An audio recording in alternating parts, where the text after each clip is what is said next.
Presented by K.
Presented by K.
Presented by K.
Presented by K.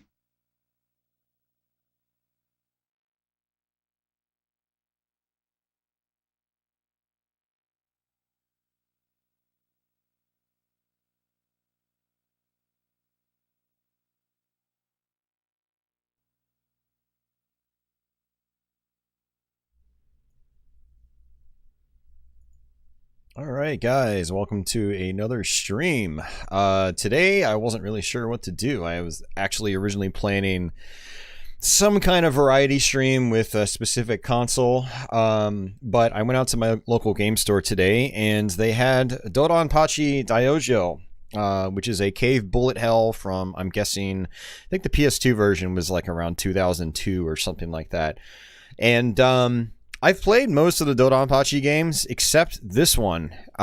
So yeah, this is one I had been looking for actually quite some time now. We'll go back to the Patchy cam so I can show you, but it's this guy right here. Let me get rid of that and then bring this back up.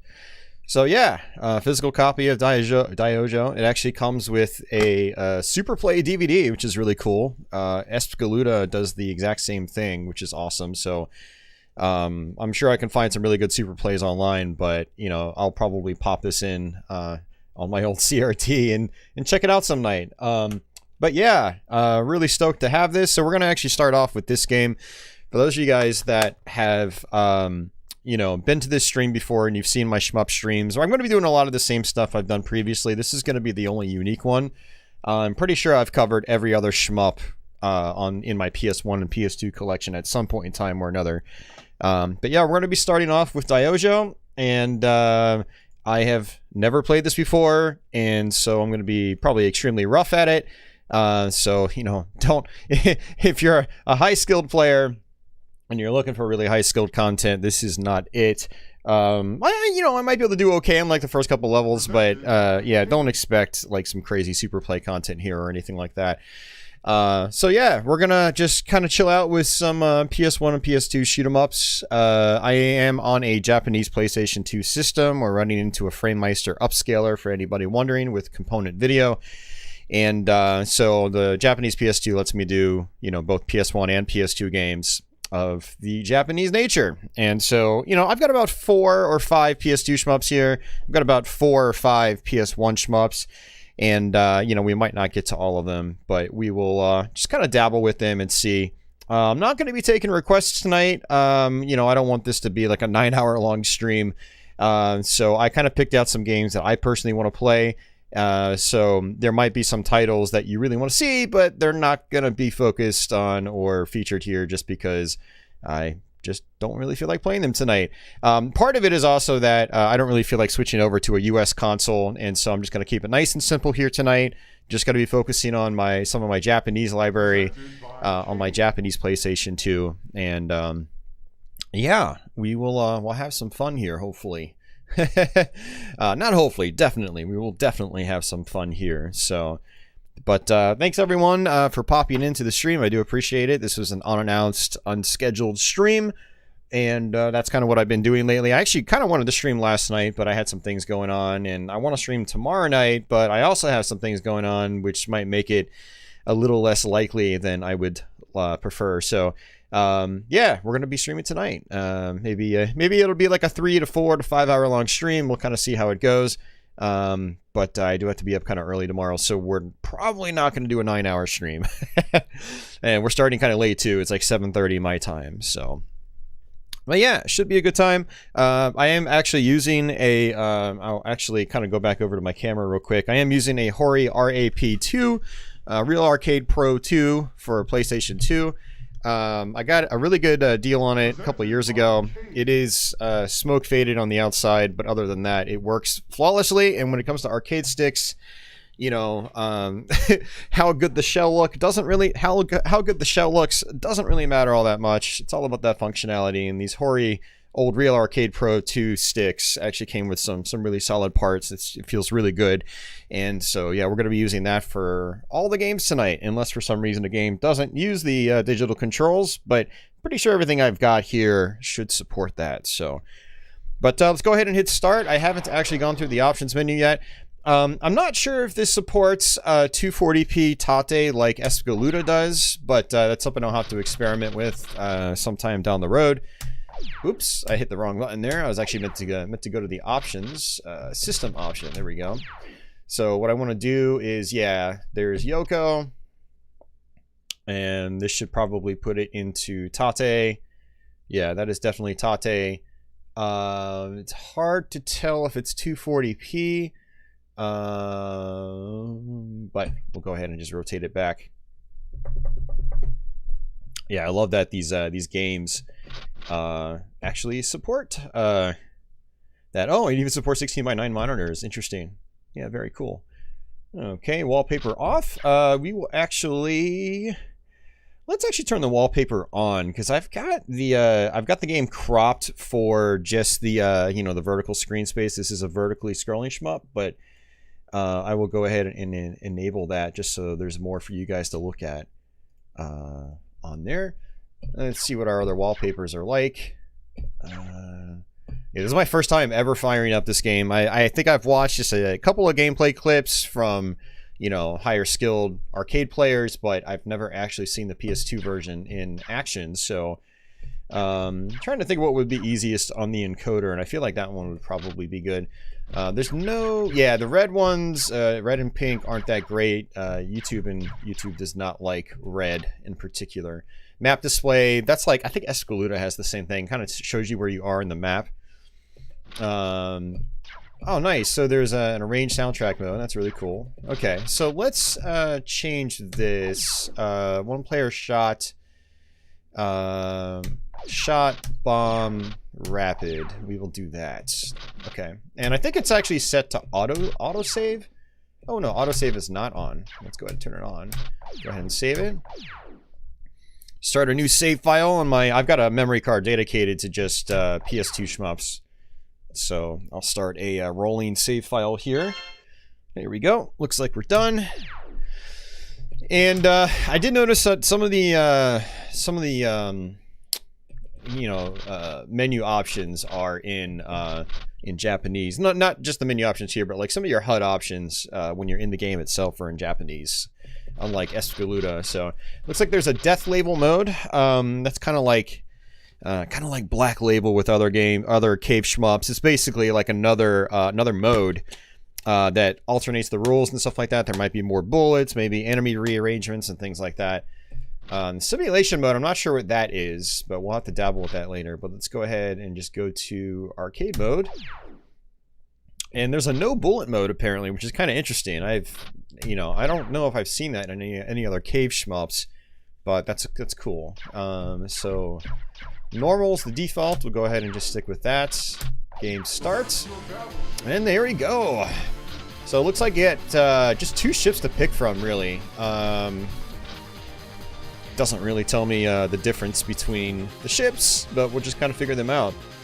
Now I'm pretty sure this game's displaying at 480i or 480 interlaced. So I do have my Framemeister set to like de-interlace that signal. And it looks like I actually get a choice of shot. That must be shot type or laser type. And you got a balanced type, I guess. We'll try, we'll just try the shot type to start. Alright. Yeah, this is so cool. I've never played this game. So, I'm not really great at the DoDonPachi games in general. I've gotten pretty far in the second game, or, yeah, not second game, but I've gotten pretty far in DoDonPachi itself, the original DoDonPachi, which it in itself was a sequel to DonPachi. But I've never been very good with the chaining system. There are definitely games where if you want to score high, you have to put a lot of work into it. Oops, that was dumb on my part. I was actually holding down the focus shot button, which is basically your standard, rapid fire shot. If you have it, not rapid fire, but your standard shot. If you hold it down, you'll go into a focused mode, which slows down your character, allowing some dodging to be a little bit easier because your ship moves slower. But yeah, DoDonPachi has a chain system. You'll notice that there are some numerical values appearing on the top left-hand portion of the screen. Basically like a hit combo, and there's a little meter that goes along with that. And if you keep it going, your hit counter will go up and up and up and up, and that eventually becomes worth a ton of points. And that is one of the keys to scoring in this game, apparently, or just this series in general. So, but yeah, you're not going to see me do anything. Wow. Bullet density is actually kind of thick for a first level. Which is, honestly, at this point in time in Cave's history, I think that was kind of normal. A lot of their bullet hells kind of started early in the earlier bullet hells are more like mid-90s, and once they got to like the early 2000s, stuff started getting crazy a lot faster than they did previously. Of course, I guess this was also technically like the Ketsui era. And Ketsui is that's a rough game, man. That is so rough. Unfortunately, I never got a PS2 port, but we did get some conversions of that down the road on PS3 and 360. And now more modern ports. Jeez. These patterns, man. This game's putting me on edge already, and I just started. I also have not warmed up for this at all. This is like the first set of video games I've played all day, and I haven't actually played any shmups in a little while either, so... Yeah, so these must be like the shot types, actually. That was probably shot. This is probably focus / laser. I'm gonna wait for my power-up to come back my way. God damn, dude, these bullets are freaking... Yeah, this has a major Ketsui kind of vibe to me. Ketsui is like really unconventional bullet patterns, stuff that'll just completely catch you off guard. I should probably start using my rapid fire too, but man, this is rough actually. This is a lot rougher than I thought it was going to be from the beginning.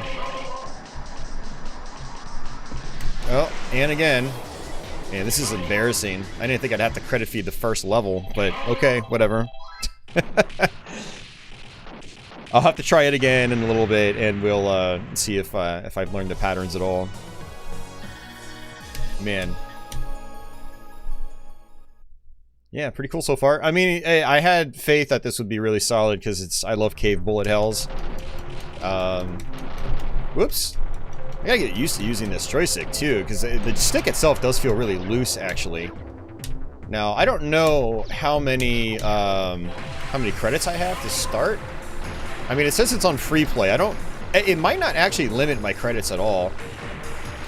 But some other games of this era would actually limit your credits. It looks like it just kind of maxed out my firepower, which is fine. This ship is definitely slower than the other one. Definitely slower than the other one.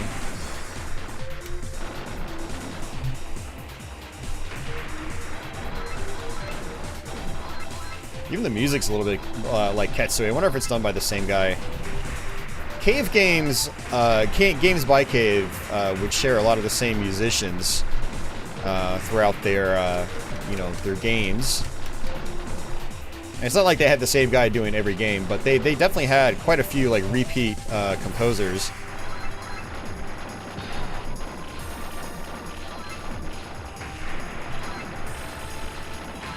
I mean, I might even prefer this ship to start. I don't know, it might not be the ideal ship, but it's definitely not as fast as the other ship, which is kind of good. It means that dodging is a little bit easier, a little more manageable for me.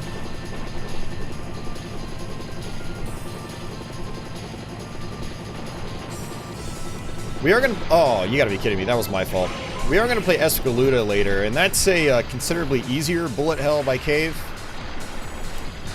We're not playing all bullet hells tonight. You know, this is between the PlayStation and PlayStation 2, there are a lot of different types of shoot-'em-ups. You know, you've got really fast bullet hells, you've got, other more traditional shooters, you've got, less bullet-dense shooters.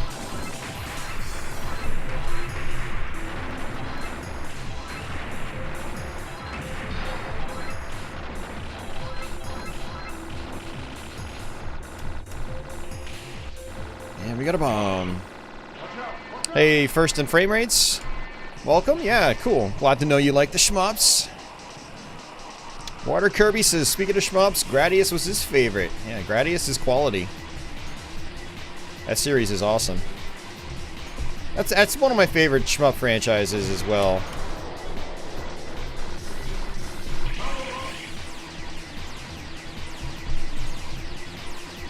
Yeah, one of the other things about this is that I'd probably be focusing a little bit better if I was playing on a CRT as opposed to going through my Framemeister.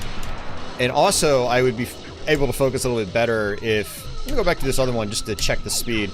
Be able to focus a little bit better as well if I was playing in Tate. I'd be able to judge my, my ship positioning a little bit better.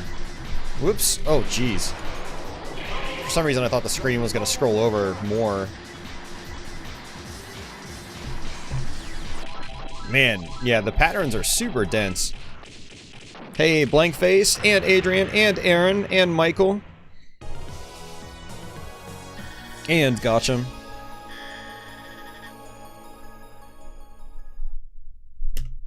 Yeah, the first Gradius, the arcade version in particular, still holds up really well.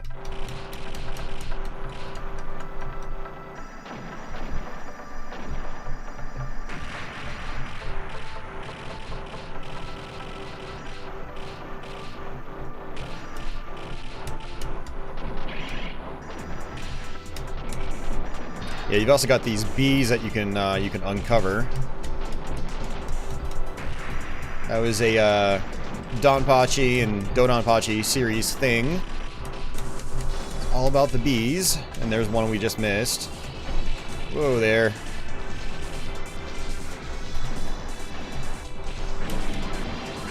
And it is okay to use bombs.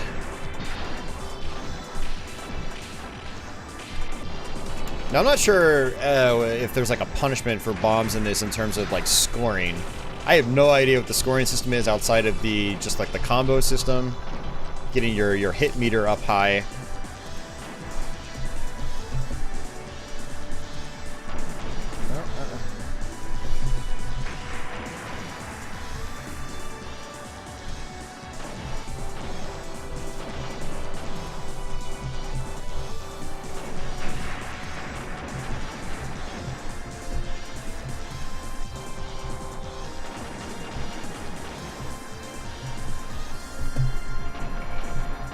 Oh, God.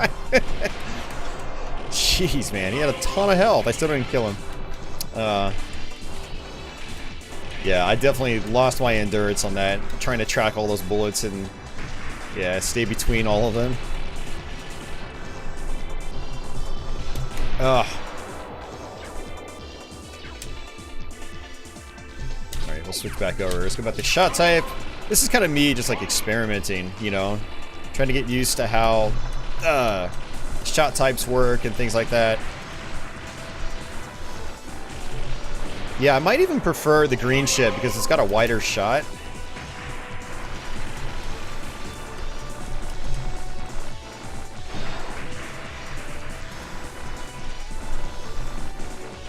Also, its speed is a little more manageable. Yeah, and you can see how some of these enemies have like super wide spread patterns, but it is a pattern, you just have to know it. Man, I'm crit feeding like crazy. Yeah, the second ship's shot type is definitely much wider, which is really good for like popcorn enemies. You know, we call enemies that can die pretty much instantly, and they usually come out in higher enemy counts as popcorn enemies. But yeah, I gotta say the bullet density in this game is just like crazy. It's clear that you have to have like a specific route, because if you're just kind of going in blind like I am, like you're just gonna get swarmed by them. Hey, Dasan. Dasan was gonna have an early night, then saw the stream. Hell yeah. Now you gotta stay up a little bit later. But yeah, for anybody just joining us, this is DoDonPachi Dai-Ou-Joh, and I just picked this up today. It's my first time playing the game, so you're gonna see me die like crazy. We're probably gonna restart the game in a minute, since I've played a little bit and warmed up a teensy tiny bit. I got him using my bombs more often. Dasan's been playing a lot of PS1 Strikers 1945 too. Hell yeah. I love that game. We're probably going to play that tonight. Shiz-O Network. Welcome. End of your shift so you don't mind. Hell yeah. And I think that's the focus type or laser type. Jeez, man.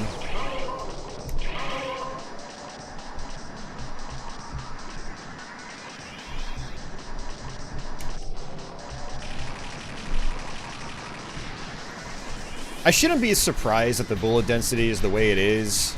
I'm gonna have to go on the SHMUPS forum and, you know, kind of see where people generally rate this in terms of difficulty.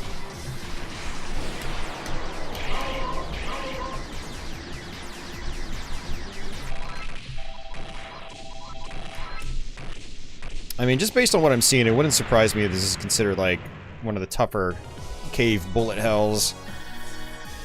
Because it seems pretty intense, even right from the beginning.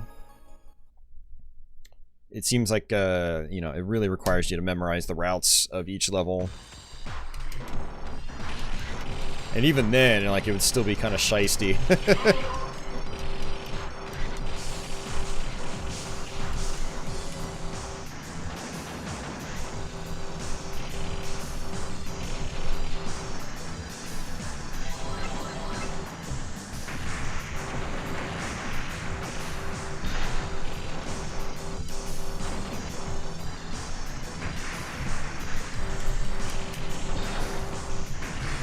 Yeah, like, you have to be positioned in a certain way to deal with all those popcorn enemies, because you notice their lasers are just coming right at you.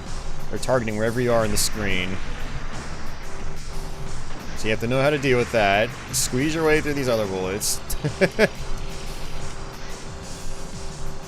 Man, it's crazy.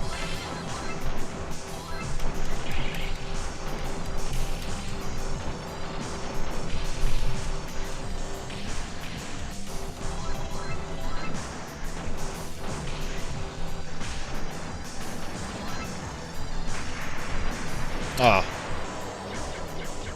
Alright, let's go ahead and just restart.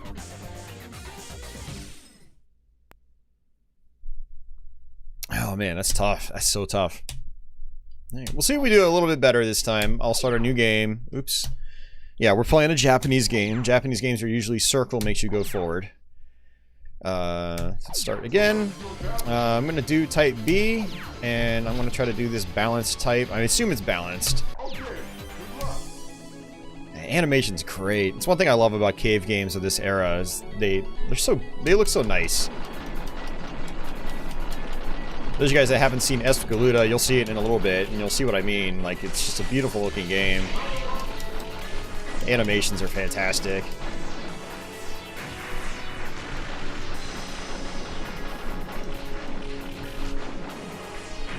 Yeah, and again, for people just joining us, we are playing on an arcade stick.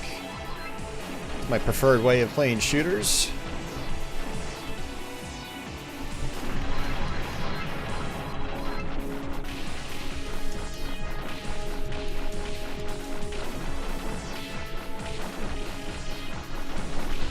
I'm gonna guess spread shot's probably best for like comboing. Because you can get those hard to reach enemies on the other side of the screen easily.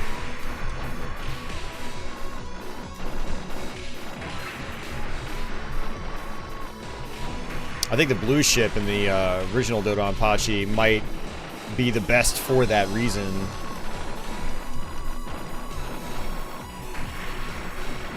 Although when I play games like DoDonPachi, I'm not good enough to survive to the end on 1 credit.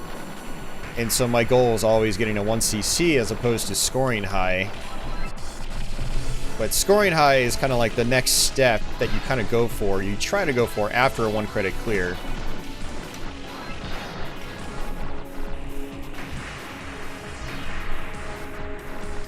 But a lot of these cave games are so hard that a lot of people don't even get to that point.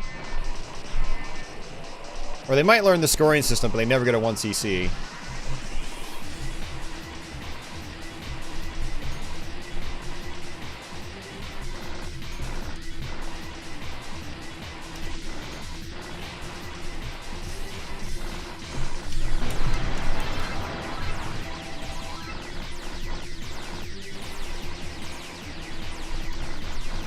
Dude, that shotgun attack.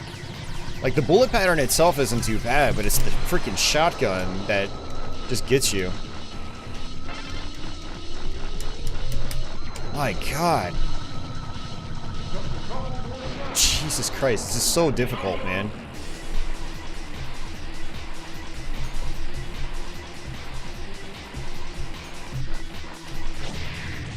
Man, that is... I don't even know how I'm going to deal with that. You know, see, maybe the red ship is better there, because I would have been able to dodge through his patterns easier and get from one side of the screen to the other faster. Water Kirby asks, what is my favorite Kinect game? I have no favorite Kinect games, because I don't play Kinect games.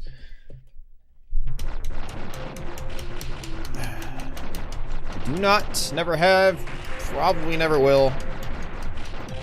Too many other things to play. Like DoDonPachi Dai-Ou-Joh.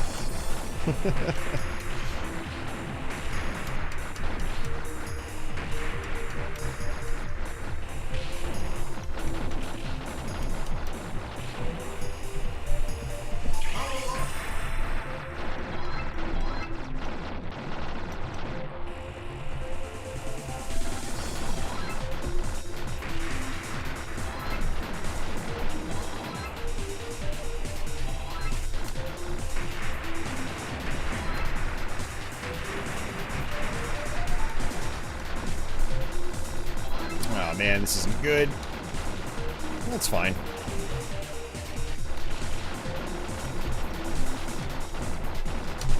I'm out of bombs. Oh, that's not good.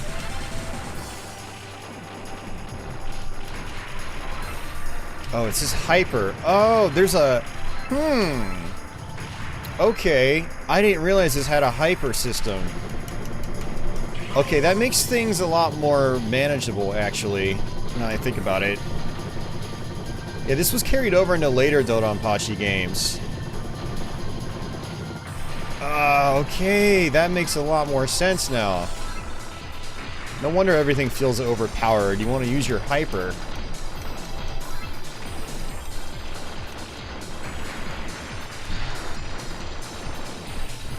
I could already tell I'm going to really like this game.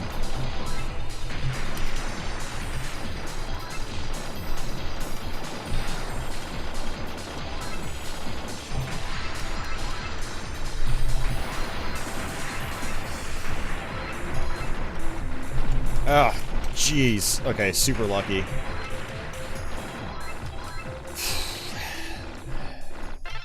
Yeah, and that filled up my hyper. Yeah, you can see the hyper trailing behind you. It's that little metal.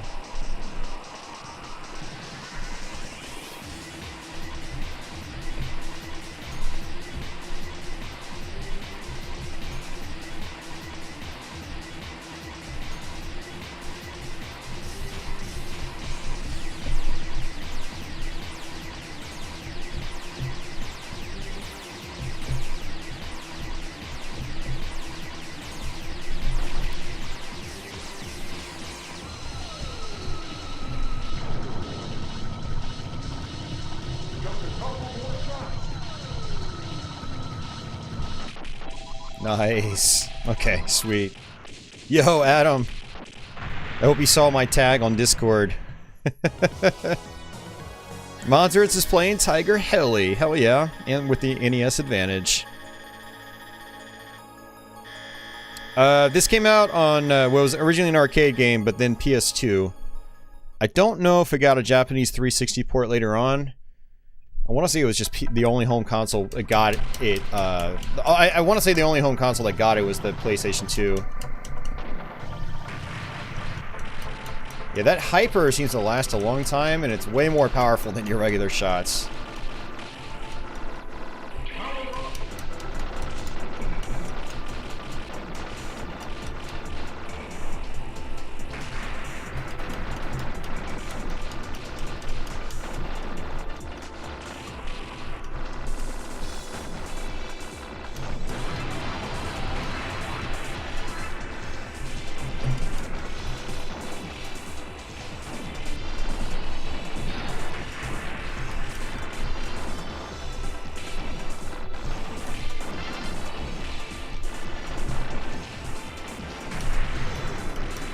Yeah, so using your hyper also clears out bullets when you activate it.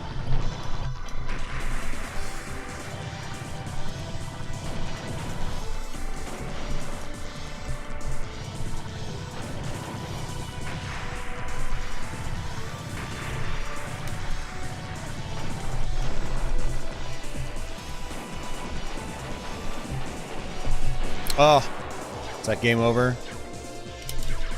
Okay. I'll just do one credit on that.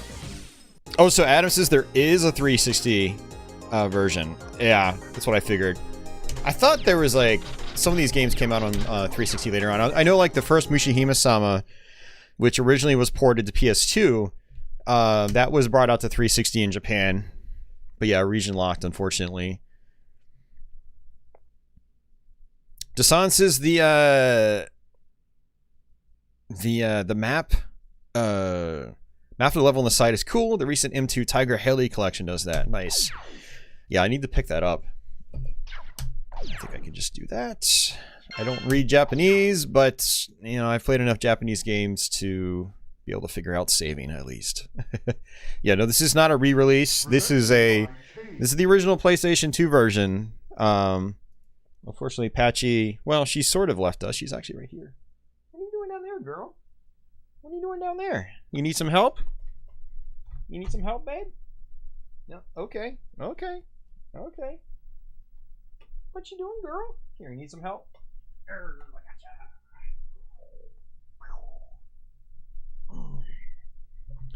But yeah, this is the actual PS2 version. Right here. You want to smell the PS2 version, Patchouli? It's from Japan. Maybe there'll be like a scent of a Japanese kitty on it. And I wouldn't know. My sense of smell is not that good. Alright, good girl. Alright, we'll try one of the alternate modes and just kind of see what that's all about.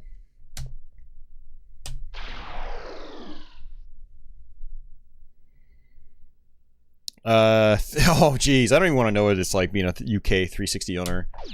It's probably good for like you know, just your standard games. When it comes to shoot 'em ups and stuff like that, yeah, it probably didn't get a whole lot. Maxi level, maxi hyperkin.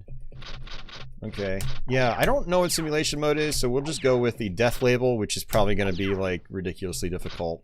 That's probably even like a warning message. I don't know. We'll see. Oh, unless it only plays in Tate or something. This is weird. Wonder if it's like a completely different set of options and whatnot. Which might be entirely possible. It is different from DoDonPachi Resurrection. Yeah, DoDonPachi Resurrection was like two more games down the line, or maybe DoDonPachi Resurrection might have been the next game down the line, and then there was so there was DoDonPachi Dai-Ou-Joh, and then there was DoDonPachi Daifukatsu, which that was DoDonPachi Resurrection. I can't remember which one came first. Someone like Adam Pearson out in chat might be able to clarify that. And I don't remember if DoDonPachi 2, so there was another game called DoDonPachi 2. I don't remember if that came out before Dai-Ou-Joh or after. I think it was probably before. I don't know. Don't quote me on that. That was arcade only. And so yeah. Oh, Design, you guys didn't even get the Raiden games on 360 over there in the UK? Man, that is awful. That is awful. Awful, awful, awful. Okay, so it still is the same controls. That's good. But this is Death Label mode. Okay, good luck. Uh-oh. Watch out, watch out. It's giving me 5 hypers. You know this is gonna be bad. Oh, Jesus Christ, yeah. I lost all my hypers.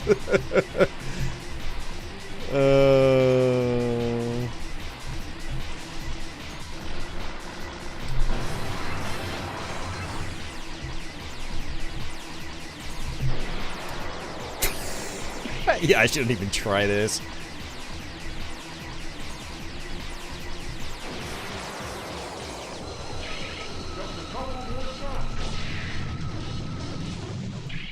Wow.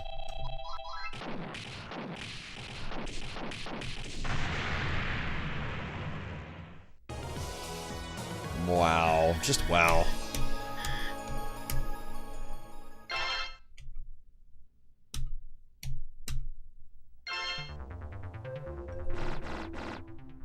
Watch out, watch out.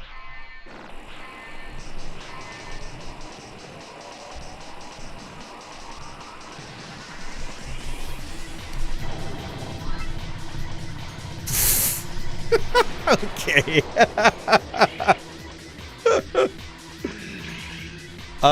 Yeah, there's no point in me even continuing. This is, jeez. It's not even that, like, it was, the bullet density was all that crazy. It was just, the speed. Yeah, that's insane.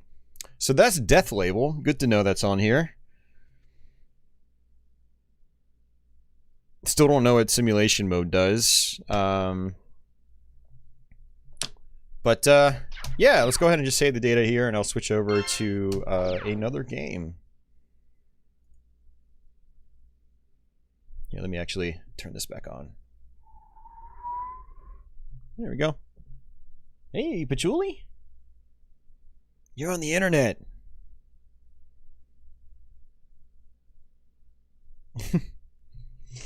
All right. Yeah, that's cool. I'm definitely going to be playing the main mode, the main arcade mode, much more often. Yeah, that's pretty sweet. We will switch over to...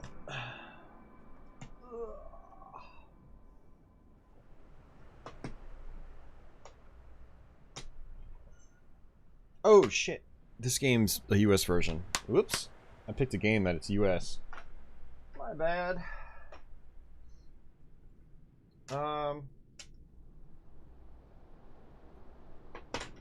Well, since the screen settings are currently set for PlayStation 2 stuff, we'll kind of just like roll with that for a little bit.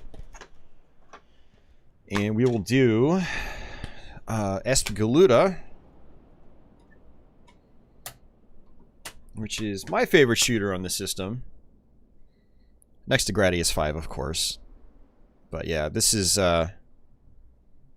this one carried me through this generation of shmups. Because by this point in time, we stopped getting a lot of shooters in North America. But this one was a great import back in the day. And we'll just roll with that.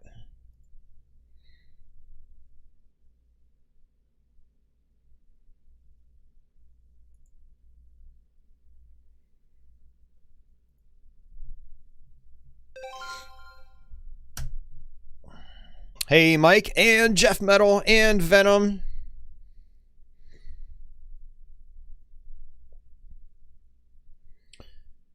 Oops, I've got to set the Tate mode right now, because that's how I usually play this game. And this game actually does do 240p in Tate, so... let's switch that back over.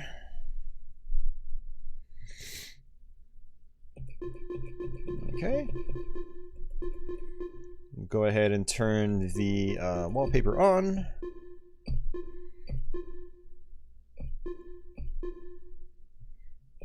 Go with that.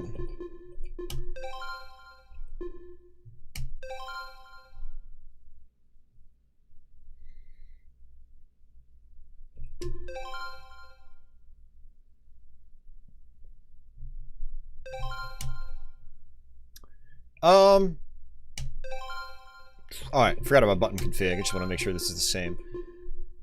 So X circle. Man. Okay. So yeah, Kakase is a very important maneuver in this game. It's not really a maneuver, but ability, and I'll explain that as we play the game. Barrier is also very important. It's like your bomb, except it kind of shoots out a laser. Alright, so let's do this again.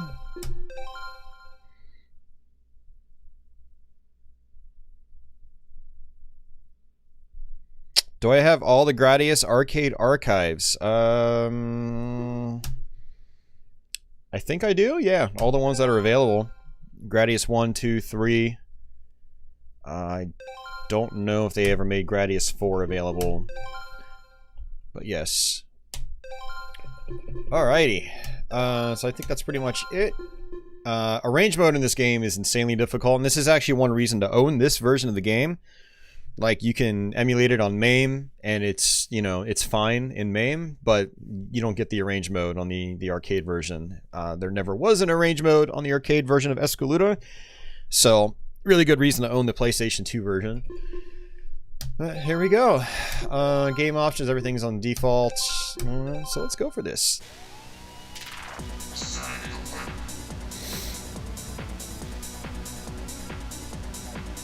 Jeff says, Tate pronounced Tate. I refuse to believe any different. I pronounce it both ways. I pronounce it both Tate, which is kind of, to me, the Americanized way of saying it, and then Tate, which is the Japanese way of saying it. They're both perfectly valid to me. Anyone that tells you otherwise has their heads up their asses. So don't listen to them. There were bigger things to worry about in the world than how Tate is pronounced. Do I play games on MU? I play some on MU. Emulators. Sometimes. Alright.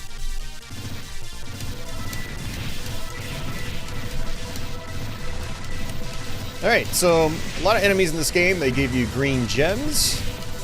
And as you can see, there's a gem counter that goes up as I collect them.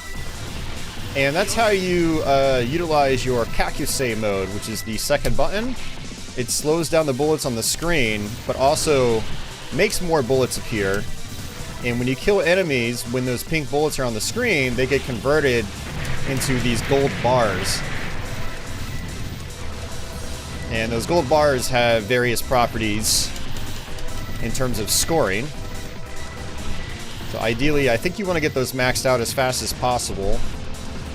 And then collect a lot more of them.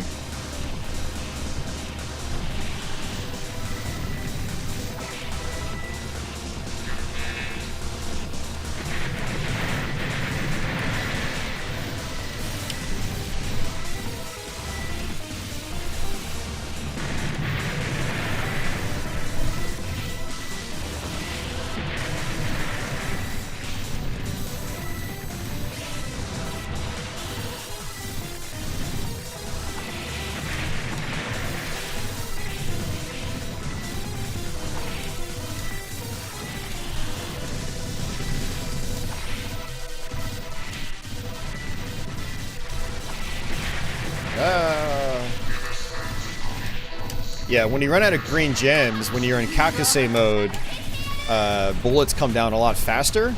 Whereas when you have gems, the bullets slow down.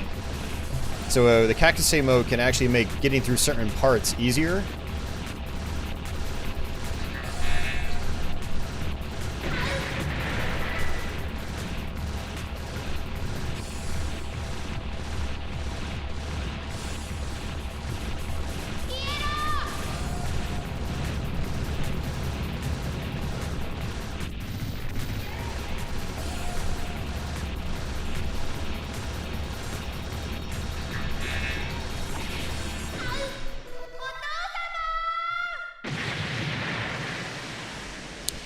Jeff asks, would turning the TV on its side mess it up? It depends on the TV. You wouldn't want to, something you'd want to research. It's like Sony Trinitrons, they don't have any problems. But I remember rotating an old Commodore monitor back in the day, and like all the colors just got all out of whack, and then the monitor eventually died. I doubt the monitor died because I turned it on its side, but you never know. It wasn't an aging monitor at the time I got it.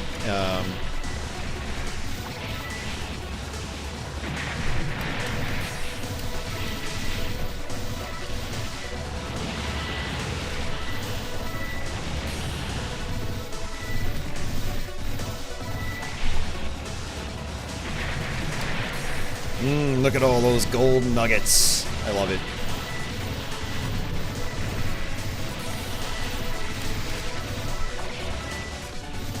Now there is a sequel to this game. It's on 360 and now it's on, I think, Switch and PC. Extremely difficult game. Espgaluda 2 is way harder than the first game. Espgaluda 1 is considered one of the easier cave games developed by Cave. One of the easier bullet hells, at least. So if you're trying to learn this subgenre of shmups, or shoot-em-ups, I would recommend tracking this game down. Either, you know, PS2 version or play it on MAME.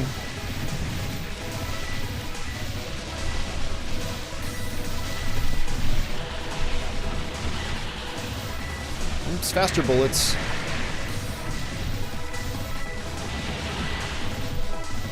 Yeah, when you see the bullets speed up when you're in the Kakusei mode, that means that you've lost all your green gems.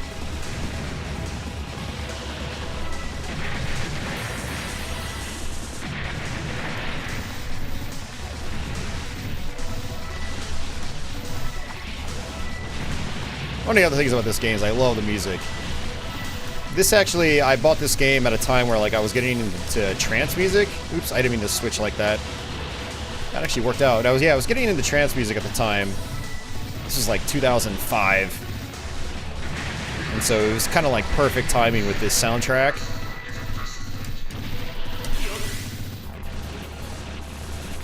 Oops. I was looking at chat. I got super lucky there. Don't chat and shmup, folks. It doesn't work out very well.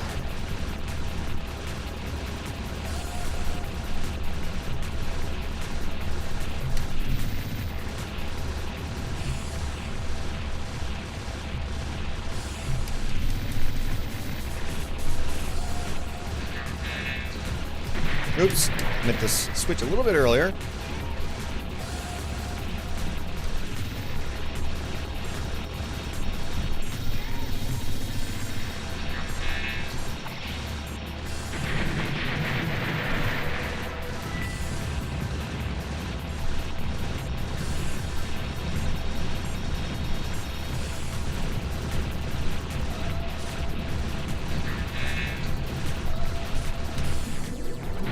Alright, so I went ahead and used my shield. If you just tap the button once, it'll just use about a quarter of it, which is kind of like the equivalent of using 4 bombs. A full meter is like using 4 bombs.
Alright, our nuggets are maxed out.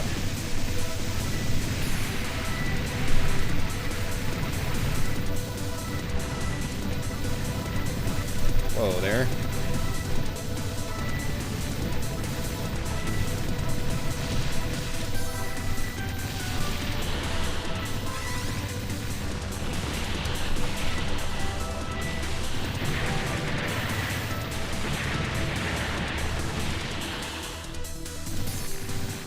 That energy. That basically recharges some of my shield meter. Alright, it's not actually a good time to use that.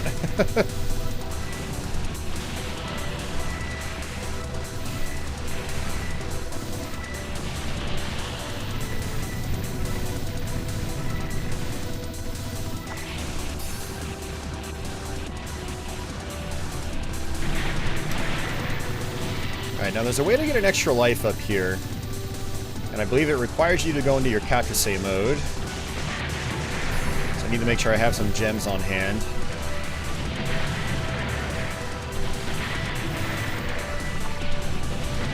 That's a good way to run out of gems.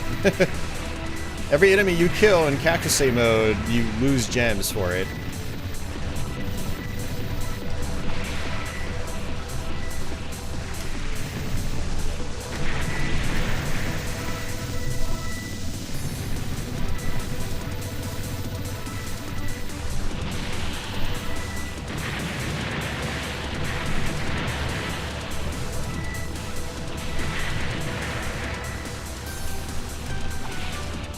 There it is. Boom, got it. Hell yeah. Very nice.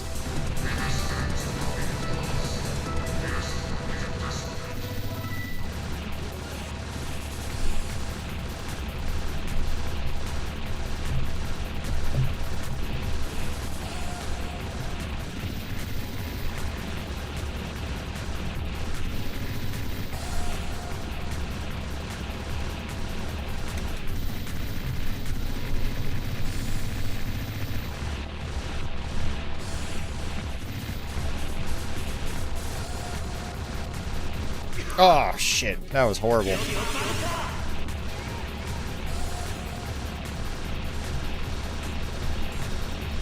Do I see Deadly Gaming out of the corner of my eye? I do. Welcome back, Deadly. How are you doing?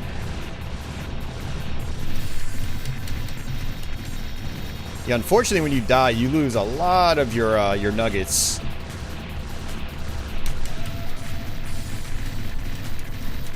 Hey. So might as well go ahead and switch over to this, make my life easier. Alright, good. Whew. Yeah, you can use that just for survival. One of the disappointing things about dying there is that I hate dying in this game when I haven't used, like, all of my shield. Like, right here.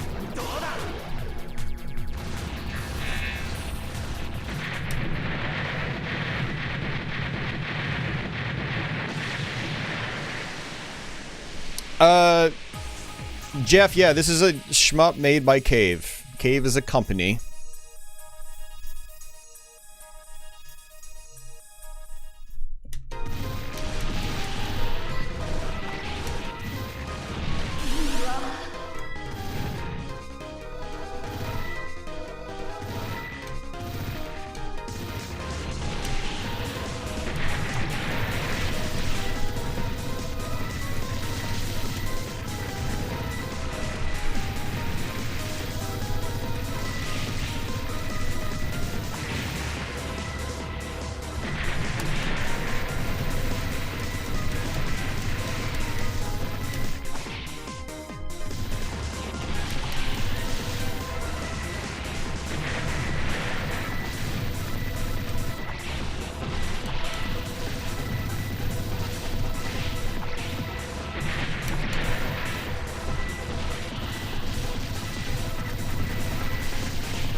Oh, man.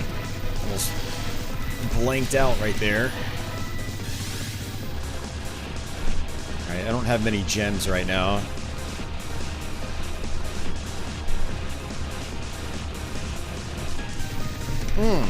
Okay.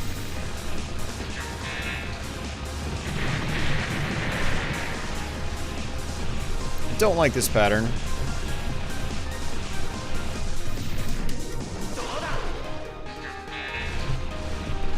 Wow.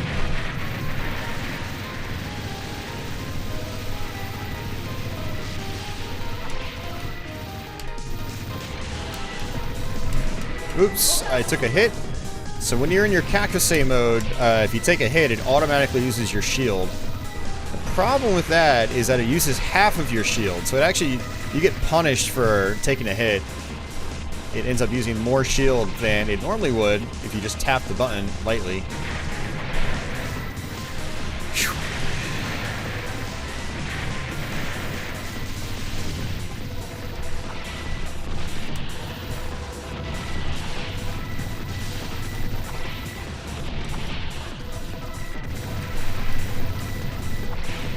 Uh-oh. Okay. Good.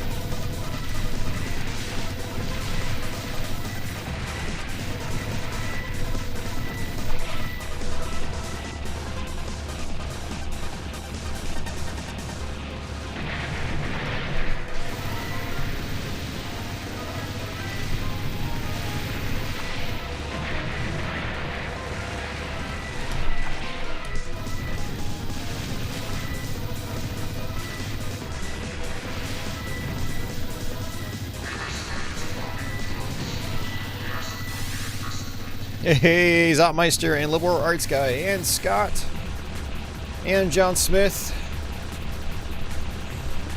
Welcome back, guys.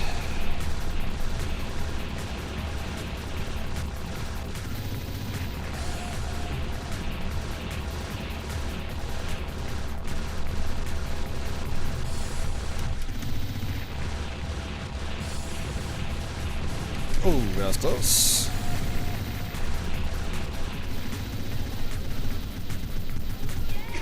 Oh, I pressed my shield button, but I was out of shield, so I just got myself killed.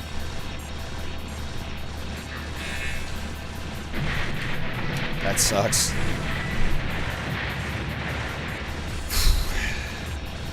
Oh, we're definitely not going to get a 1 credit clear, that's for sure. At this point. I mean, I should never expect to, because, you know, it's not like I've been practicing this game or anything. Oh, crap. I should have just tapped my shield button.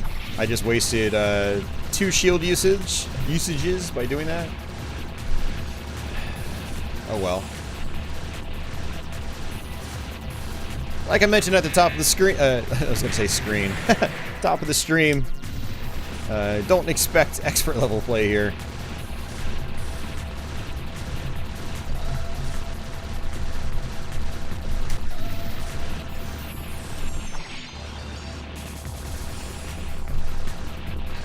That's not good. Come out of it. Thank you. Lower Arts Guy just got a Japanese PS2. Hell yeah. Congratulations. Alright, it seems like we're getting a bunch of spam here tonight. Which is weird. Haven't had a lot of spam here in a bit. Alright, this is our last level.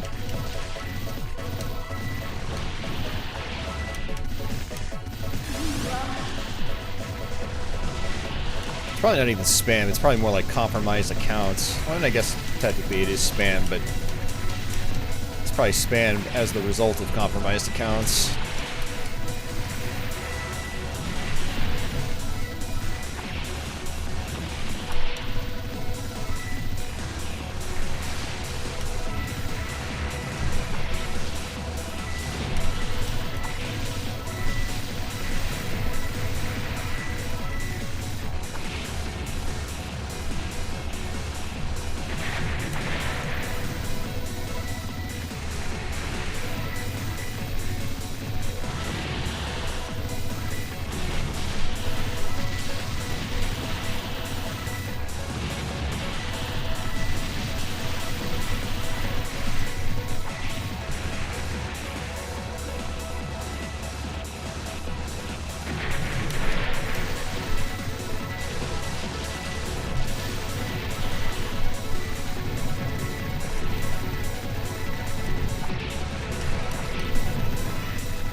Ah!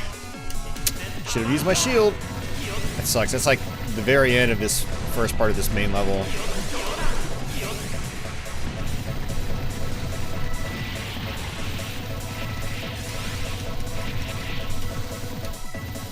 That was just bad. Hey, Cedar Valley. And Lawrence. And Mark Havener.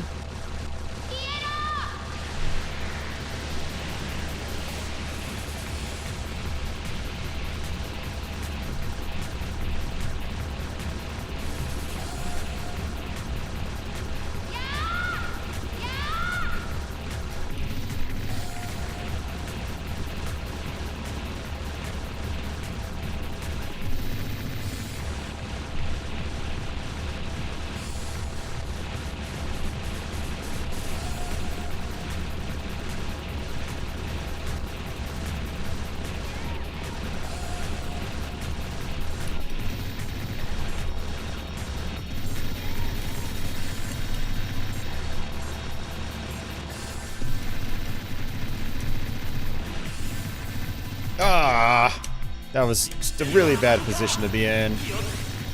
I had a feeling it was gonna... Oops. It was gonna rotate back around. Alright, this is our last life, so... And I'll just, I'll do the arrange mode real quick. Literally, it's gonna be real quick, because it's hard as hell.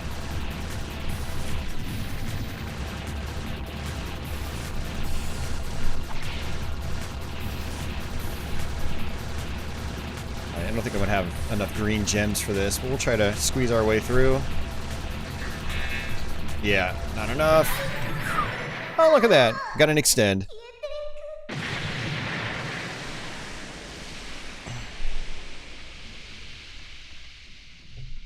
Oh yeah, Zautmeister, definitely do that. It's worth it.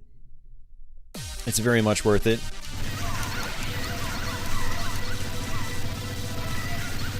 Crap, this is not good.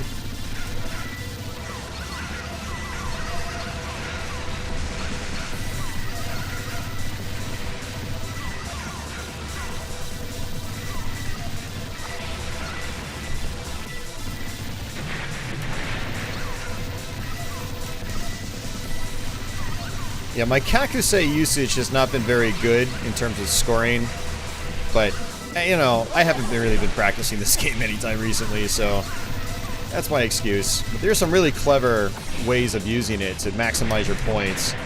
I do recommend watching, like, a super play video. Oh, shit, really? Alright, well, that's pretty much it. I don't know if I'll be able to get through this without wasting my shield.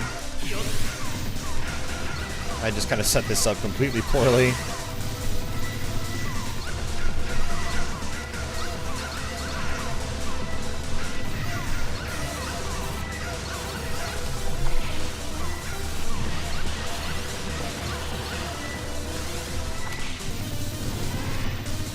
Hey, Zanctum. Yeah, Jeff, there's a lot of, like, really cool stuff that didn't come out in North America. A lot of stuff like this. There's a bunch of like Sega, you know, Sega Ages releases that never came out over here either. Some arcade ports, like there's a Sega Rally arcade port that never came out over here. There's a port of the original Panzer Dragoon and Virtual On.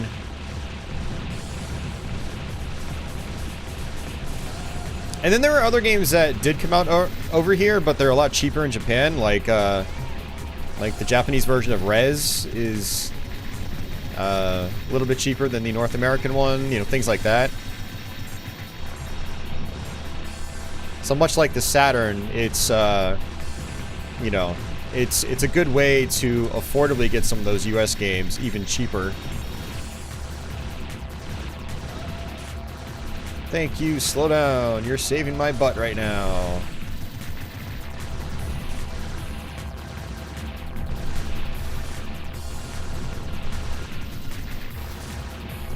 Whoa, hand slipped off the joystick.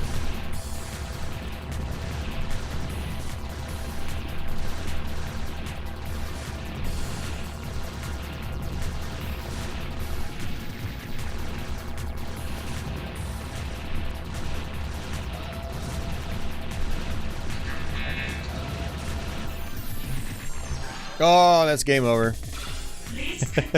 Hey, Saboteur, welcome back. Yeah, and that's the other thing. Yeah, good point, Deadly, is you can play your Japanese PS1 games on it without having to have a modded console. So that's one of the other big reasons why I have a Japanese PS2.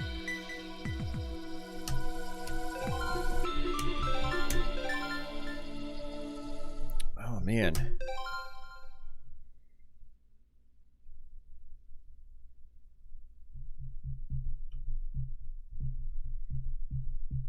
Yeah, Deadly, I need to use my VR headset more often. I think one of the big reasons I haven't used it is I don't really like the audio for it. I have an Oculus Rift S, which they went to this like 3D no headphone audio setup, and it just sounds super light and tinny.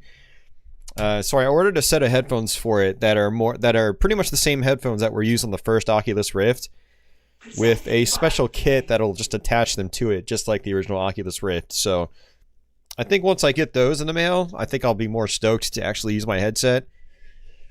And I think I might even have Rez. I think I might have the Rez VR version. So yeah, that would be really cool to try.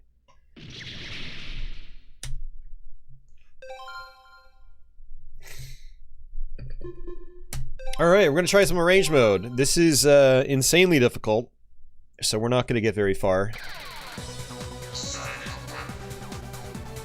But we have characters from the original Espgaluda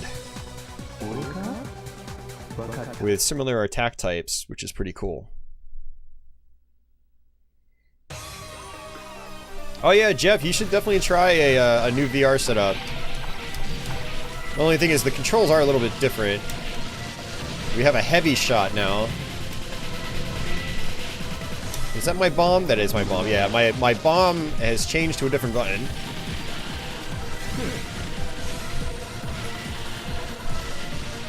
Yeah, we have an arranged soundtrack as well. Oops, I keep pressing the wrong button.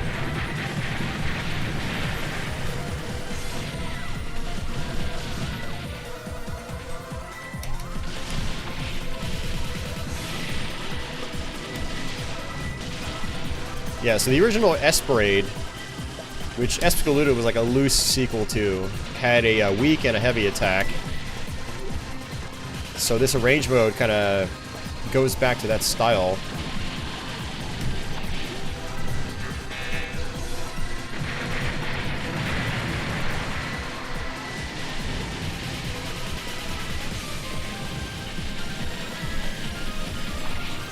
I'm dead. Oh, okay. It used my bomb or my shield because I was in Kakuse mode. Whoa, no, I didn't mean to switch back. Come on, man.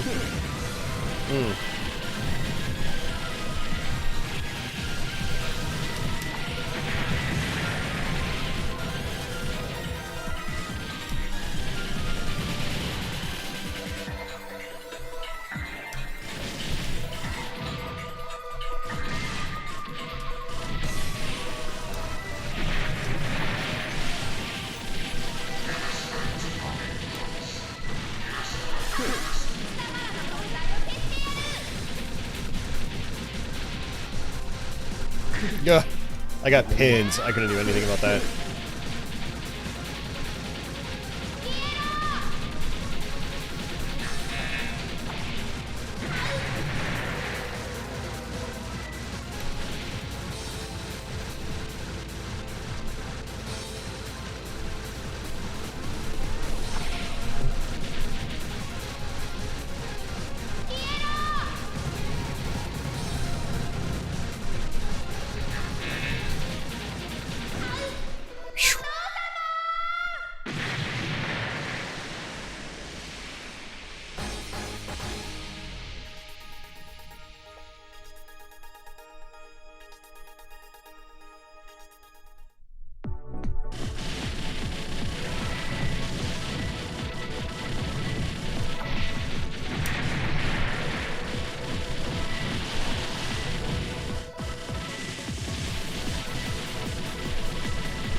It's such a different playstyle being able to use a heavy attack on top of your regular attack.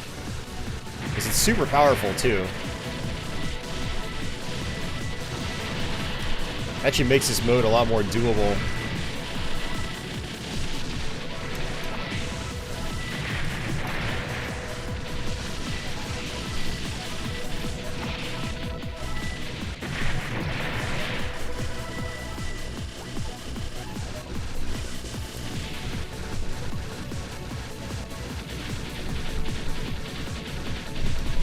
Jeez, man.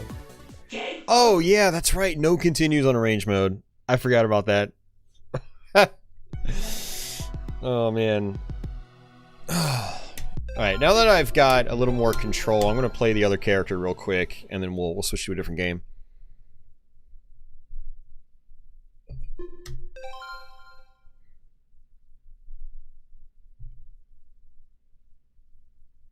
Yeah, and honestly, I mean, I have Castle Shikigami Part 1.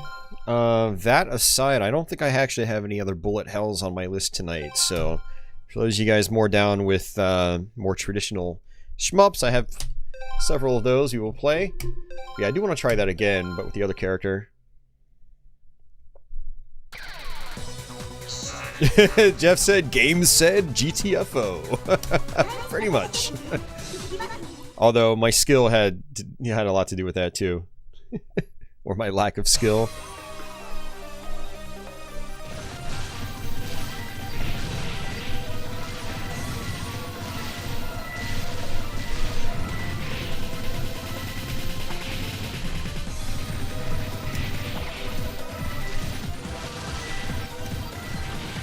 What I like about the girl's projectile is that, you know, she can shoot in, you know, she can like kind of aim her heavy shot so she can spread it out.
Alright, let's try this again.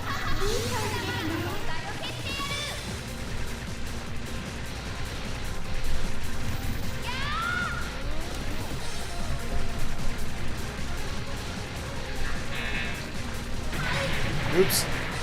Switched way too late.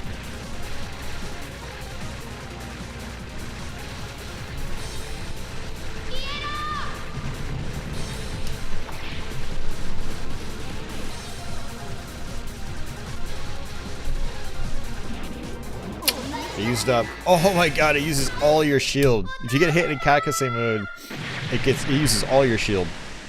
That's not good.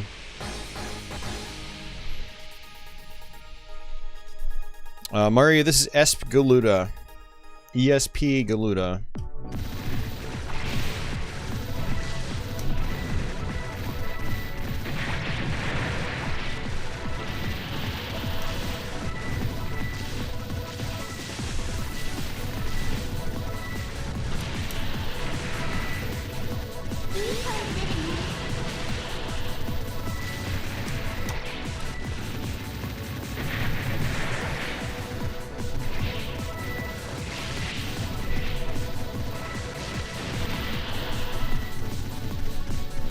Ah, scheisse.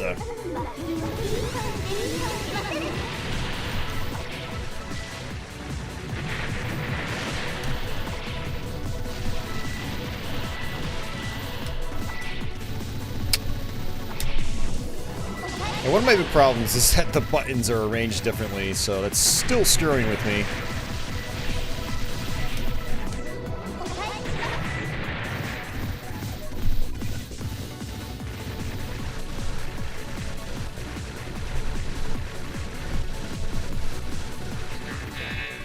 I took a hit. Alright, my last life. Not really doing much better than we did the first time, even though I was warmed up now.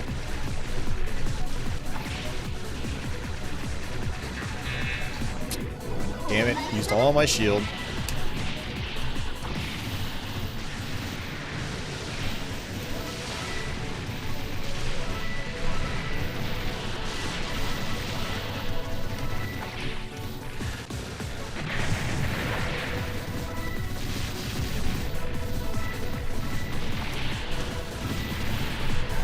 And that's game over.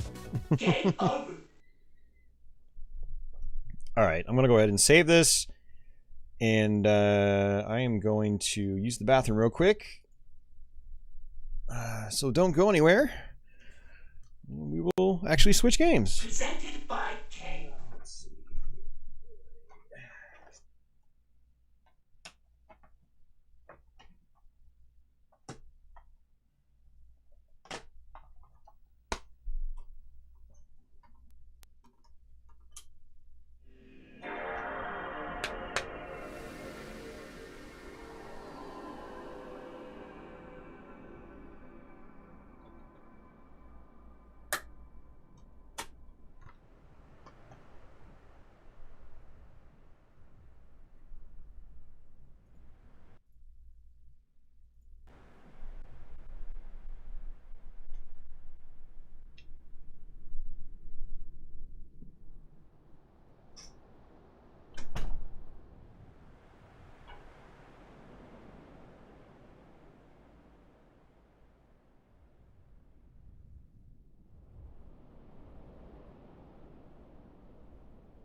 Game Arts.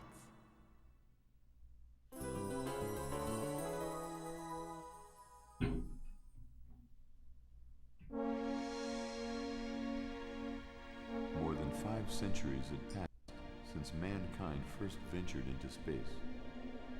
Although there had been suffering from occasional civil wars and unrest, mankind now prized its great peace and prosperity. Planet Solent, located near the center of the galaxy, is the 11th world to be colonized by humans, and it was about to be visited by a new and unknown life form. Alright, it's entirely possible this one requires a game controller, so I want to say this might be one of those games that requires the PS2 controller and not a arcade stick.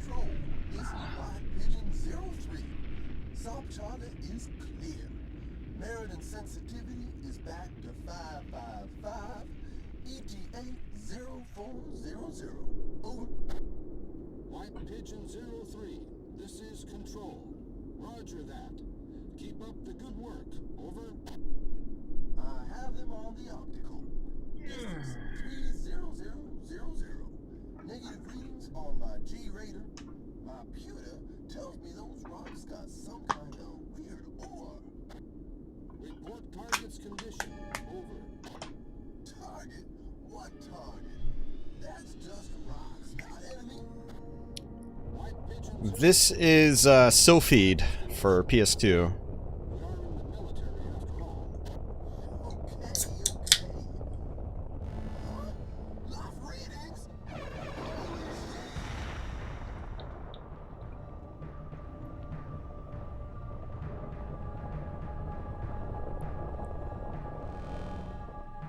Hey, Bossenberg.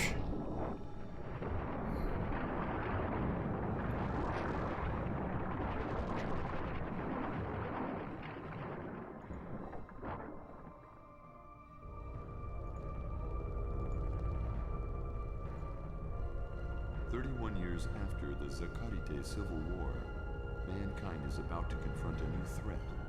A threat from the darkest corner of the universe.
Alright, let's see if it recognizes my arcade stick.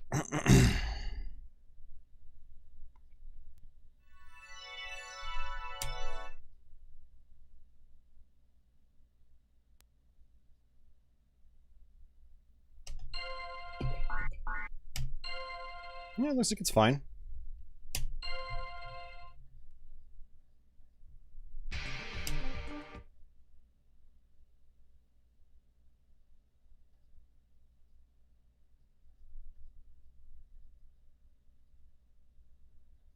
Begin mounting your weapons now.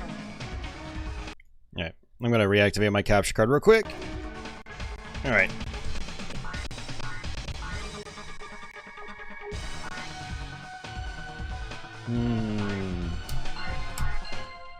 Alright, so yeah, Silpheed the Lost Planet. It's interesting. It's developed by Treasure. It's not the most amazing thing ever, but it could be fun. Scoring system is basically determined on how close you are to enemies when you kill them. So the closer the better. You also have 2 shot buttons, left and right.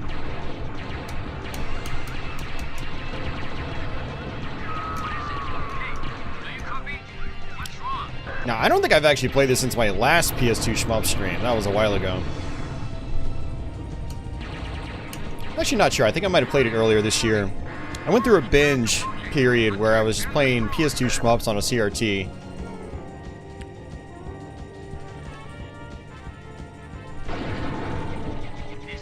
This must be it. We can begin to hand you if you keep on playing this way. Yeah, and Silpheed, you actually... Oops, you have a shield. And it can take a lot of hits.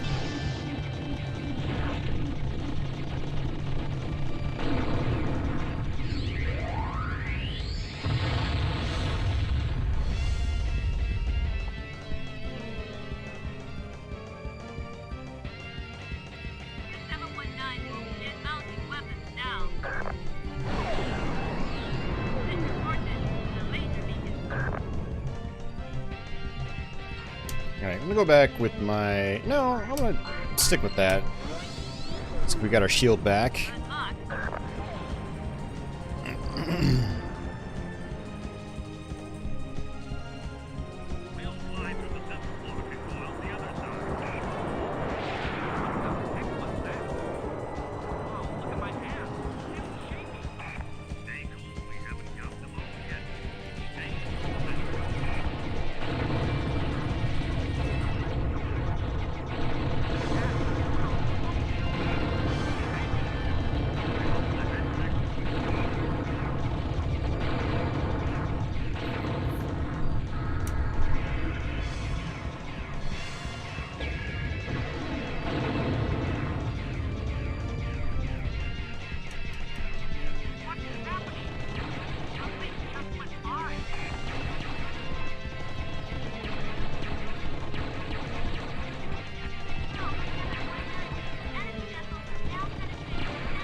Should be close to the first boss. Or first level boss. Yeah, you should do that, Salvatore. Silpheed on Sega CD is awesome.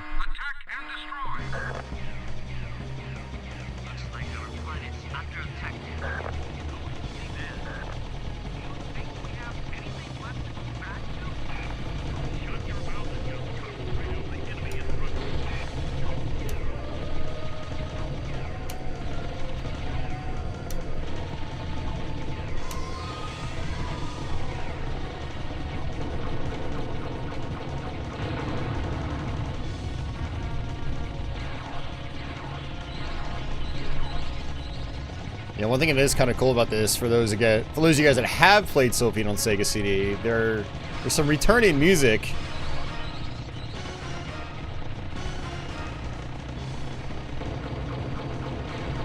It's pretty cool.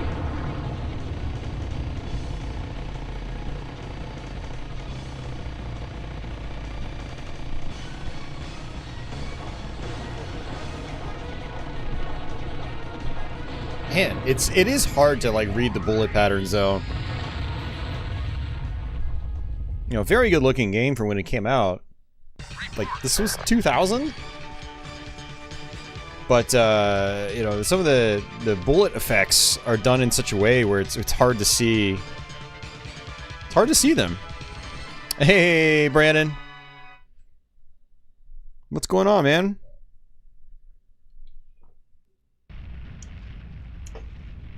Let me know if the audio starts acting up. It has a tendency of doing that when my capture card is constantly switching resolutions like this.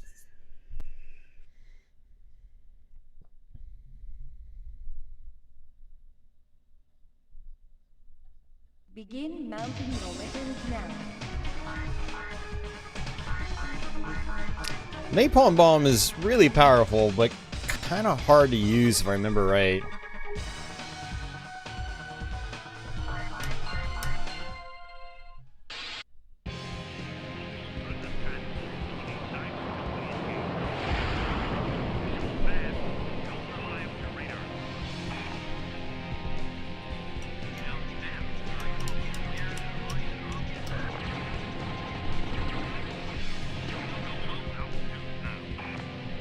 again, scoring's based on proximity, so you know, if you want to get the biggest points, you want to get as close to the enemies as you can. Try to get the times 16 multiplier. That is arguably what makes this game interesting, but you know, when you first play the game, you're not going to do that, and it might even seem kind of boring. Not much watching the stream, having a beer, eating dinner. Hell yeah, might work on some music. Very nice.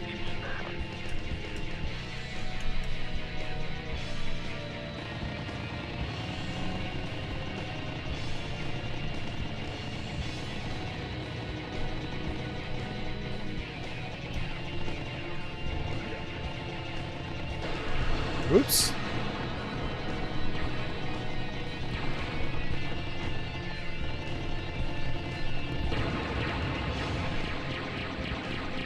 Times 16.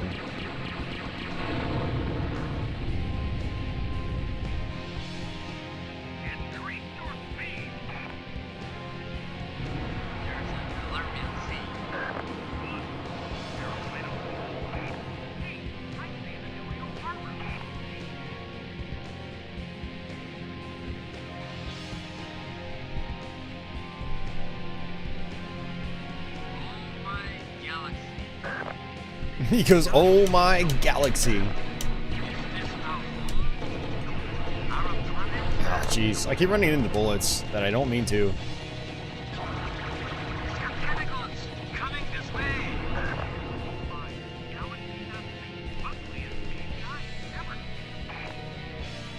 It's funny that they are saying, oh my galaxy, instead of oh my god. Because, like, in the introduction sequence, a guy gets blown up, and right before he gets blown up, he goes, oh shit!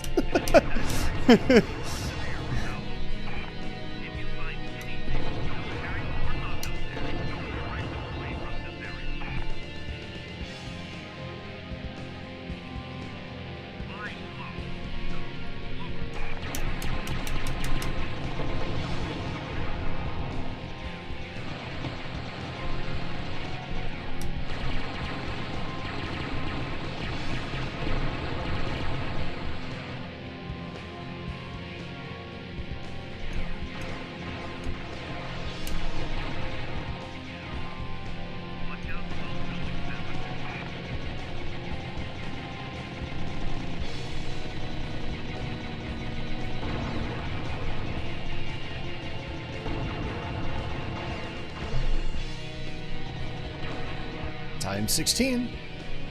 No, we can't take high altitude right now. Yeah, environments do hurt you in this game too.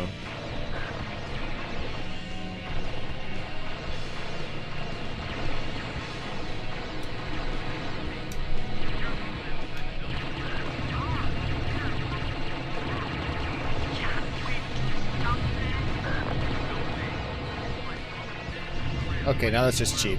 Alright, never mind, I'm fine.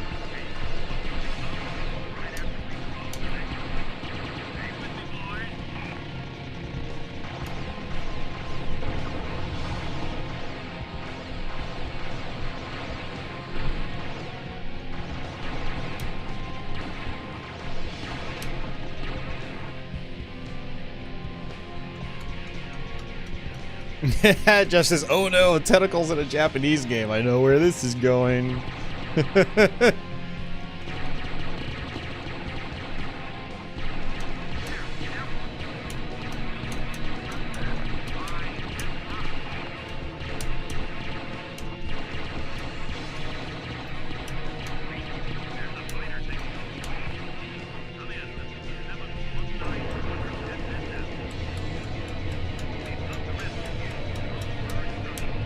Well, the thing is, Salvatore, you can play safe and at a distance. Just the proximity thing is how you score higher.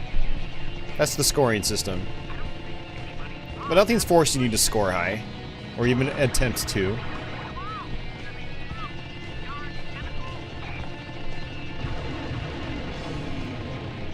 They're talking about these tentacles in such a nonchalant way. Oh, these darn tentacles.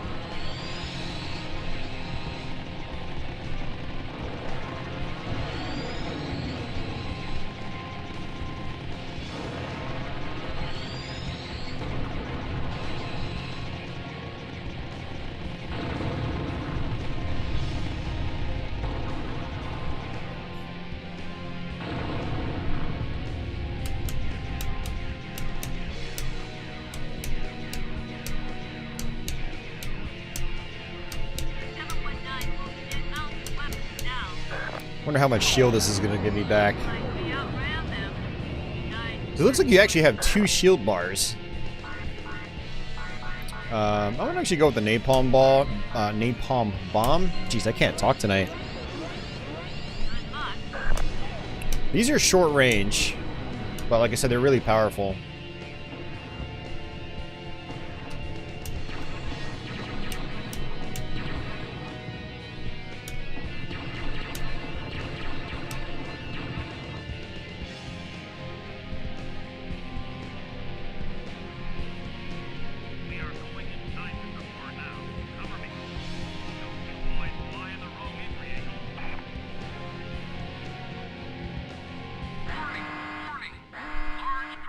Alright, boss time.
Hey, Cafe Man.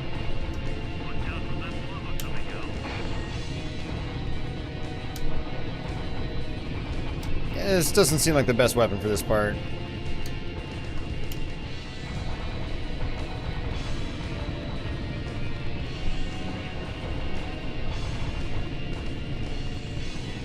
Jeez.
Yeah, and like, the shots don't go straight ahead with this weapon, so you've got to kind of hit him from the side, and it's awkward.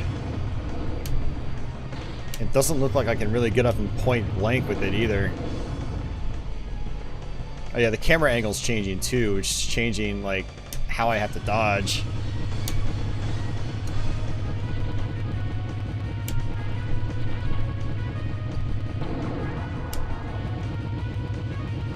Yeah, not a fan of this weapon.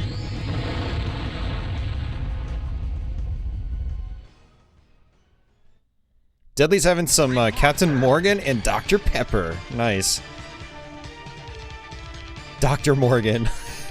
Nice.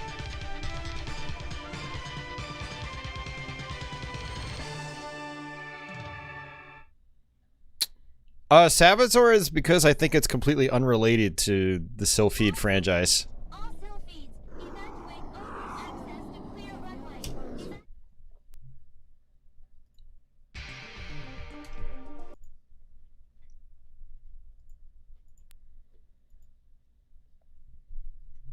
Come on, Patchy. Come on, babe. Come on. Come on, babe. Begin mounting your weapons now. Alright. 7 type. Halcyon Wiper. I feel like I vaguely remember this weapon. This one, I think it's like a laser that goes forward and then left and right, depending on like your positioning. Yeah. Whoa there.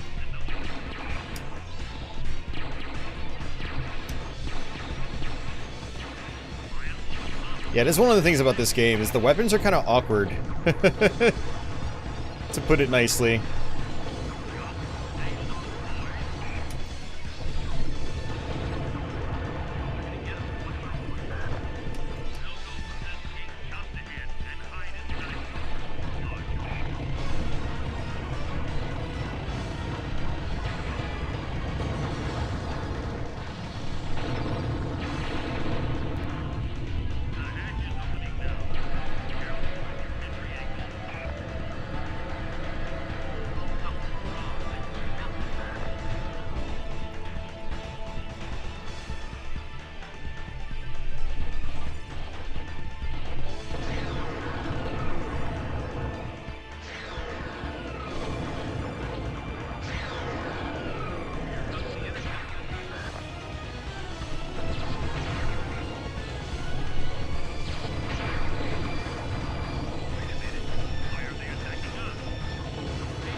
Man, this thing doesn't seem too powerful either.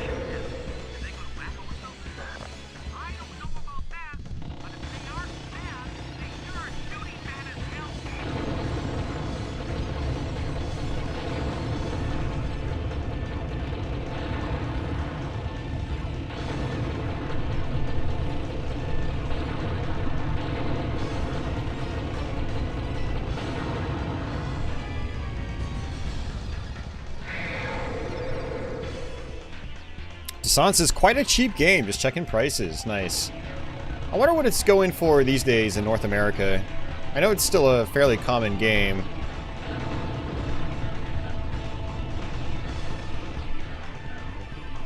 Nice to see some of these level designs are getting a little more creative.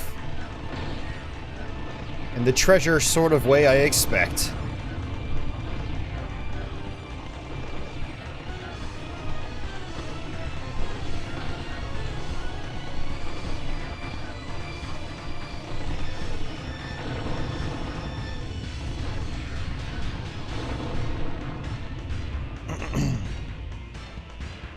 Michael, no. I don't do Christmas shopping.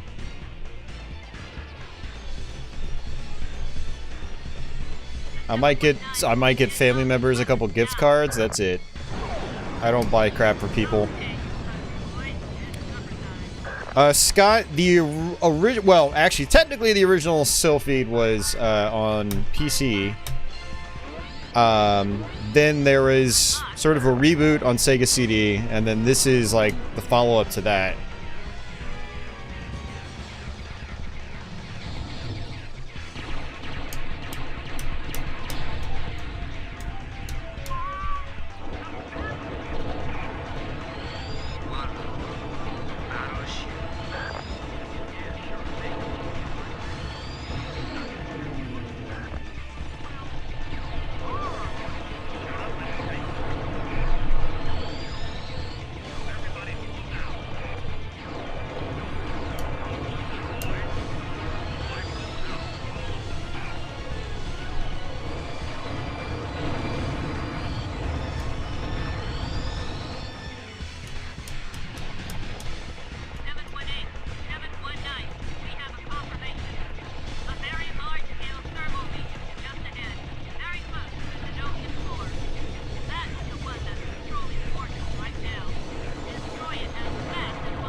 All right.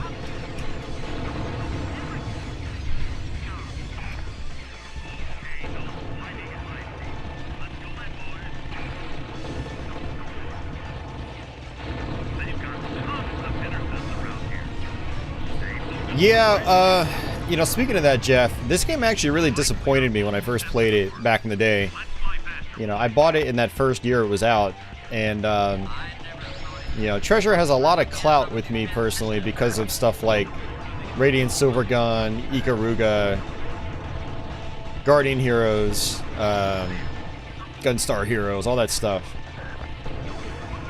Although I guess technically Ikaruga hadn't come out yet by this point in time.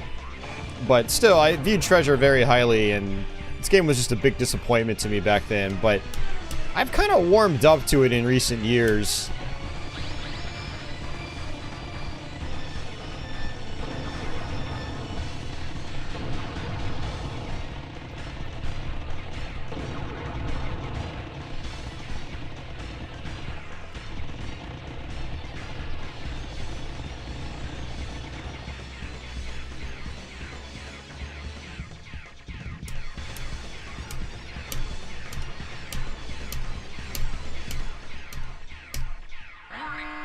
Hey, Crestline.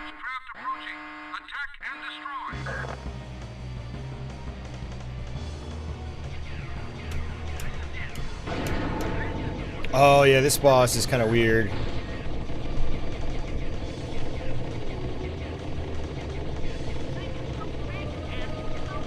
Yeah, this game doesn't have any bombs or anything as far as I remember.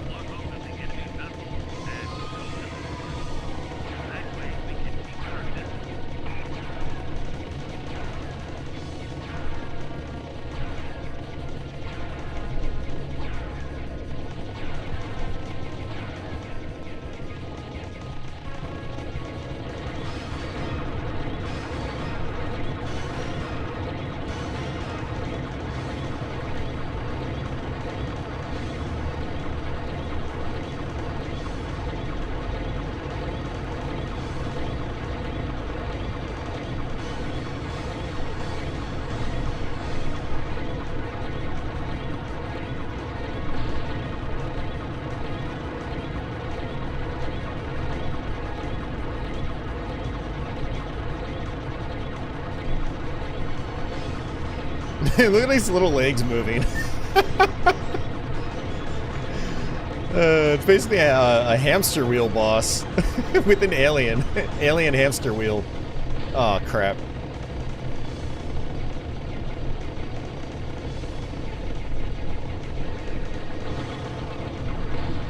This is where the game starts to show some teeth. Like, I've always gotten wrecked by this boss because of the awkward movements.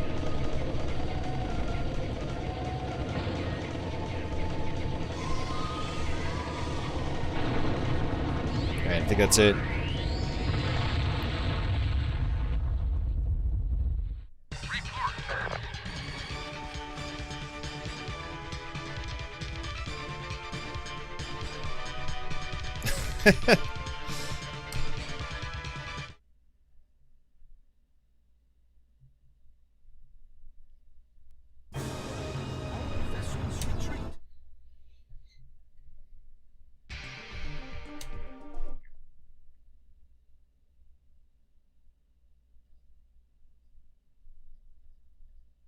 Thanks, Cafe Man.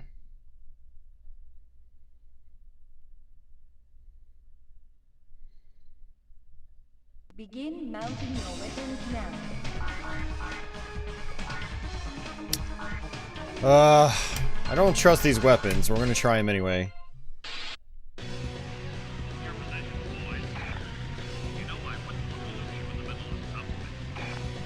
The obligatory hyperspace level. Okay, slow weapon, but at least it goes straight forward.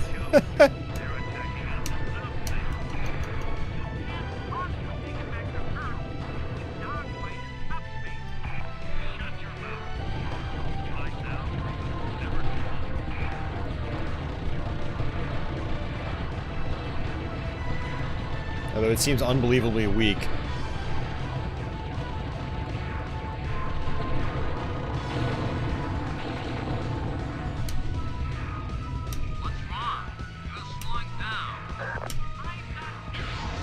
Yeah, Cafe Man, a lot of people forget this game exists. But it certainly does.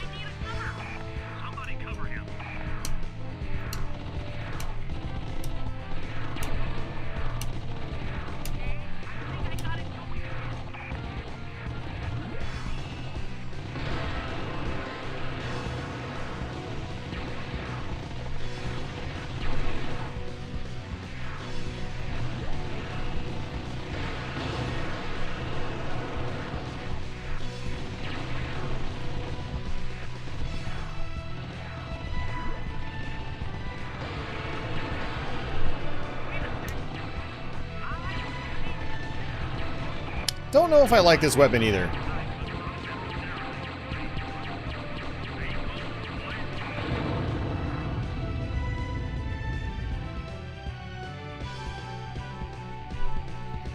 Yeah, I mean, Dasan, that's how I've always felt, but, you know, like I said, it's warmed up to me in recent years. And this is just the standard difficulty. I assume you can crank it up higher, and it's probably more interesting.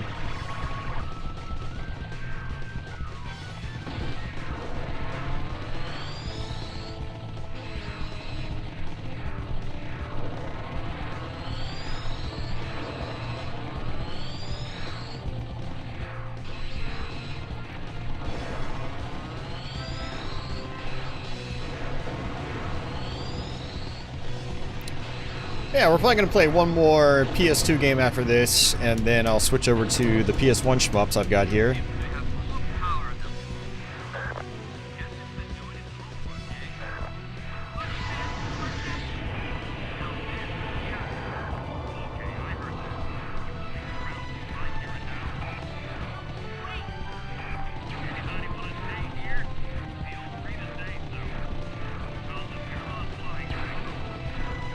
Well, I just realized the bullets get smaller as they collide with enemies. That's cool.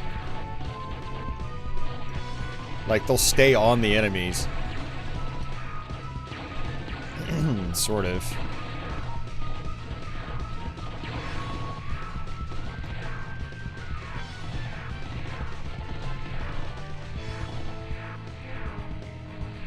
Hey, John Evan.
Jeez, only have 4 more hits.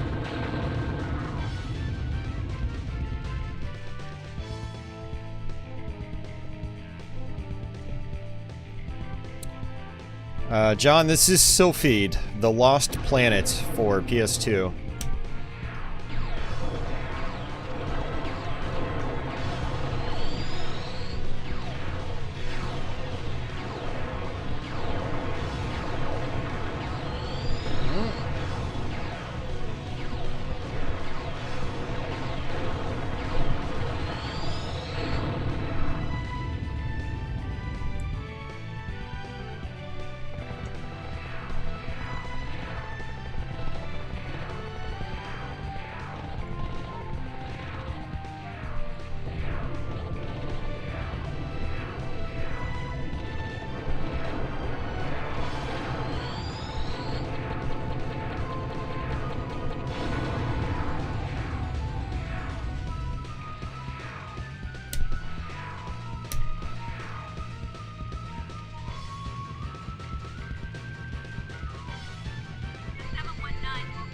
Oh, thank you.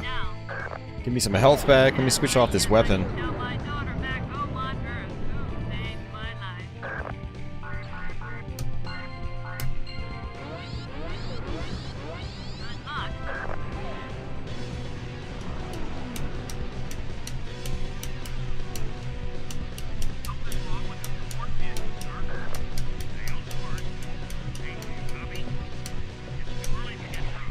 Oh, I think our refuel ship gets taken over, yeah.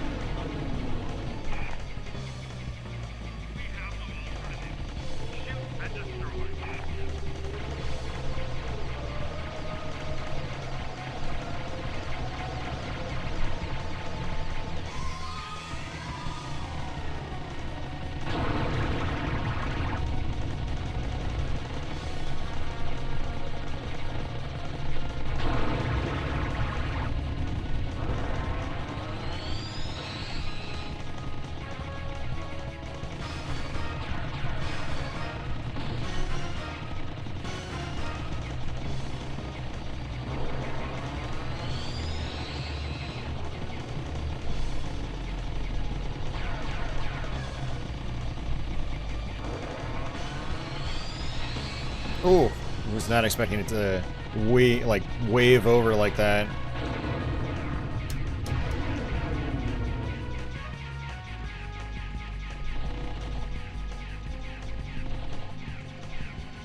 Jeez. Okay. Yeah, I don't like that pattern.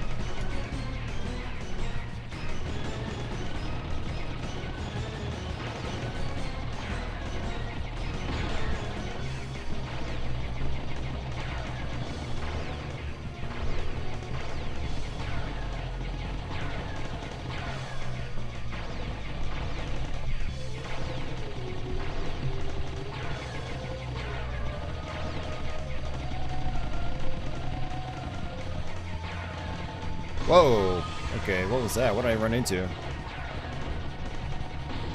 Jeez, man. It's not good. And I'm dead. Jeez. Do you wish to continue your mission? I think it's gonna make me restart the whole level. Continue with your mission. I think it's gonna make me restart the whole level. We're gonna probably just switch games. Yeah. Yeah, go figure.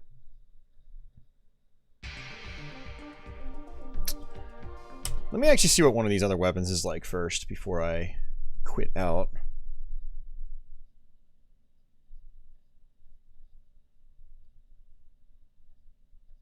Begin mounting your weapons now. Let's see what the 7 type is. Your position. Boy. You know I wouldn't hold you in the middle of something. Oh, this one, you can angle it.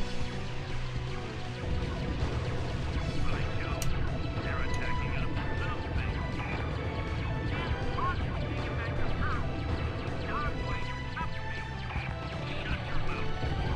Yeah, you can angle it. That's the gimmick.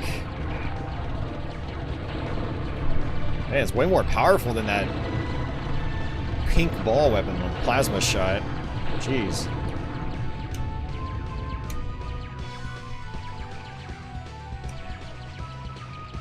What's wrong? What's now?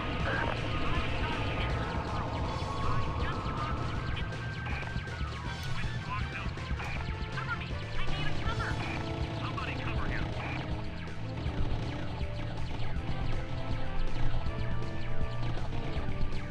I think I got it going again.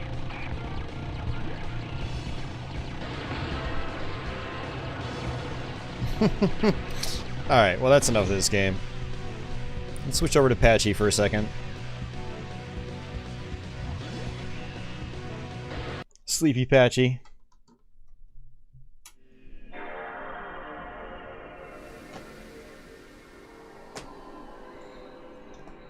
Oh man, but yeah, that was actually the Japanese version of the game too. It's got some, I think some nicer box art than the American version. It's pretty cool. Camera's a little dim. I always try to turn the camera light off when I play the game. That way I don't have that light blaring in my eyes. But yeah, as far as I can tell, it's basically the same as the North American one. Like, even all the voices are still in English.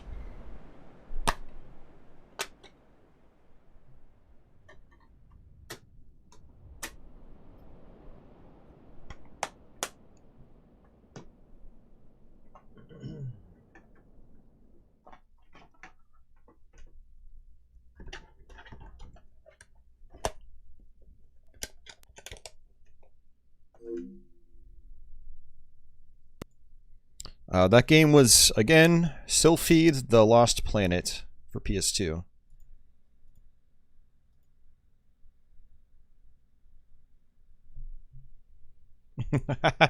She goes, Broop. Well, hey, you.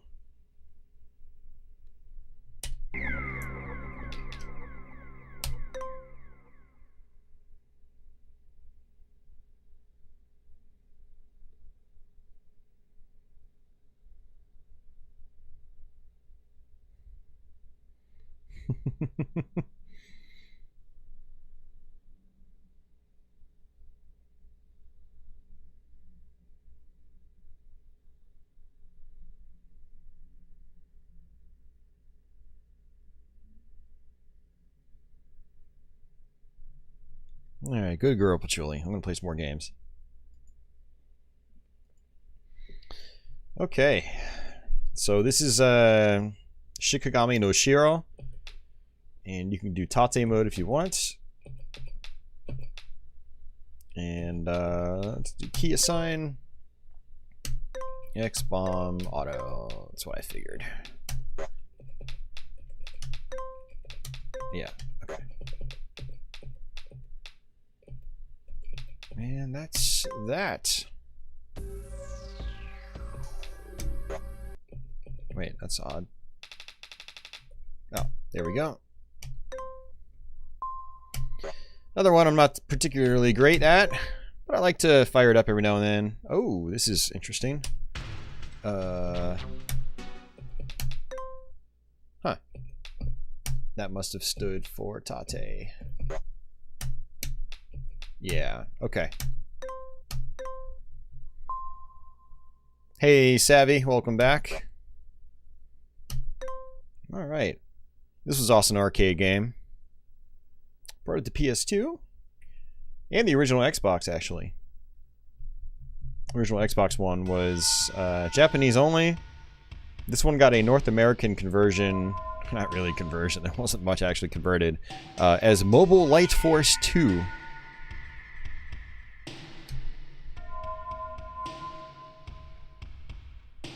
I definitely prefer the second one in this series. I think it's a lot better than the first game, but this is still kind of entertaining.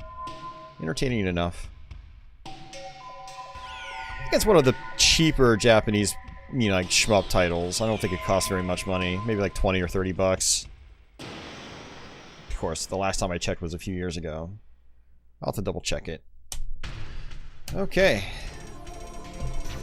So this also has a scraping mechanic.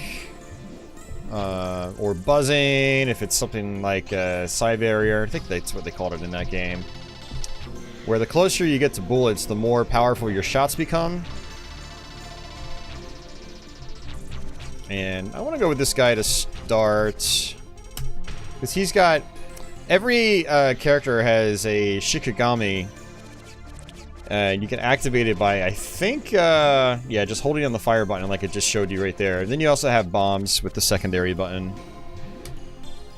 And this guy's Shikigami just, like, locks on the enemies and just targets them immediately. And I can literally just, like, sit in place and just have my Shikigami kill everything for me. At least on the first level. And then you get coins.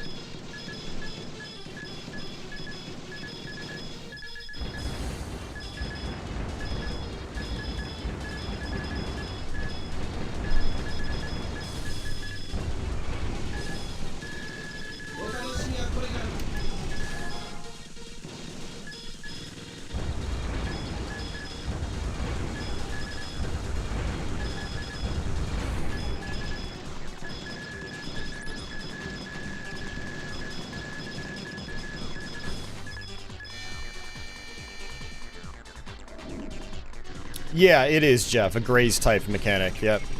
Whoops. Okay. Thought I took a hit there.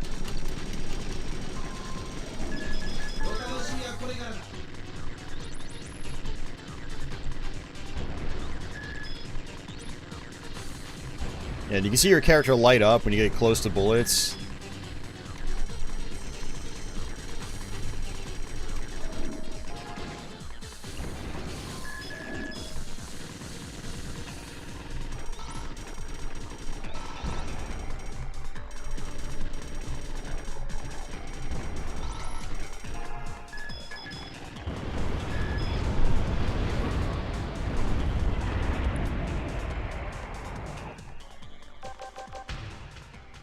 Alright.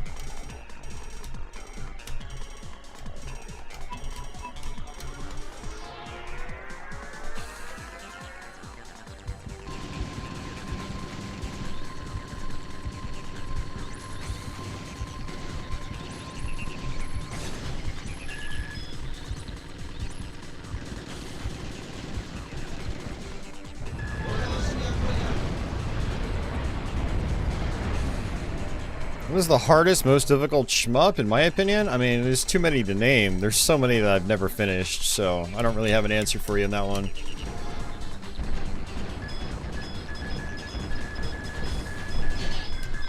I mean, this is one of the toughest genres in gaming, period, if you ask me. There's definitely no single hardest shmup.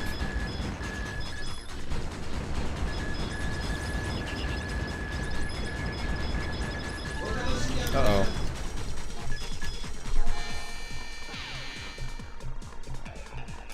Alright.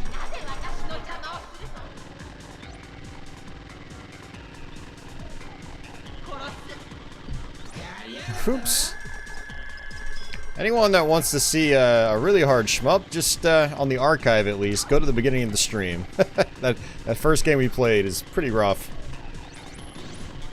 DoDonPachi Dai-Ou-Joh. And then there are other games like that, like Ketsui, which are extremely difficult.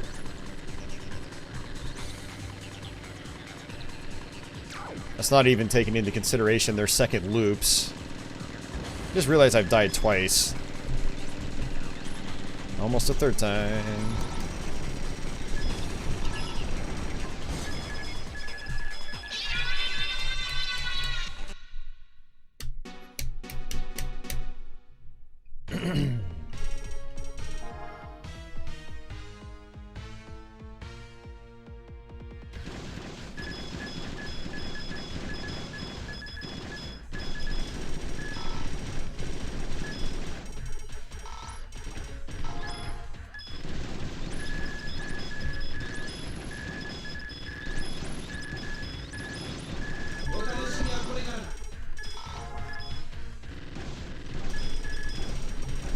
You gotta get really close to the bullets to scrape them.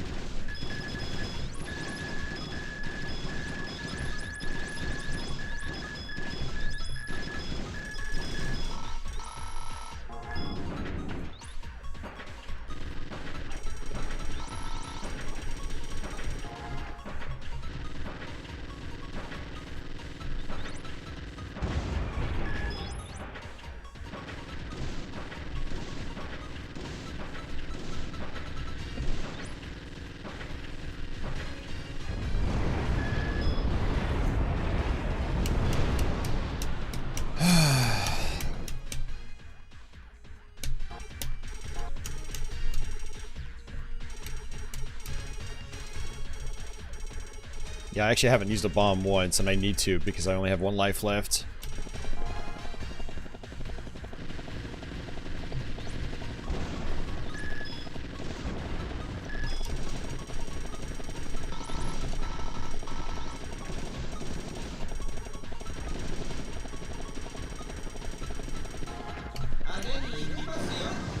Like that. I don't know these patterns because I barely play this game. It was never really a favorite of mine. Again, it's another one of those that I've warmed up to in recent years, but I haven't clocked a lot of time into it.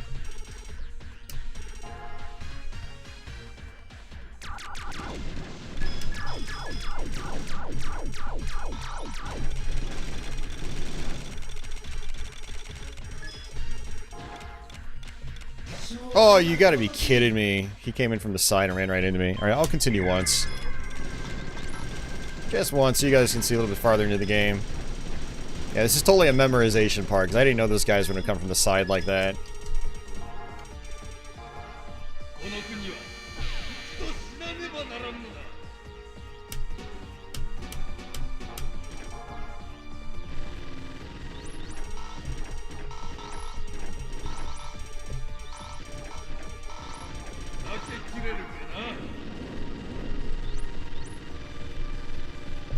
Whoa there. Ah! Oh, those things slow me down. Okay, I see.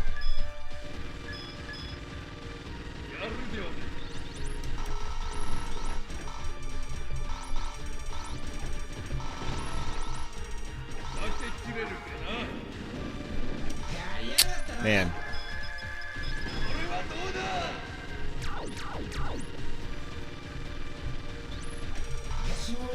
That's it. Ah, screw it. I'll continue once more.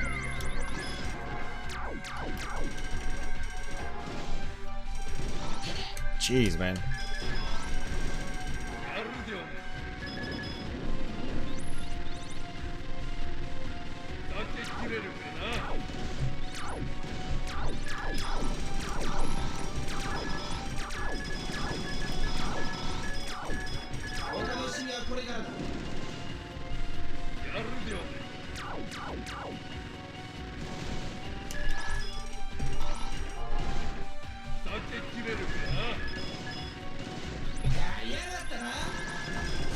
Man, that's rough.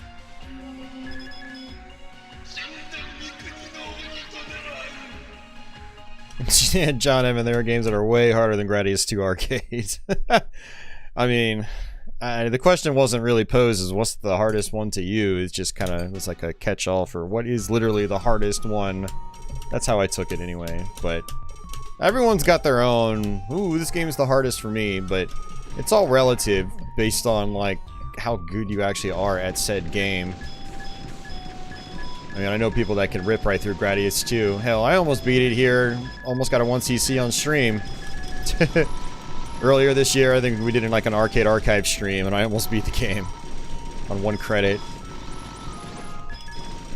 But yeah, no, Gradius 3 is way more difficult than Part 2. It's notoriously challenging.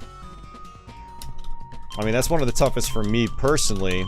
But again, it's all relative. Based on your experience level, how many you've actually played. Yada yada yada yada yada. Alright. Well, that was a terrible run. No, I mean, not that I really expected any better, because I don't know this game very well. And hey, Uber Disco. Scott asks, are shmups more popular in Japan than US? In this day and age, I don't really think so. Back in the day, yeah, they definitely were. They got a lot more releases overall. But there was definitely a period here in the United States where a lot of people played them. But it was more like the 8 and the early 16-bit era. By the end of the 16-bit era, a lot of people in the United States had kind of stopped messing around with them. Moved on to the next hottest thing. Alright, well that was like 10 minutes of nothingness, so let's pop in something else.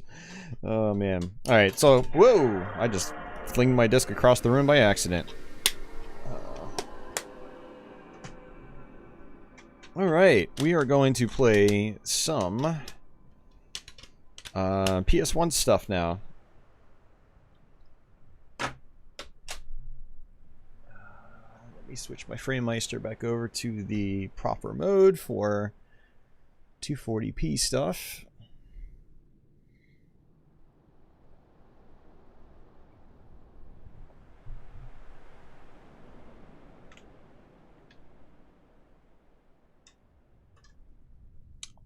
So we've been playing a lot of vertical stuff, so I think I'm gonna continue with the last 2 vertical games I have here for tonight, and then I'll do some 2 horizontal games to end the stream.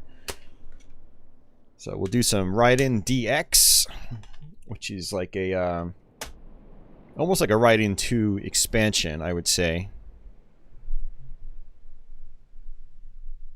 Do I ever find 2.5D side-scrollers moving less fluidly than 2D sprites? Not really. I mean, it depends on the game. Depends on the frame rate, primarily.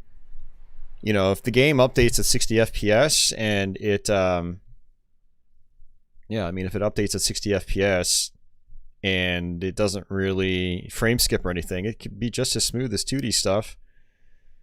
And it's the same with 2D. Just because it's 2D doesn't mean it's going to run smooth. There are a lot of 2D shmups out there that run poorly, and they don't feel smooth at all, even though they're 2D.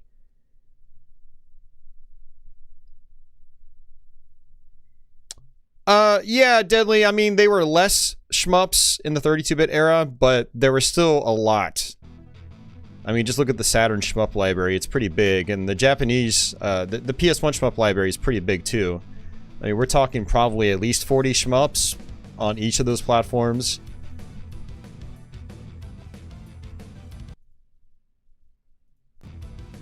Yeah, probably at least 40 shmups on both those platforms individually.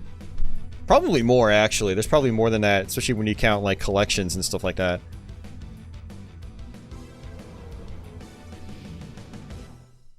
It was really, like, in terms of Japan, it was really, like, the PS2 era where, like, you know, they really started seeing less outside of, like, arcade ports. Like, the console exclusive shmup in particular kind of, like, almost died completely in the PS2 era. Because there aren't a lot. I mean, there's, like, Gradius 5, and there's R-Type Final, and there aren't that many other console-exclusive shmups. Most of them were arcade conversions. Yeah, it's kind of interesting. Hey, Mark, welcome back. Other Mark. We have lots of Marks here.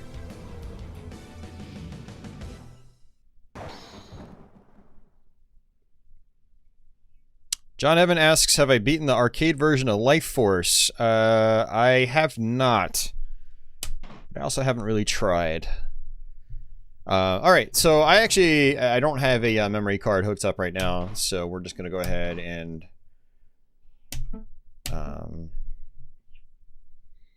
we're just going to play it like this. Adjust settings, game config.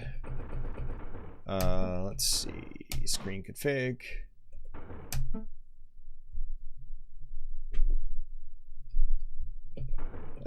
Controller config. Alright, button. Alright, let's see. That should be...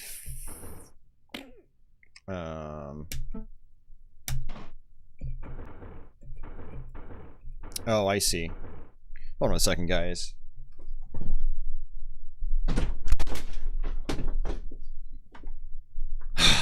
Alright. Let's try this again without my cat nagging me to hell and back. Alright. So X should be... Okay, fire. Circle should be bomb. Alright, that's all. That's really all I want.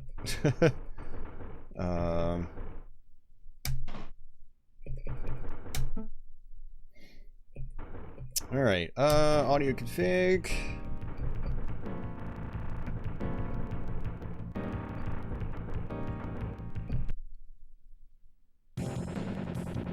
New release. I don't think I've ever messed around with a new release soundtrack. Alright. Now this does do Tate mode, but we're not doing Tate for any of these games. But it's good to know.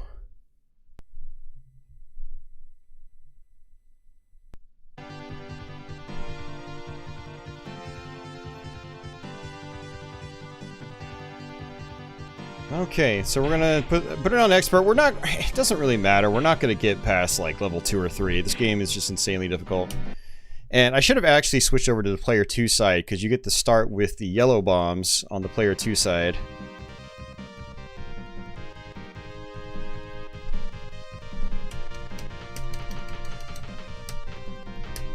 Okay, square is my auto fire, which I will probably end up using.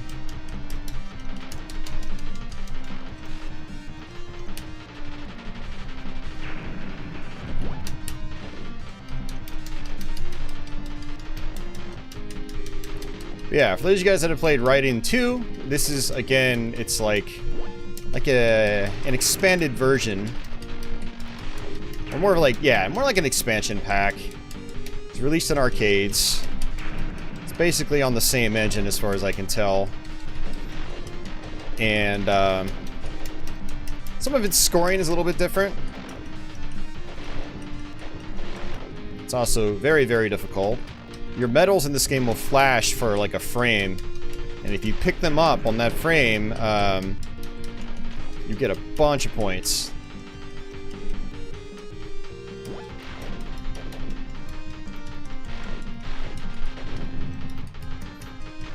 And what's really cool about this is they brought some music back from the original Raiden. So this is actually the first level theme from the original Raiden.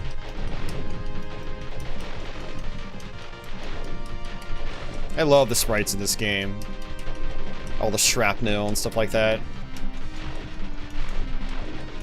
Really good stuff.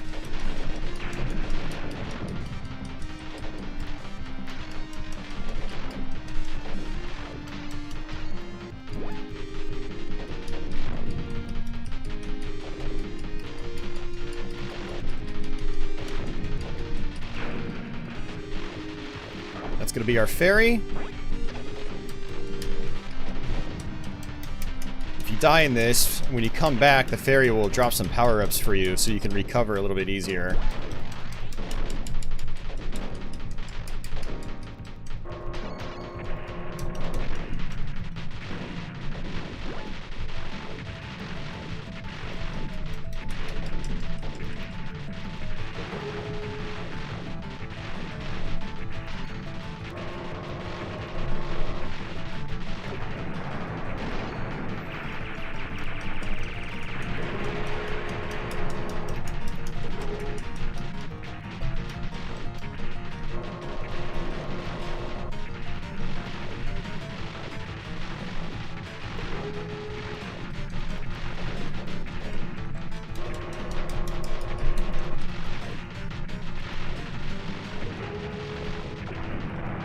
There we go.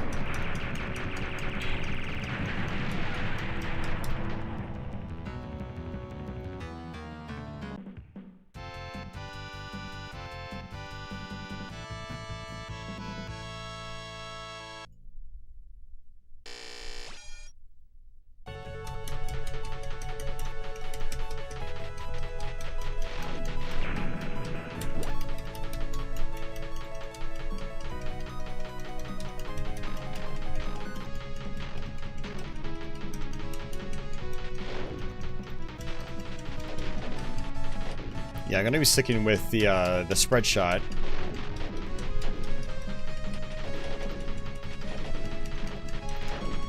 Raiden 2 kind of made the pink laser pretty famous in terms of, you know, as far as what people recognize in shmups.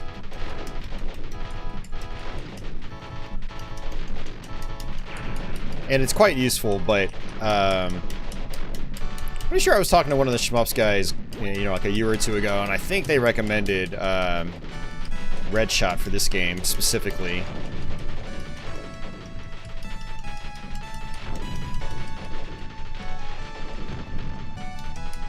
So many enemies coming at you from all sides, and it's difficult to stay on top of them.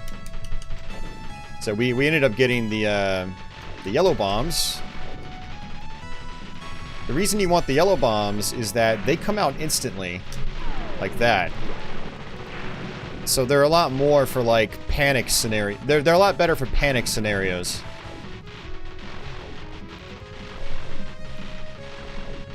I just realized we are on the normal difficulty. This is not the arcade difficulty, so these bullets are actually a little bit slower than how I usually play.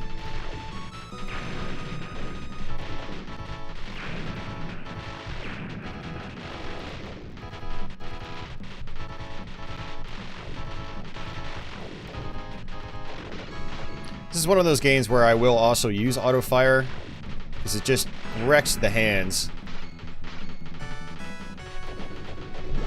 But in recent times, I've started warming up more to auto fire. I still like to mash, like in the first Raiden in particular. But, you know, on score leaderboards these days, players usually play with auto fire. Unless the scoreboard just says, no, you're not allowed to do that. But it's just kind of like the normal standard now for shmup players in this day and age.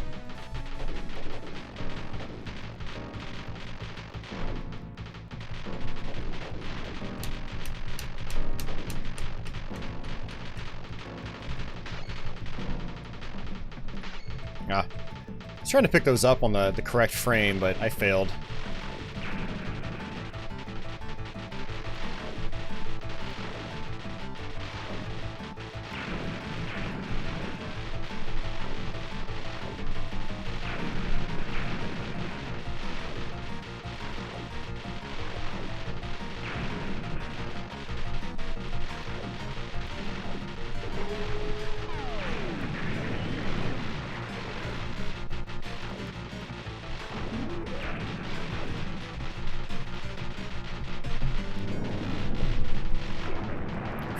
Cool.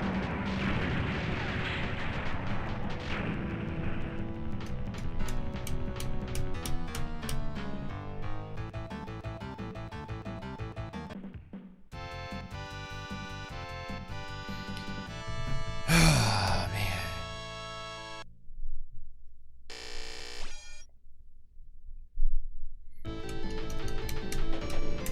I'll go ahead and just keep rolling with the auto fire. Rapid fire. Oops.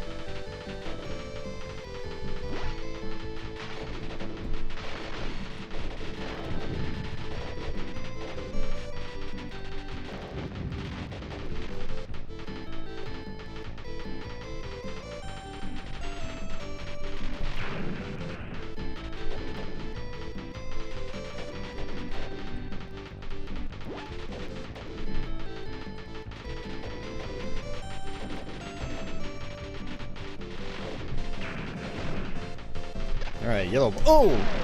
You gotta be kidding. I didn't even see that bullet. I did not even see it. Alright, well I guess we're using this because my dumbass went to pick up all those power-ups.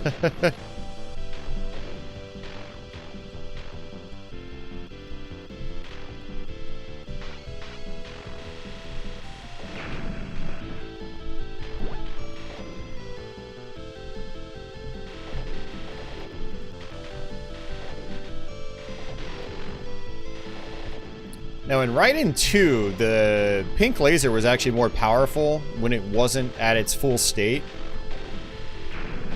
Not really full state, but you could let go of it and then fire it. When it was a solid, or like a straight laser, a focused laser like that, it was, it's more powerful. Oh, jeez. That's what I get for, you know, switching up like that. I did not want to switch up, but I wasn't really thinking.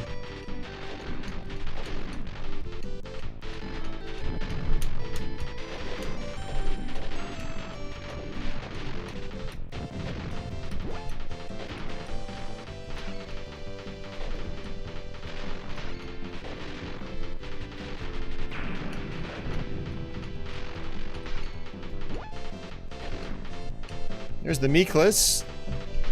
He's a little sort of dino kind of dude. He's in the Raiden series.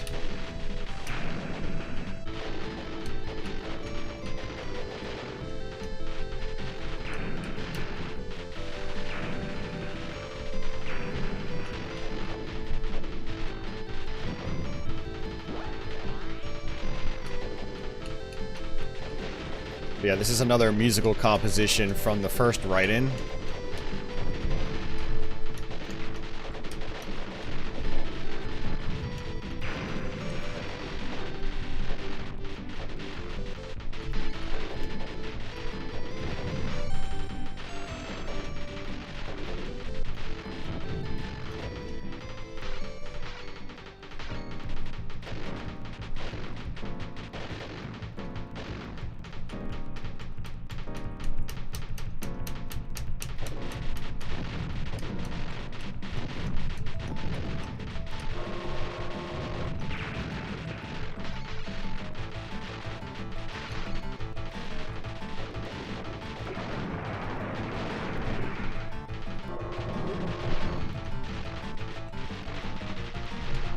Oh, I still ran into that. Are you kidding me?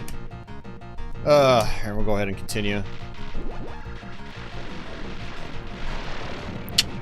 I wasn't paying attention. I'm not playing very well tonight in general, to be honest with you. I mean, to be fair, I haven't been playing a lot of shmups lately, but usually I do play a little bit better than this. My mind also is kind of like not in the right space right now. I'm still going through all this like paperwork nonsense with this company I'm signing on with for work, and then I just happened to check my email like halfway through the stream, and like they sent me some, not really a nasty gram, but their background investigation system is just like pressuring me to get some paperwork in like right now, and I'm like, dude, it's late Friday night. What the fuck, man? It's just frustrating.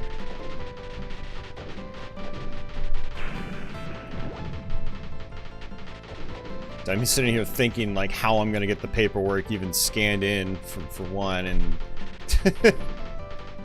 at midnight on a Friday night, because that's really what I want to be doing on a Friday night, right?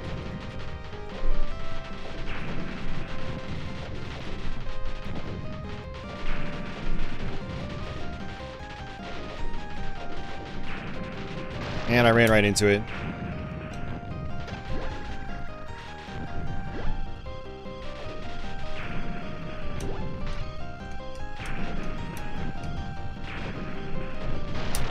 I'm not focusing now. I'm just completely lost. Alright, let's just quit.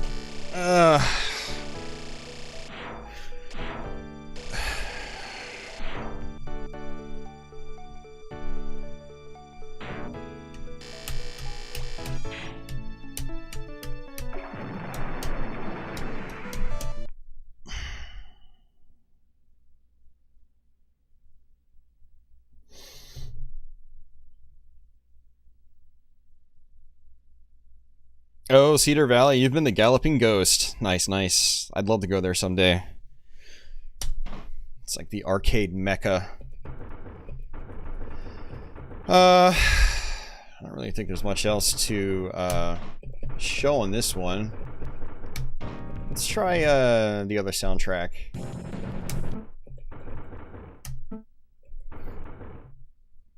I don't know if I'm assuming it took.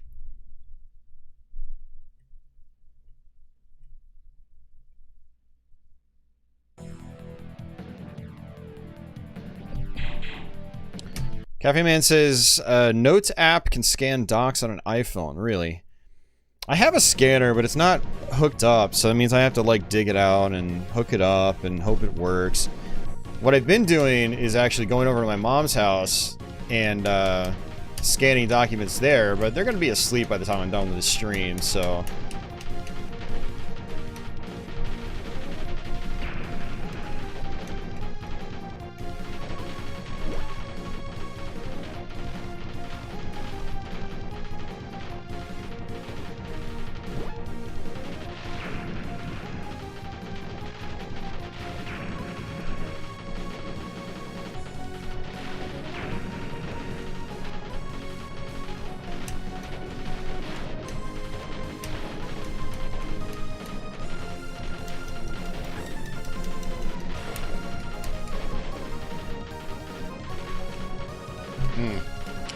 Yeah, the timing on those is like really tough.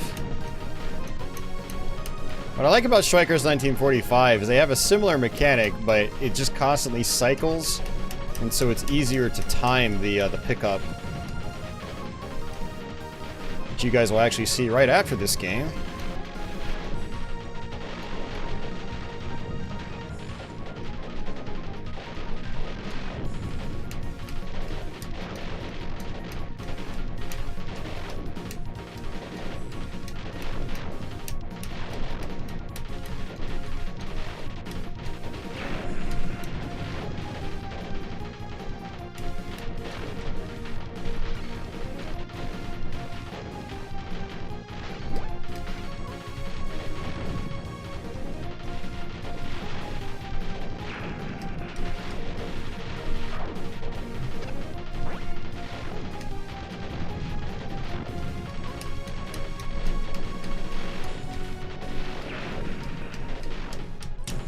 Yeah, and you know what I just realized is I actually...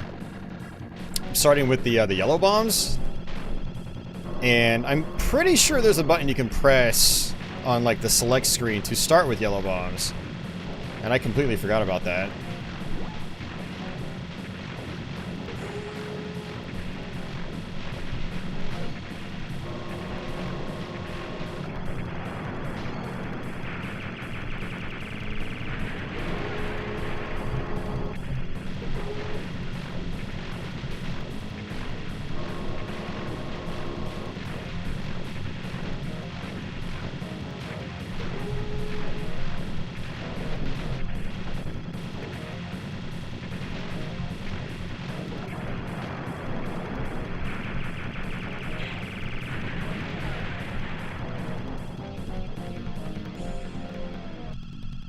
Super off-road. Hell yeah, Cedar Valley. That's awesome. That's a fun game in the arcade.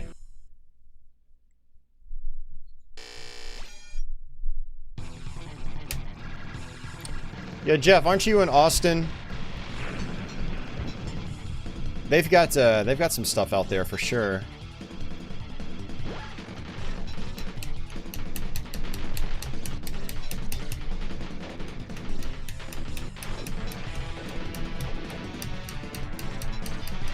We don't have many, like, arcades here. It's more like family fun center type crap, like Dave & Buster's and whatnot.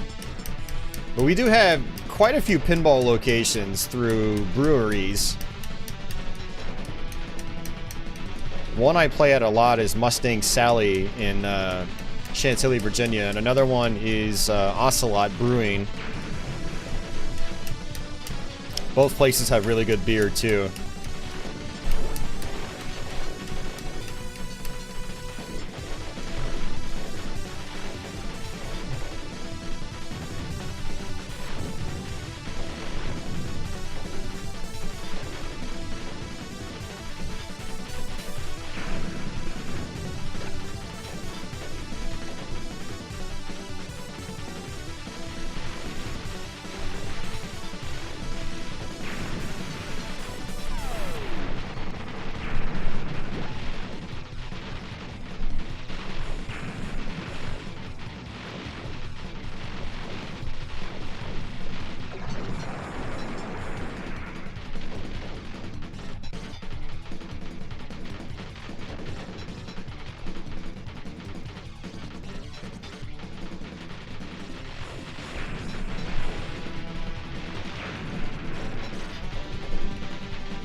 Its alternate soundtrack's pretty solid, actually. I've never actually played with it.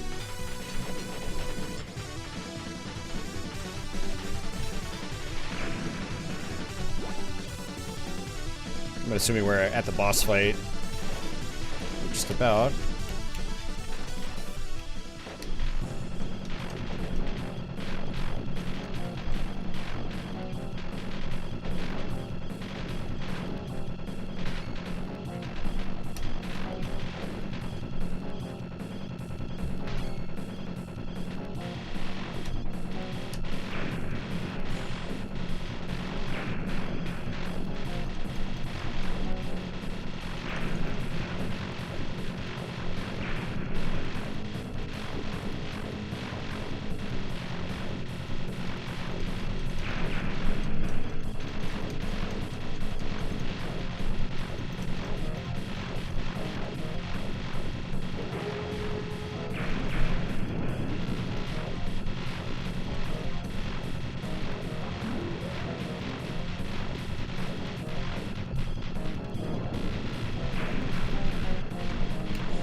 Oh yeah, John, the Godzilla pinball is awesome.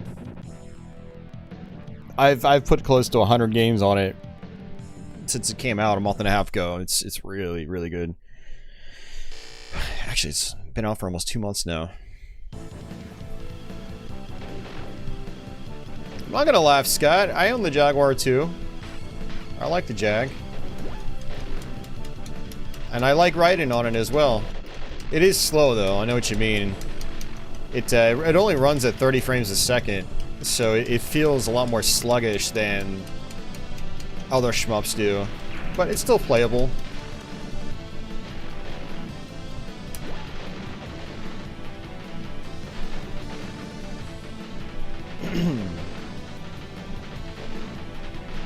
Probably gonna do a Jaguar variety stream again sometime in the near future.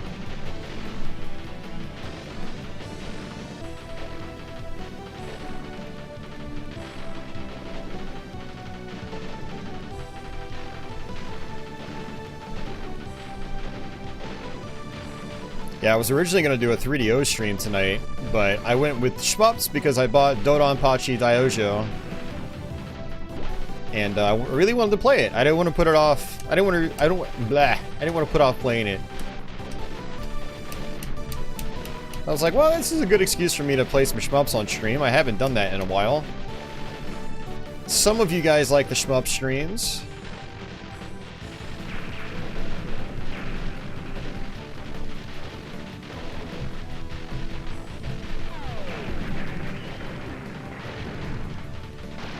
What did I get hit by? Seriously. I have no idea what I got hit by.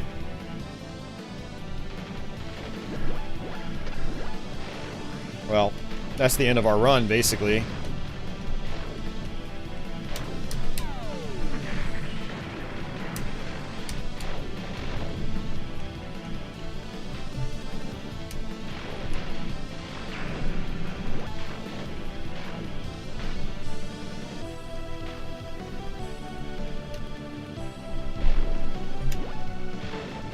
I'm pretty much forced to go with the blue laser right now because nothing else is going to be strong enough. Well, I guess the pink laser might be fine, but it might be the weapon to pick for recovery reasons.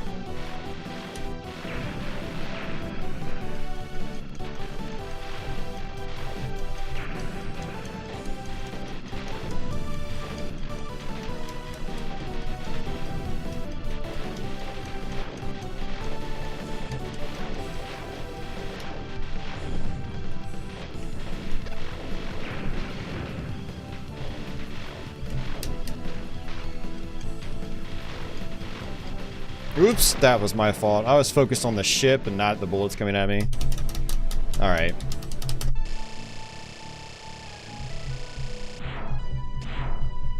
Cafe Man says, SHMUPS are good Friday stream material. Yeah, I don't know. We have less viewers than we normally do on a Friday night.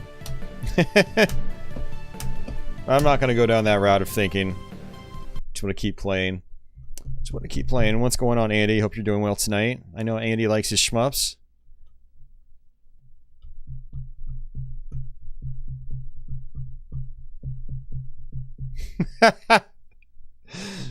The biggest arcade here is a cider brewery. Their cider tastes like shit. But you also don't really like cider. Do they serve anything else, or is it just cider? I would assume it would serve other things. I would hope it would serve other things, at least. It'd be kind of like limiting their scope if they didn't.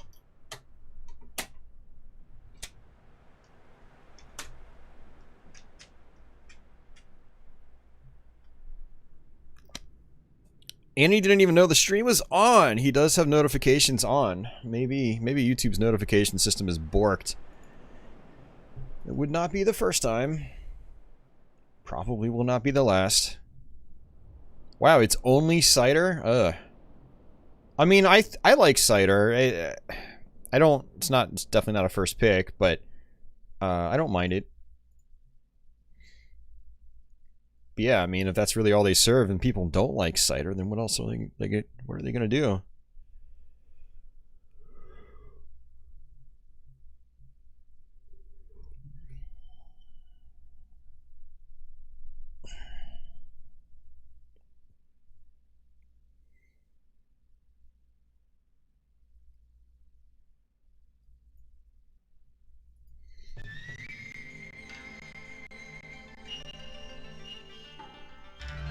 Cafe Man says, give me a Jim Beam and cider.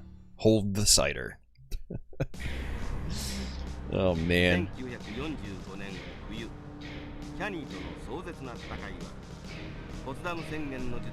Alright, this is Strikers 1945-2. Which Desan said earlier that he's been playing. This is one of my favorites from this time period.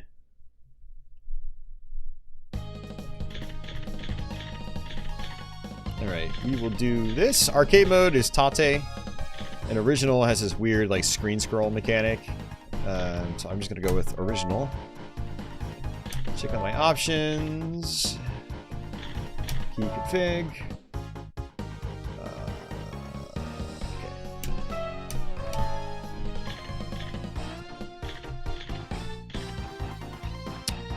Let's do... I actually don't use the rapid fire. Because your fire rate's about the same when you're just like lightly mashing the button, but also when you use your special and your power meter depletes, you can just hold down the fire button and it's basically rapid fire.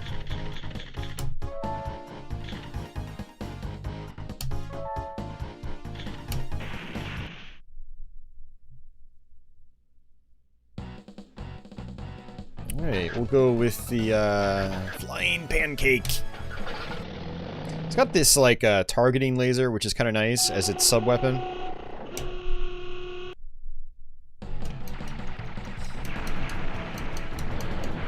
But yeah, this sort of has a metal system like Raiden 2, or Raiden DX I should say, where like it flashes and you gotta pick it up at the right frame.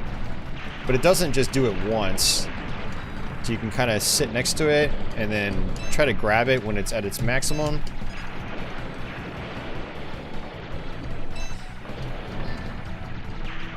Basically 2000 is the maximum value. Much easier to time it.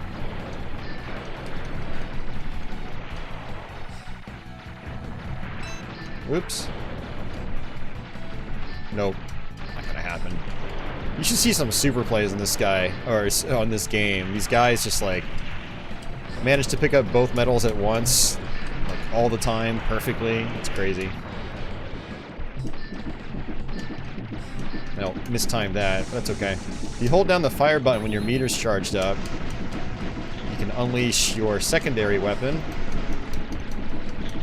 which is a big part of this game.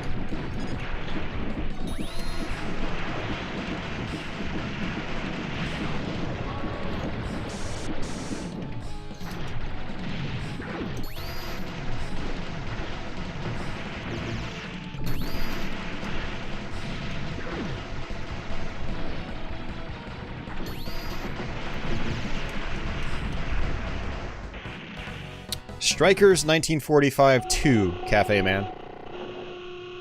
This came out in North America as just Strikers 1945 on PS1, but it's this exact same game.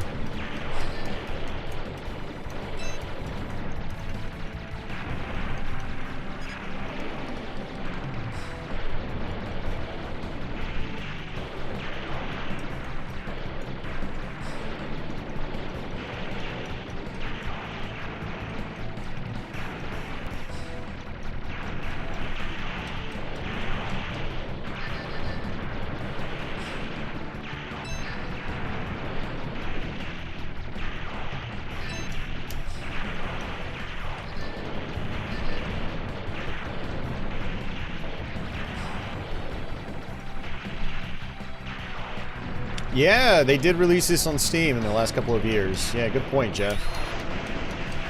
Probably should have saved that for the boss fight. You do have bombs. Now, this is a game where you have to learn how to use your bombs correctly. Not use them correctly, but you need to know how your bombs work with each ship, because they act way differently.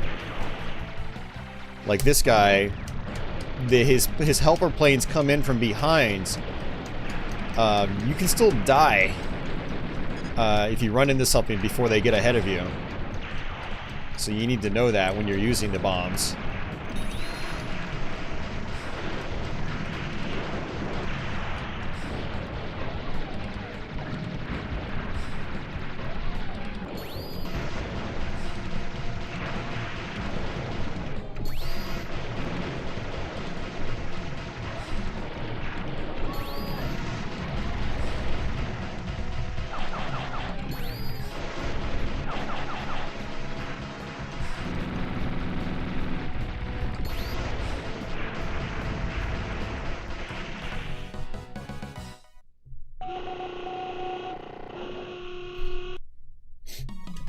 All right.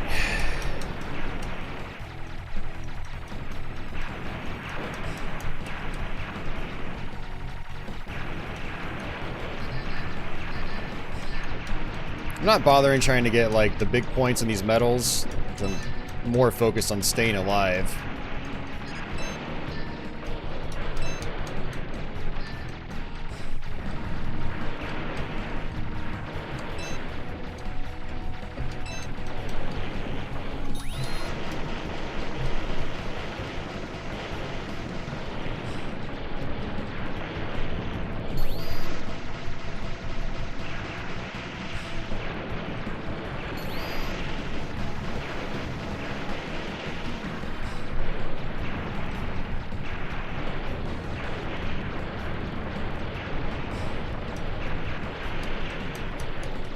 One thing I like about the console versions of this game is because of the more limited screen space, the game's actually a little bit easier.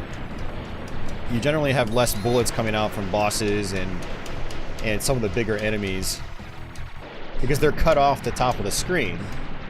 And they won't fire unless they're actually on the screen, so it's kind of nice. The game is a lot more manageable for average players. It's still a hard game, don't get me wrong, but it's more manageable.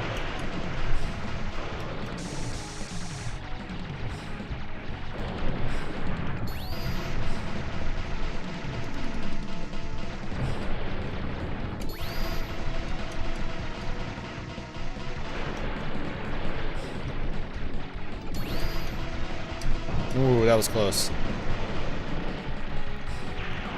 Now, one of the interesting things is that the levels, the order that the levels happen in is just the first 4 levels, at least. I think it's the first 4 is basically random. And the difficulty of the level depends on the order that you've played it in. So that boss is a little bit harder when you've played him, you know, 3rd or 4th.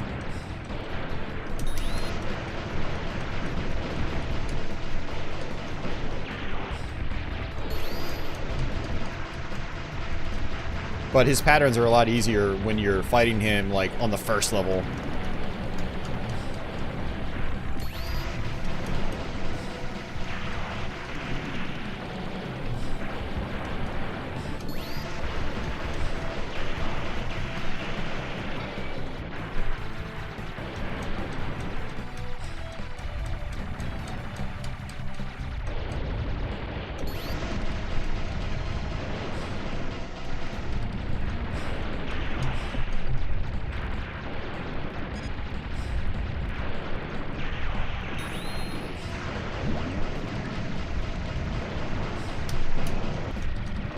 Probably could have squeezed my way through that.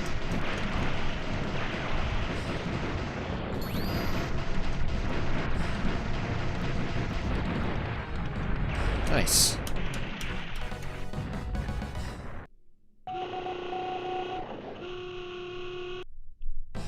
They should, Andy.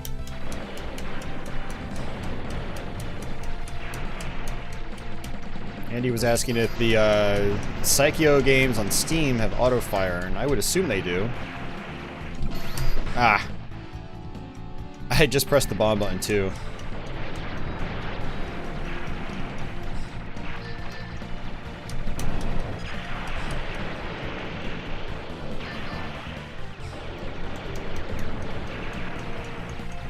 Not too far off from our extra life. 600,000, I think, is what it is.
Oh, that pattern always gets me.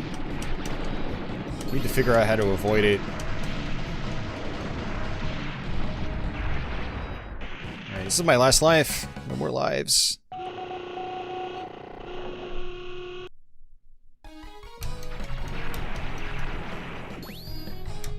This is definitely a memorization level, otherwise you are going to die. I want to save my charge attack for these big turrets. Right there. Extra life.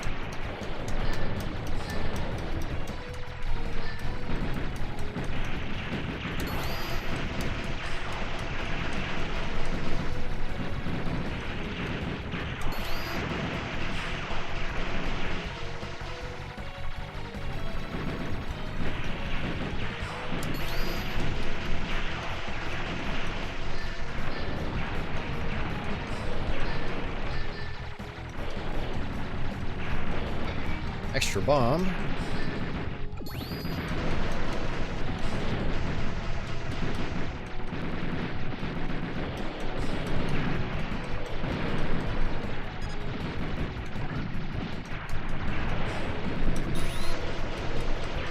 Alright, this part you can just sit like right in the middle. I don't know if I got it right. Okay, cool, I did.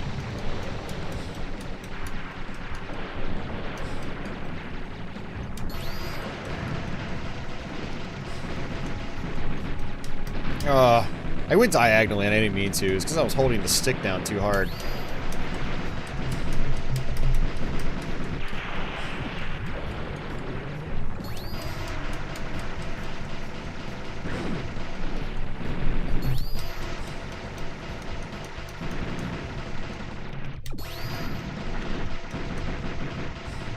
Oh, I ran right into that. Let's go ahead and do it one more time. I'll start over and I'll pick a different ship. Well, it's not too bad. Not the worst thing ever. I don't have my SHMUP memory card here for PS1, so I don't have my data.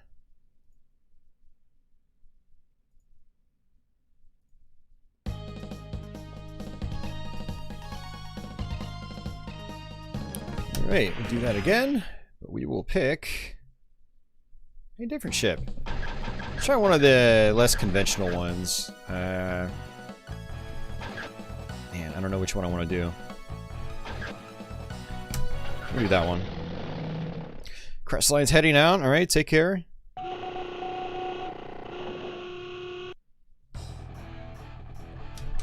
Andy, the Psycho games on a Raspberry Pi, you're just using MAME. They don't come without an auto fire built in on the arcade versions. So, yeah. I don't know why that wasn't obvious to you.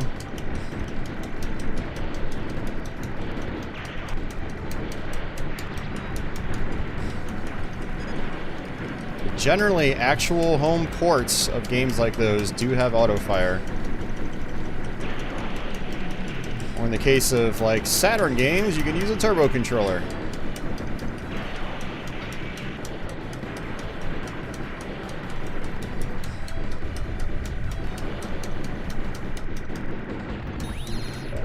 Alright, yeah, this guy's power-up is really solid. It's the one that absorbs bullets. Oh yeah. You also notice that this guy's patterns are not... Holy crap. I was gonna say not as dense as on level 3 when we fought him last time. Whoa, you gotta be kidding me. That was hot garbage.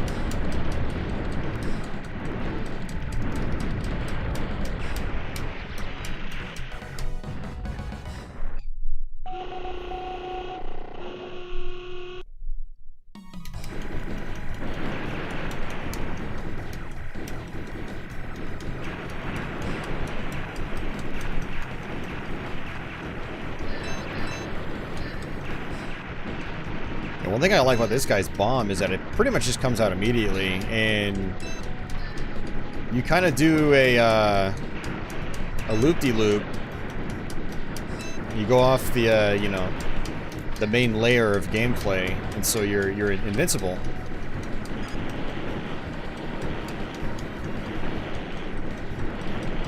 So his bomb is better when you're panicking.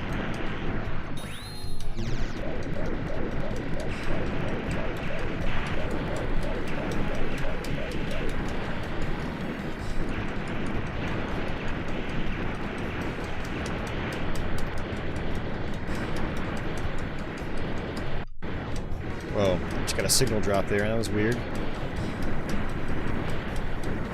Not in the capture, but it was definitely on my monitor.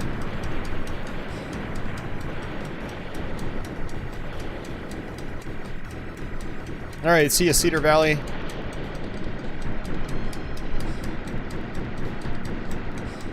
Ah, shit, man. The Hori Fighting Commander has auto fire, yeah. Alright, well that's it. I'm obviously not paying attention. Ugh. Something else to keep in mind is MAME probably has auto fire functionality, you just have to configure it. There's a whole host of settings you can apply in MAME.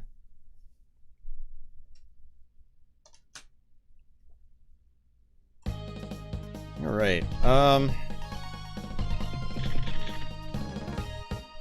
here, one more time, I'll show you this this screen setting right here. And I'll pick yet another plane. I always play as either the Flying Pancake or the Shinden. But in recent years I've been trying to mess around with some of the other ships.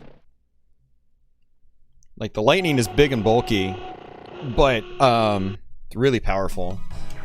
Yeah, now you'll notice the screen's scrolling up and down, which is disorienting, but it preserves the original complete vertical aspect ratio, so you get all the bullets, you should anyway.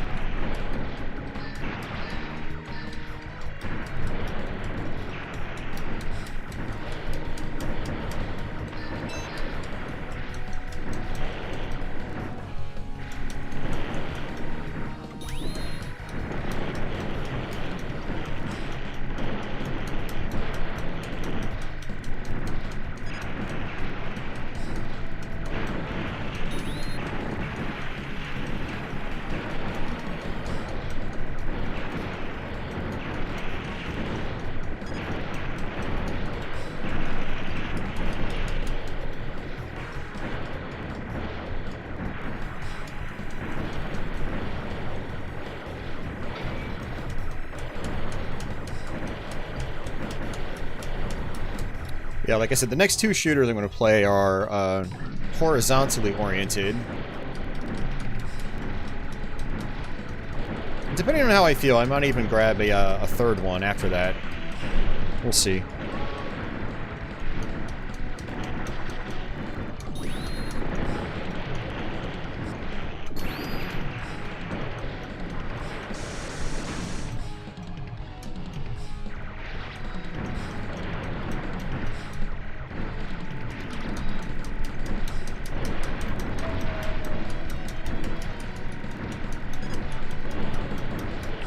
Andy, if you know what the emulator name is, let me know. But I mean, MAME is like the de facto standard for arcade emulation. I wouldn't even think they'd be on a different emulator.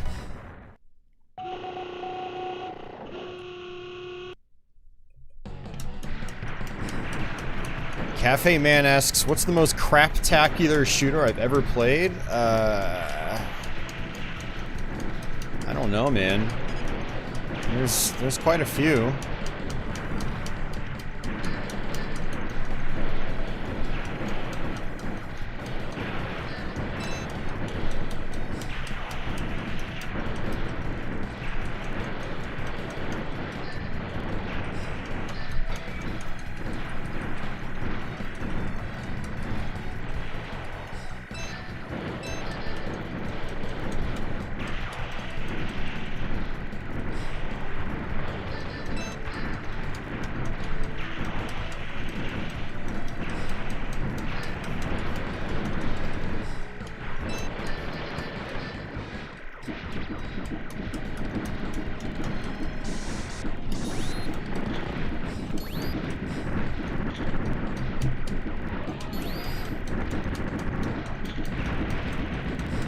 Yeah, you can see those bullets are a lot faster now.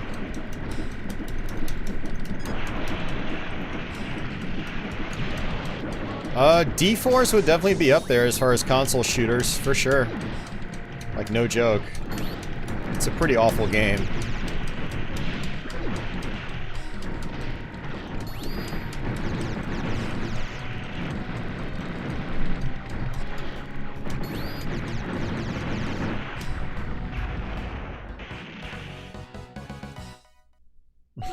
Hey, Cigarette, welcome back.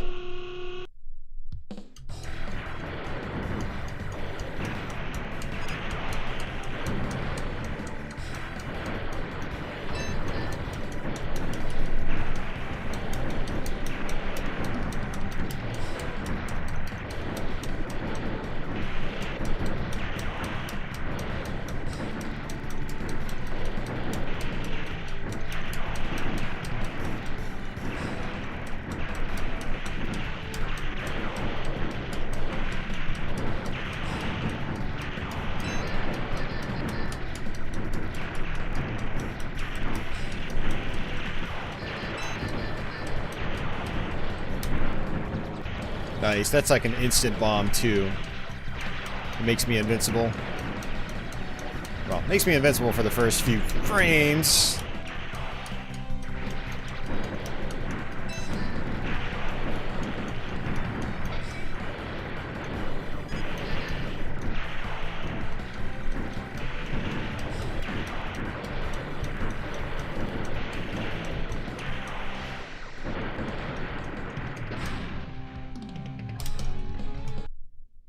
Okay, when people say R-Type sucks, I just dismiss their opinions completely.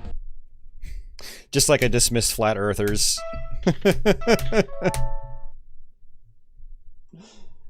Alright, I'm gonna take another quick restroom break, and I'm gonna switch games.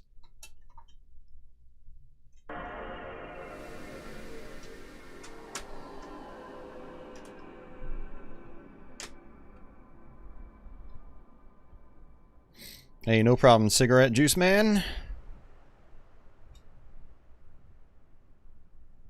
By the way, we beat R-Type on Master System last stream. That was pretty fun. I want to play more Master System games, actually.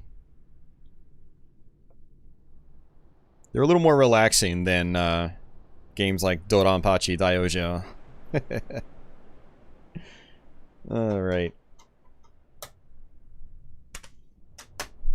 I'll be back.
Thunder Force Episode 5, The Bastion Steel.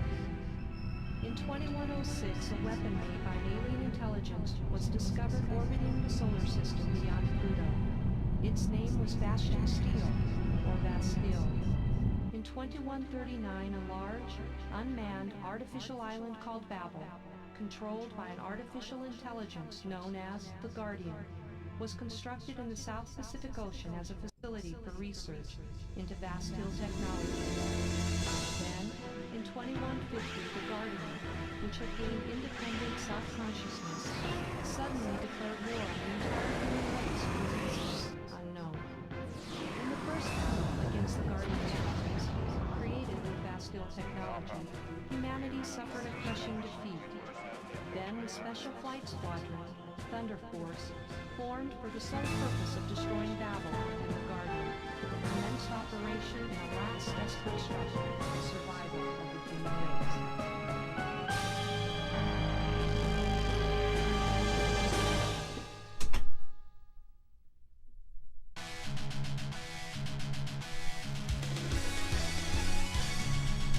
I just realized I didn't put up the away message. Oops.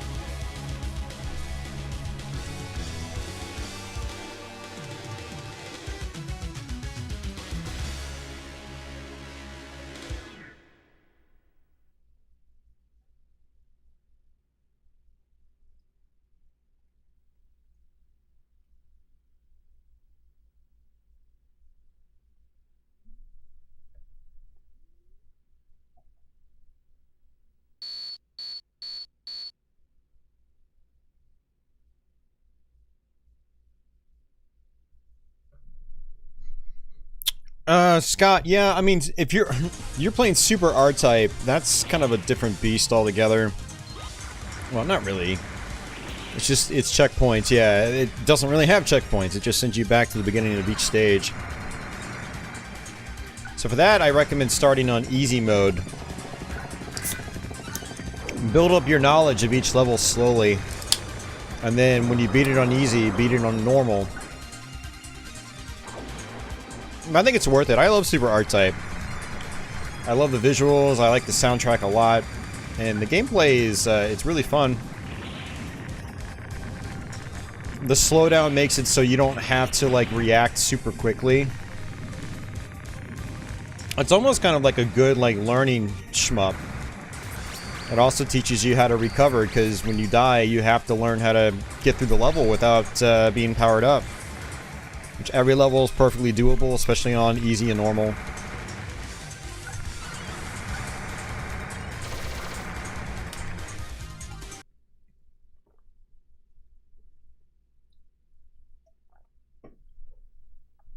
Alright. I want to check my control options here. I am playing with an arcade stick, so this game wasn't really designed with an arcade stick in mind. So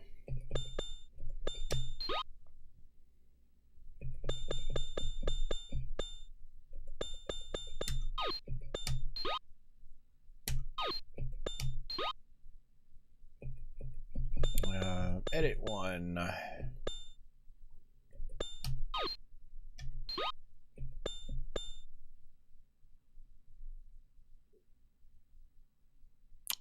Oh, there's a... Oh, this is interesting. I didn't know this, but there's a way to just map each shot to a specific button. Wow, that's interesting. That could add for some, like, or make for some crazy weapon combinations. I never thought about that. Not gonna try it right now.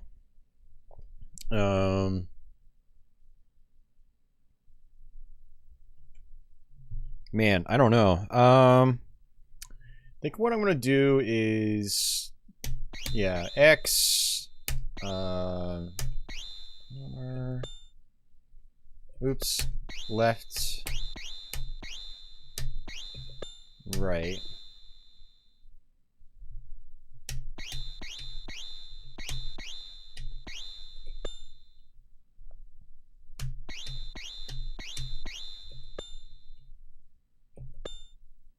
And then over weapon's gonna be that, and then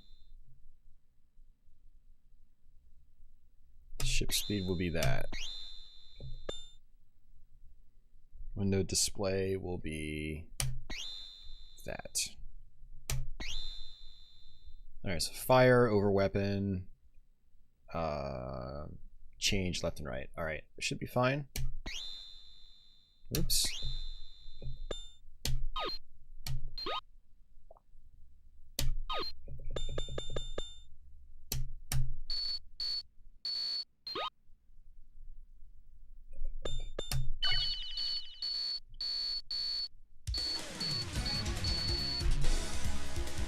Alright, we're just gonna hit start. It's gonna let us play the levels in the normal order.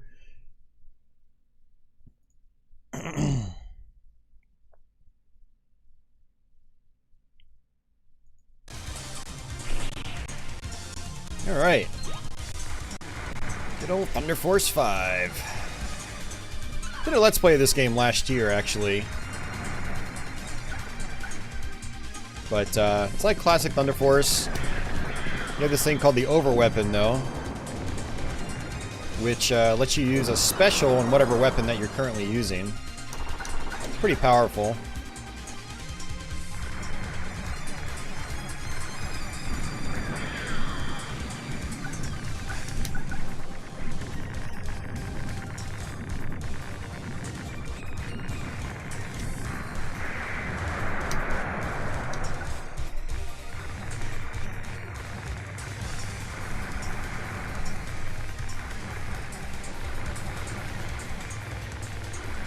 Alright, this is the free range. This is by far the best weapon in the game. I want to be in a safe position before I switch over to it. I'm going to go ahead and just use the Hunter here, which is a homing weapon. Alright, switch over. Free range will just lock onto anything that's in its sight, but it gets a lot more powerful when you're up close. Closer the distance, the more damage you do. And its over weapon is the most powerful thing in the game. Did I mod my PS2? No, I did not. This is a Japanese system. And we're running the Japanese version of the game.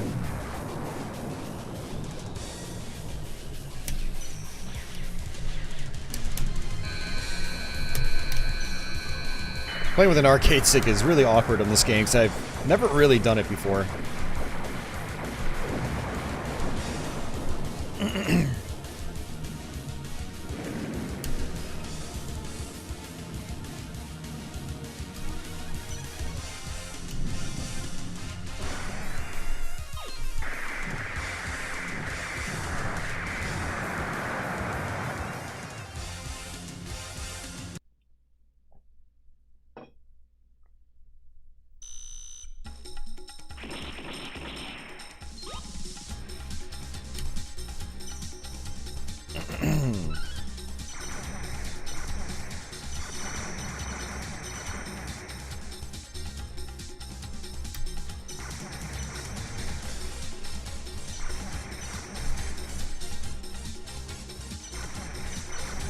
I do not have Thunder Force 6, no.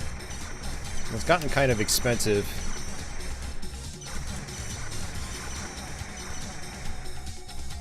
I mean, I guess so is this one too, but the Japanese version of this when I bought it wasn't too expensive. I think I paid like, I might have paid like $35 for it.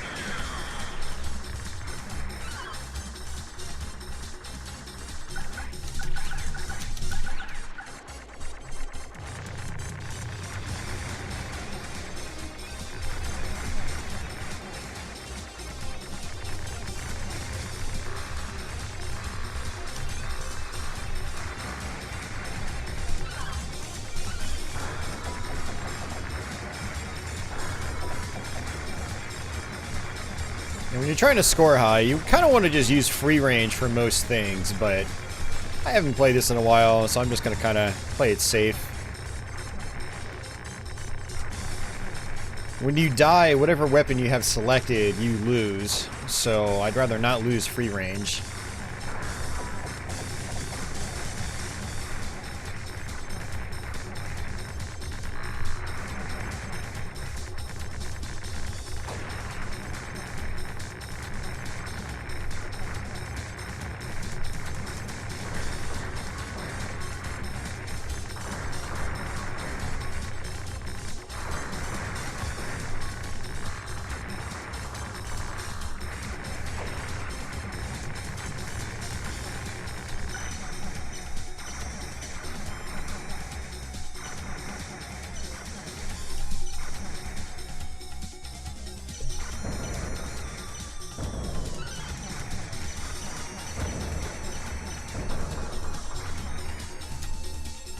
Alright, should be the boss.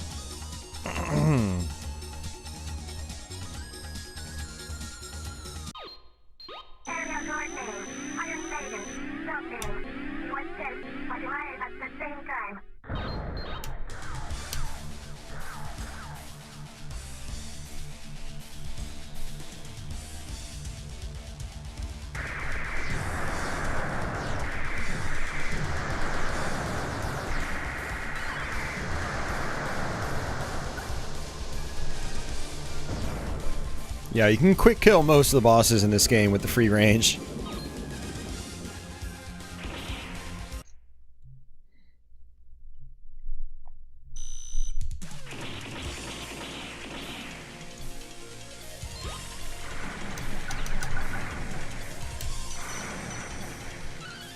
But yeah, I also have a shield right now too, which is nice.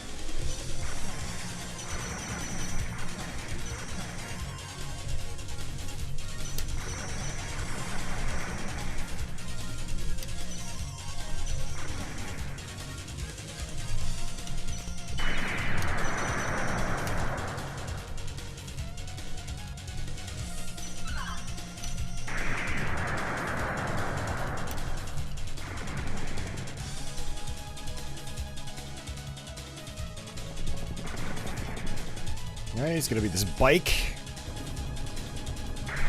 Just quick kill it.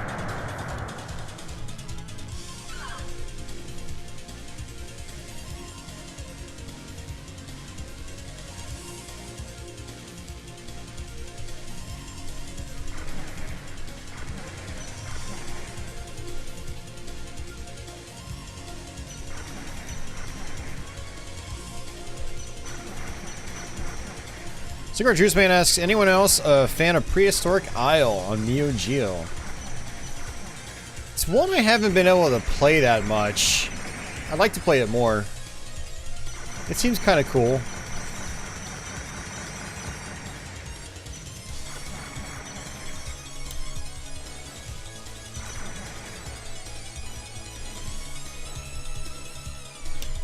Oops.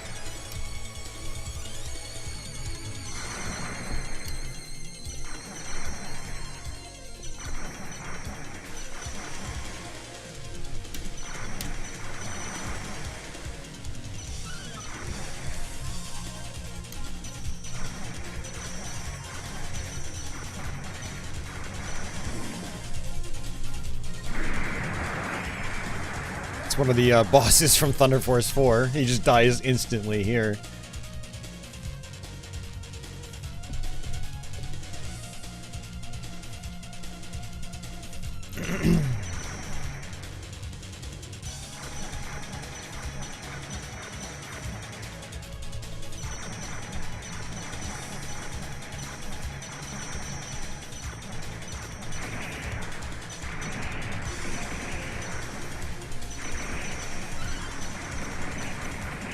Alright, getting close to the boss fight.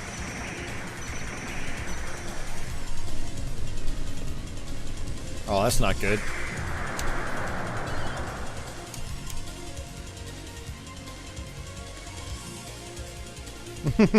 Thanks, Cigarette Juice Man. I appreciate that. The likes do help.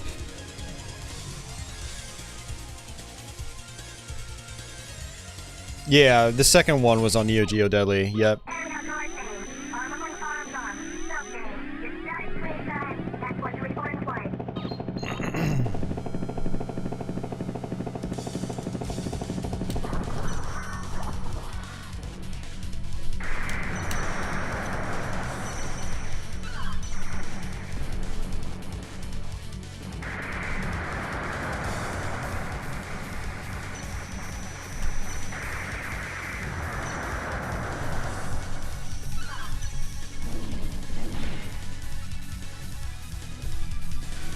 Alright, lucky. I ran out of shield.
Yeah, you can literally just sit in the corner here and hold down your fire button.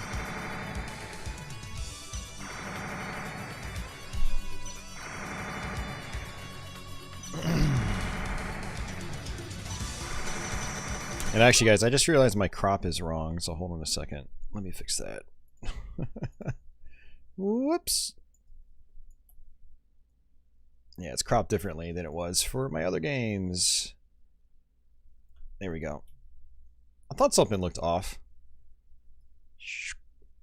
There we go.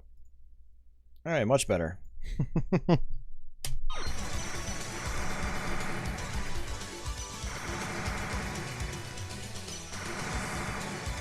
was like, well, since I can just hold down the fire button, I can look at chat and look at my stream, and then I saw the crop was wrong.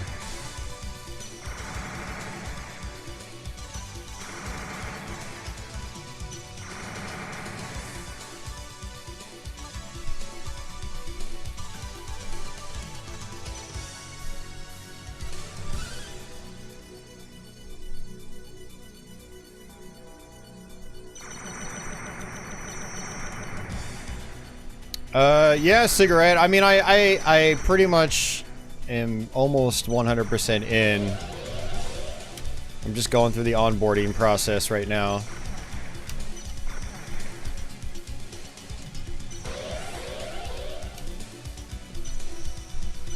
Uh-oh, that's not good. I had a feeling I was gonna die. I switched weapons real quick just to make sure. Just to be safe, I mean.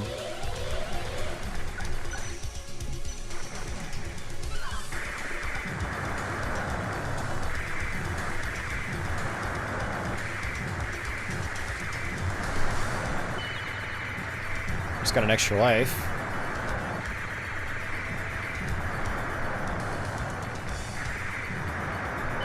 Another extra life. First one was from points.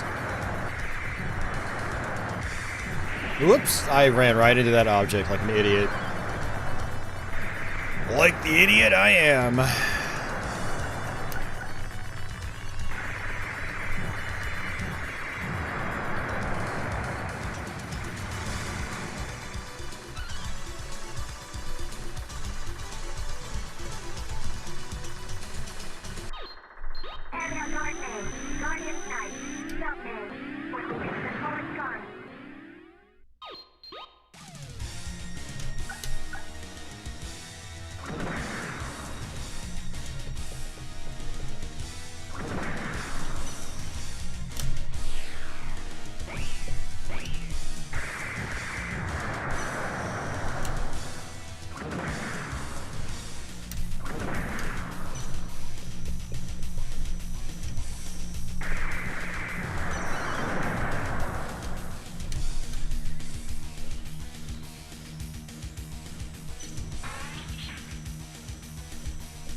Would I ever get another cat or dog? I don't know.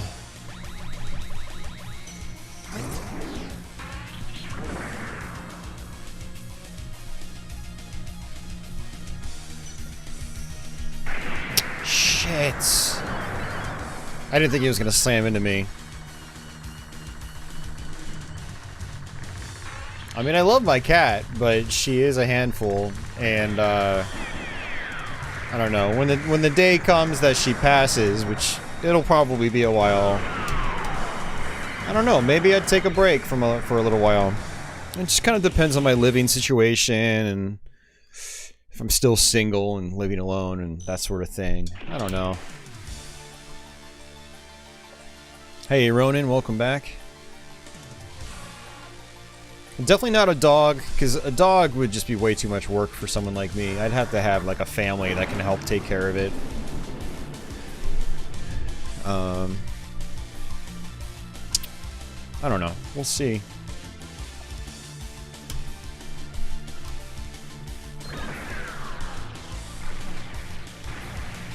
Yeah, so unfortunately I lost my free range. I mean, I'll get it back here, but I did lose a few lives, which makes completing the game a little more difficult. I guess we'll see what happens.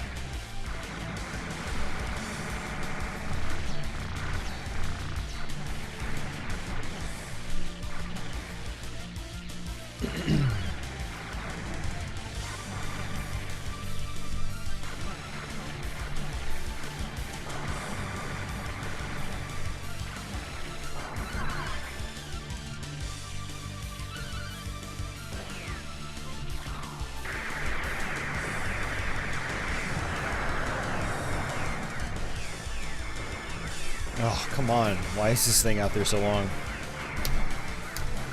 Oh, it's because I switched weapons. For some reason, I thought you just pressed a second button and it would use your lasers.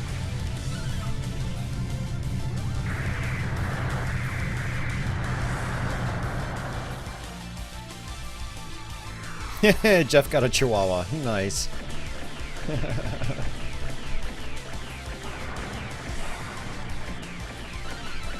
Yeah, unfortunately, I wasn't paying attention earlier, and so I lost my big vehicle.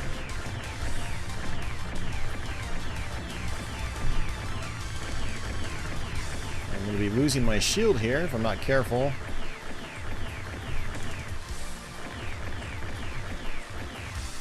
There we go.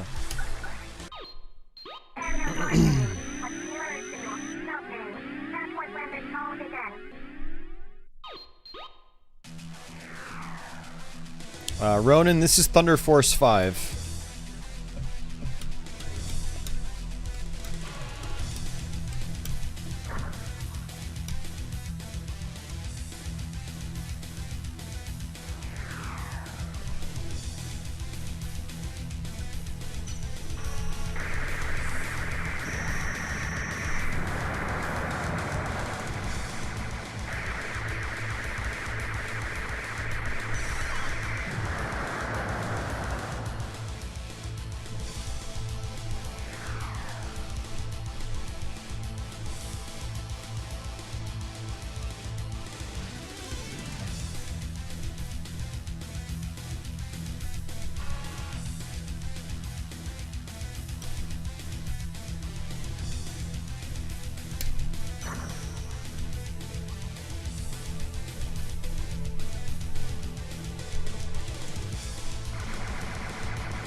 Not exactly all that exciting with all these quick kills.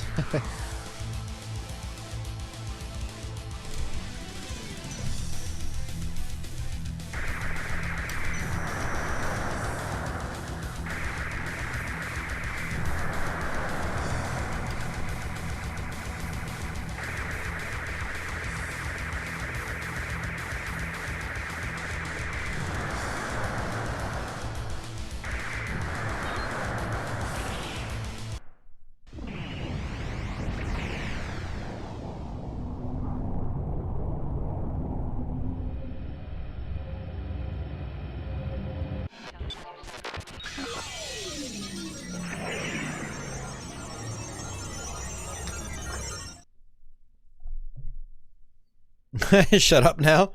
You can do whatever you want, man. Yeah, thanks for hanging out a little bit. This is the last level, by the way.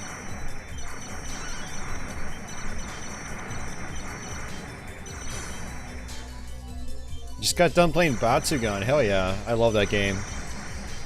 Very challenging.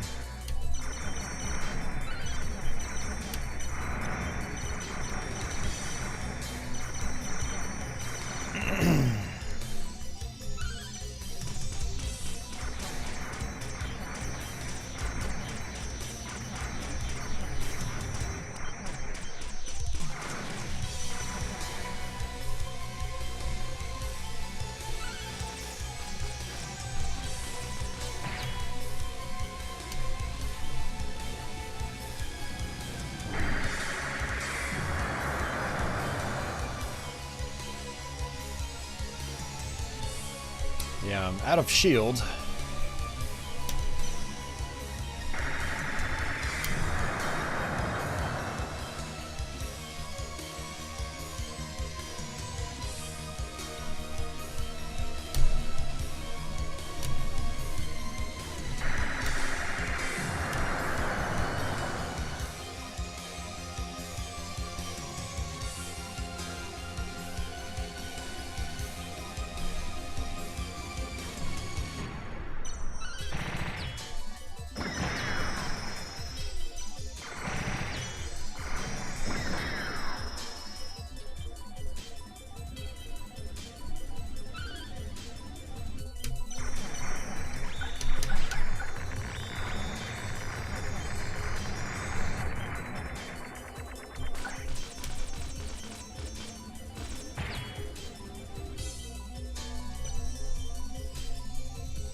Alright, it should be the last stretch.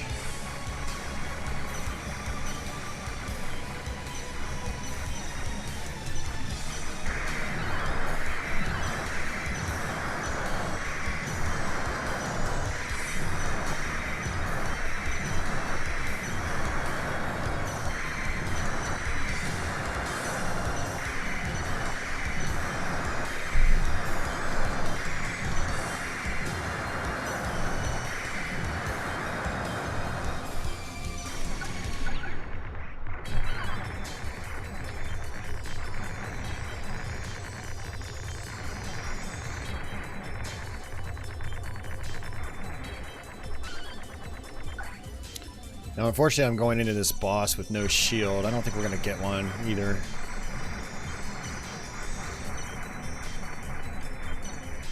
Oh, shield. I spoke too soon.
Alright, unless I get lucky, we'll probably end up getting the bad ending here. We'll see what happens.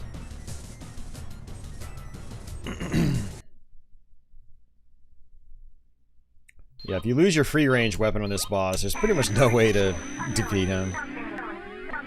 Do I plan on playing Einhander? I do not, no. We're probably only going to play one game after this, maybe two. But I don't want to spoil it.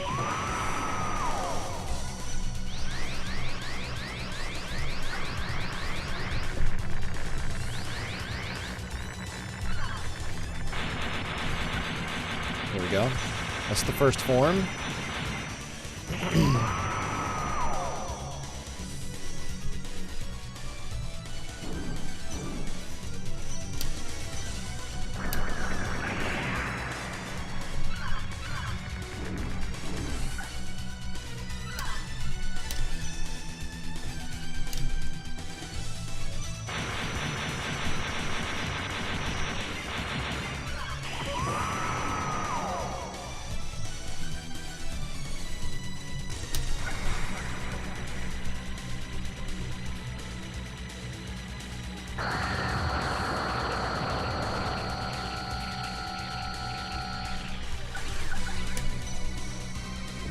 Oh, there goes my free range.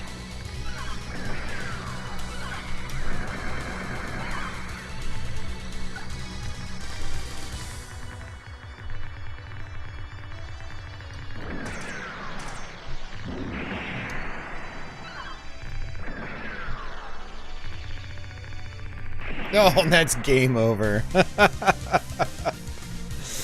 Yeah. Oh well.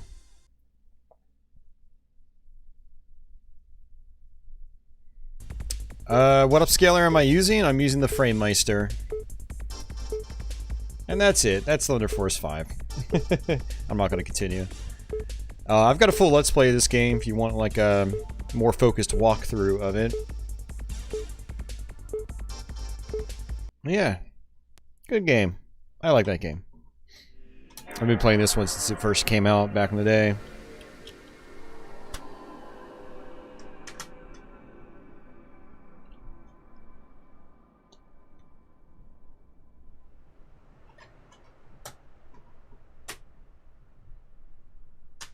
Ronan says looks really good. Yeah, I mean it's this upscaler is ancient by today's standards, but it still gets the job done. Still works really well with the right, you know, video inputs.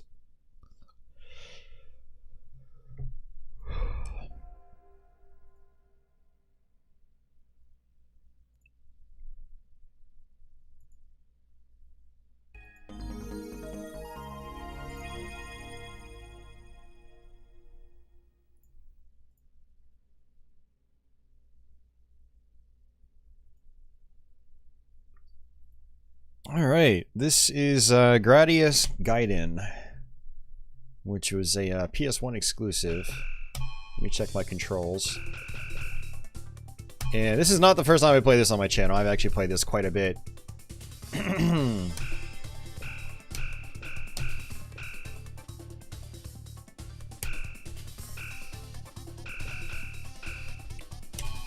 We'll see how far we get.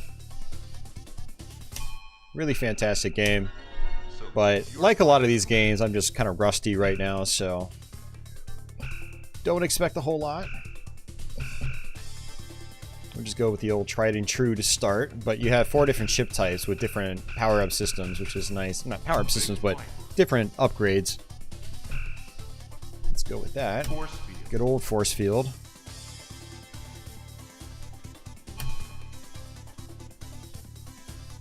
I have played Parodius, but not tonight.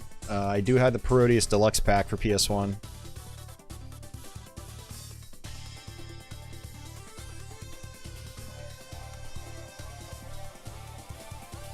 Okay.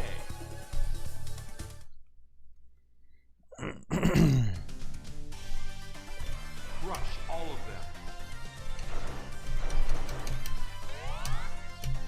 Speed up.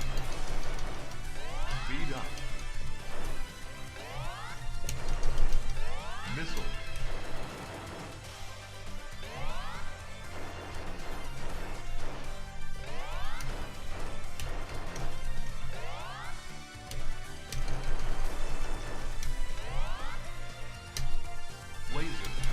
Yeah, I feel like I should have configured my controls a little bit differently.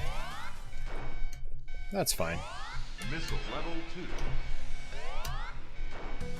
Just have to play it with more arcade-style controls, which is how I've configured it. But if you guys have never played a Gradius game, you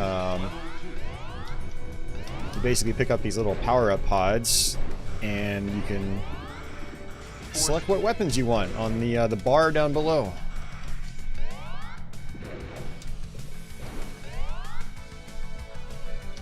So you get missiles as well. There's a separate button for that. Those blue little power-ups kill everything on the screen. You get options, up to 4 of them. They duplicate your firepower. But yeah, really nice looking game. Still don't know why Konami didn't release it over here.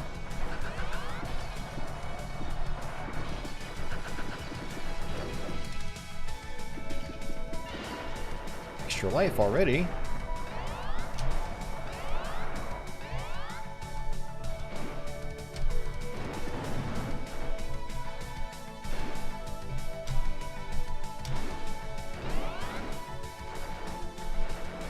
Oh, you gotta be freaking kidding me.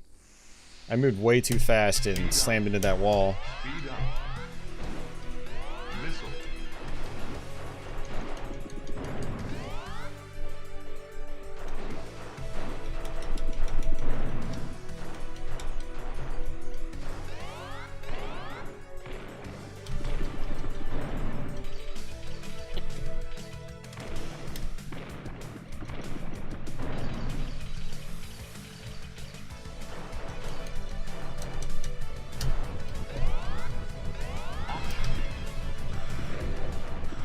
If you're gonna upgrade in this game, you definitely want a couple speed power-ups. But options are probably the next best thing. That's really what you want to go for first. This guy, you have to hit him in the tail. Apparently that's his eye. According to the game.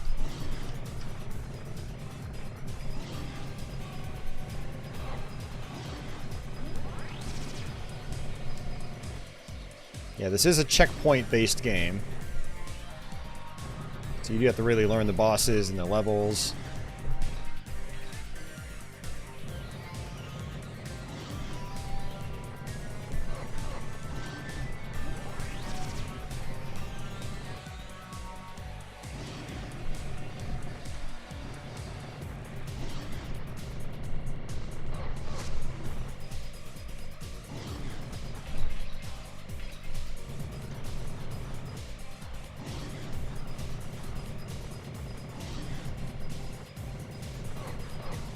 Not a good boss to fight without being powered up.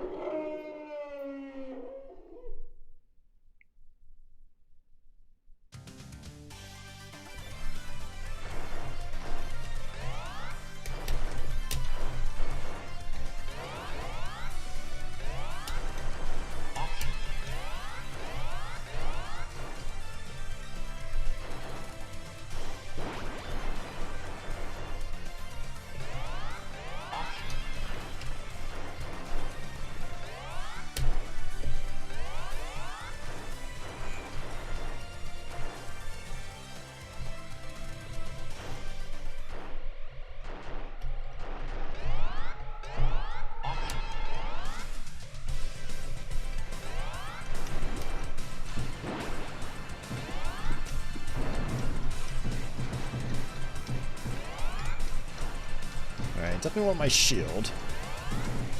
Which is the question mark. There we go.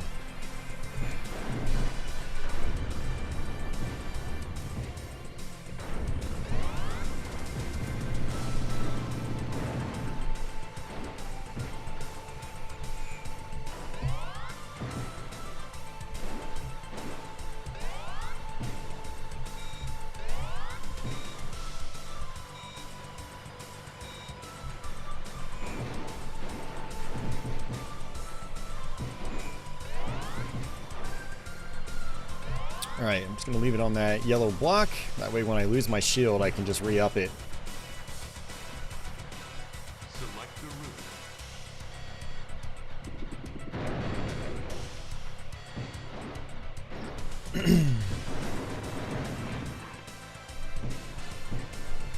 the route. Classic Gradius boss right there. This is like the Gradius junkyard.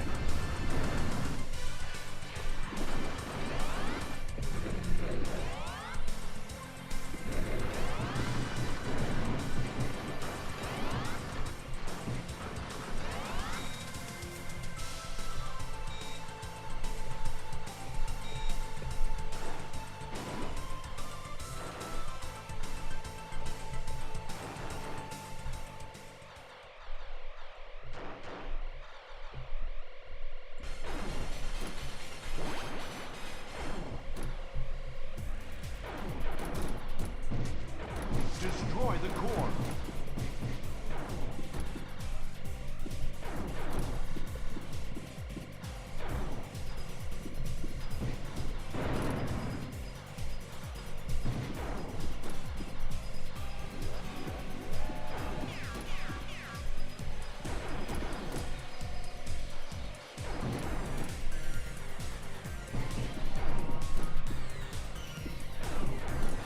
Oh, you gotta be kidding me, man. Speed up. Speed up.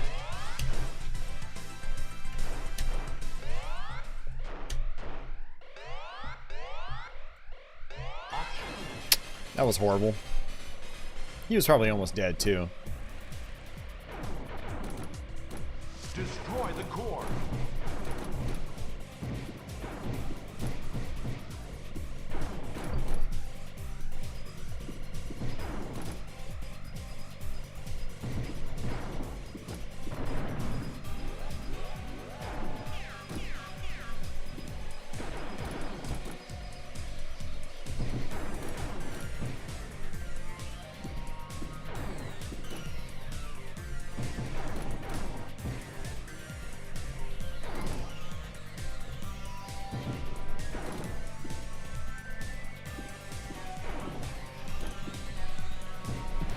There we go.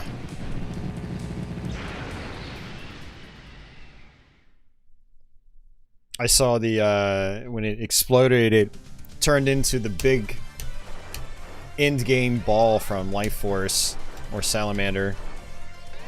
It's interesting.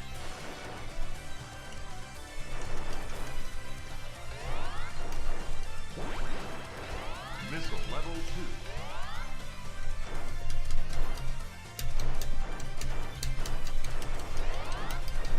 UFO coming.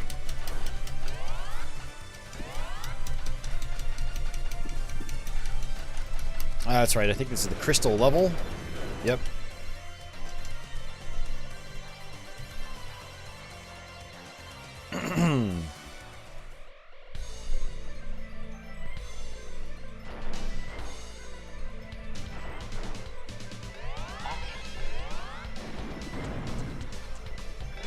Alright, the double would be actually pretty good here.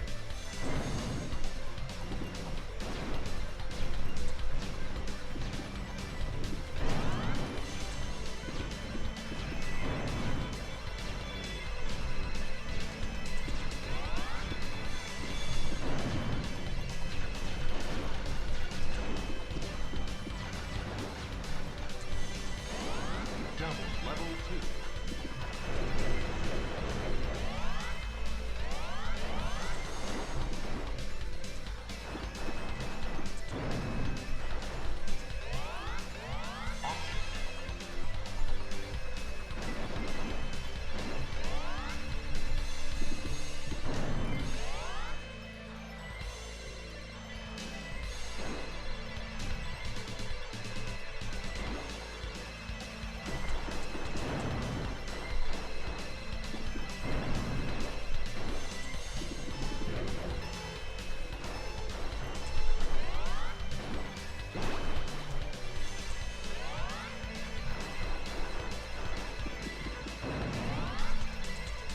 Uh-oh.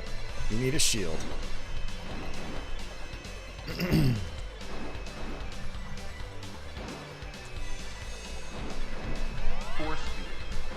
There we go.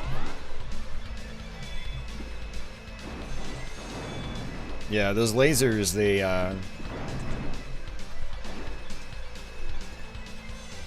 go all over the place when they touch those crystals.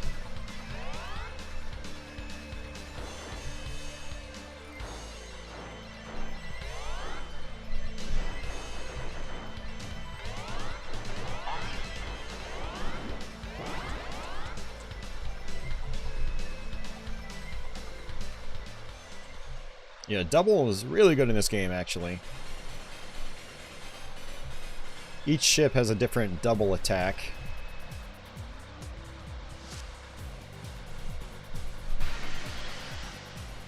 Shoot the center.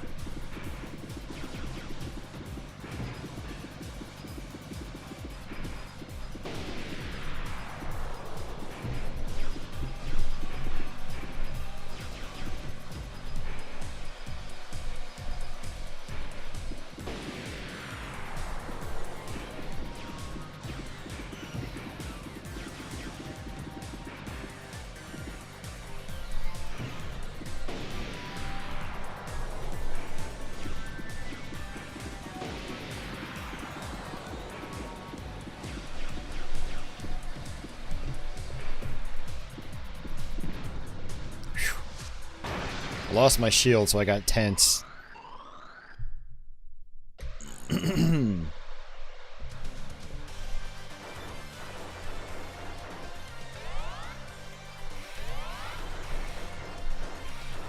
Force.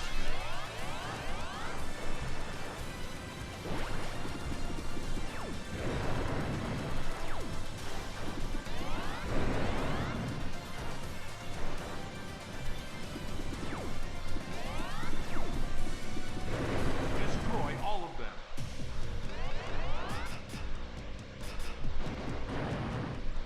I think this weapon will actually be pretty useful here, since I can shoot backwards.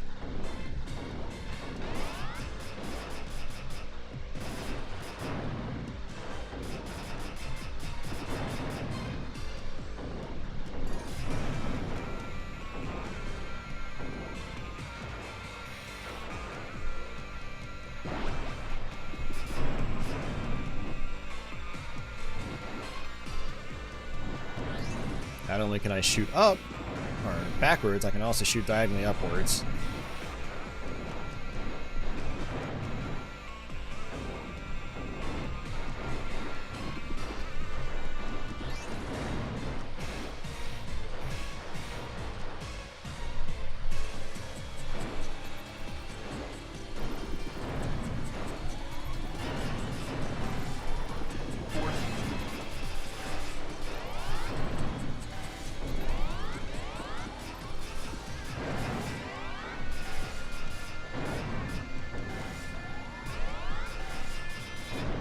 Some really creative enemy design in this game.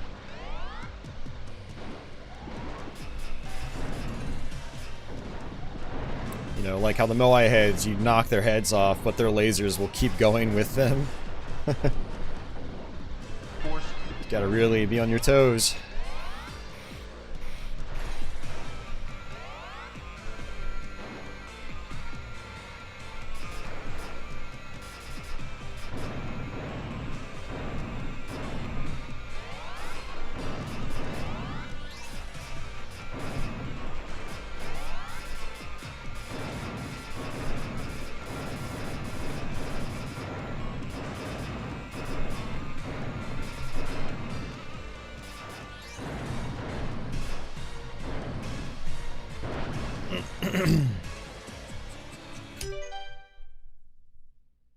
Yeah, we're getting so much spam tonight, man. Any of you guys that see those weird fake links in the chat, please report them, because YouTube won't do anything about them otherwise.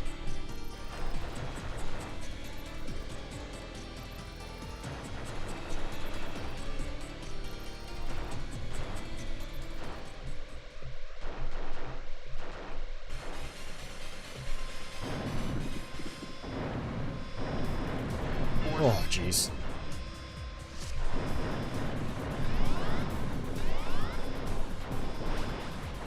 I'm gonna be able to earn another shield.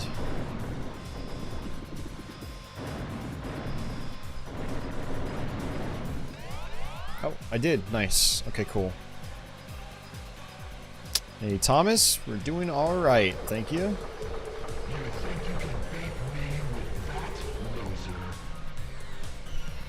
This might even be useful for this boss, too. The double.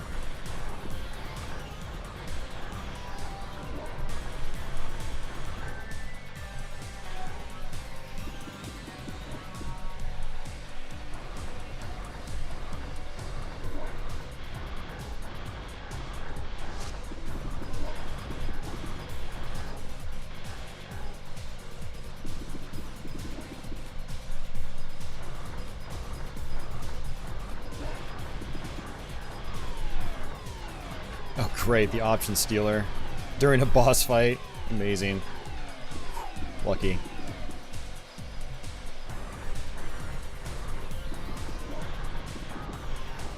Alright, one of them's gotta be nearly dead.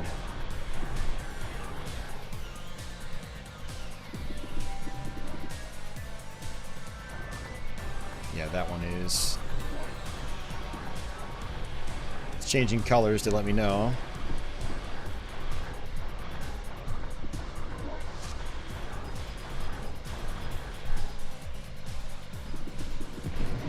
Nice.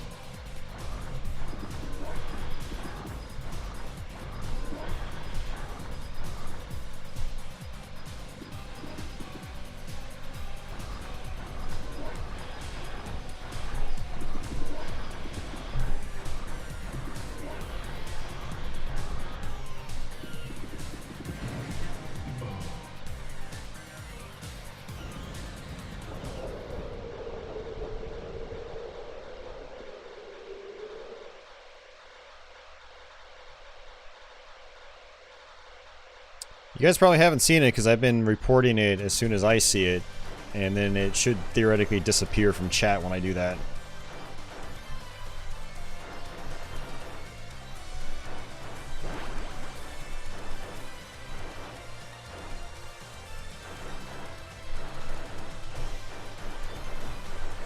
Also, if you have your chat set to top chat and not live chat, then you're not going to see everything anyway. So it might be hidden from that, hidden from your view.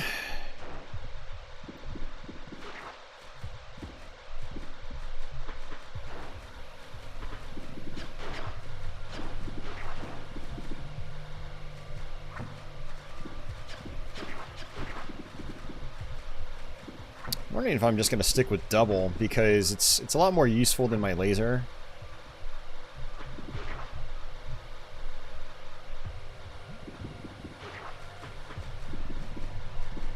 Shoots upwards, forwards, and backwards.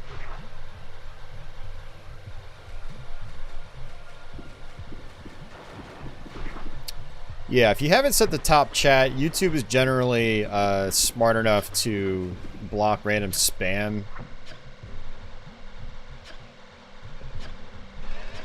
Oh, jeez.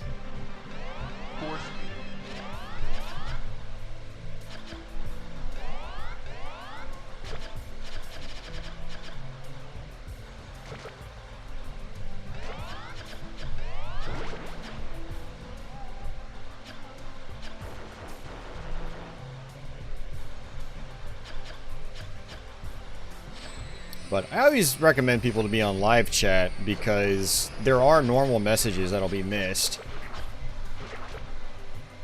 I mean, if you want to see everything that's been said, then being on live chat's better.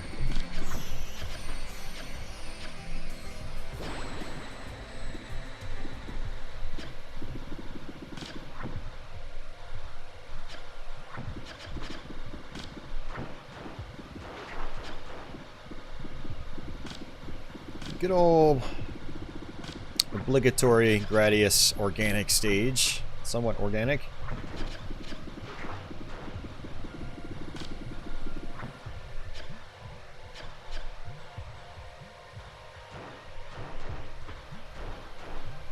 Yeah, it's this. I guess it's this new either bot going around or something else, this series of compromised accounts, where they post a link, but it's not like they add extra spaces so it doesn't parse as a link.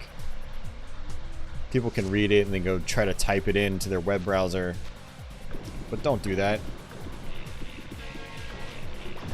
Oh, you gotta be kidding me. I always get caught off guard by that. Speed up.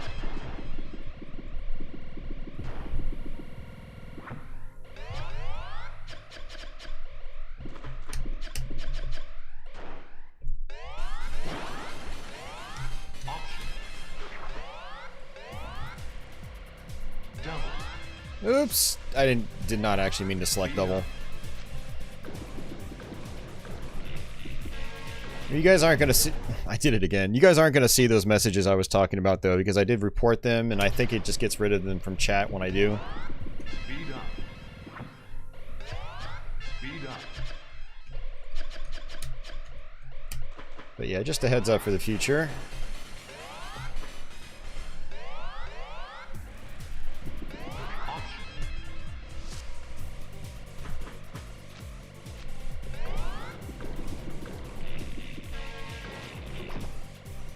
This isn't really a hard boss, it's just, you just have to know what's gonna come out.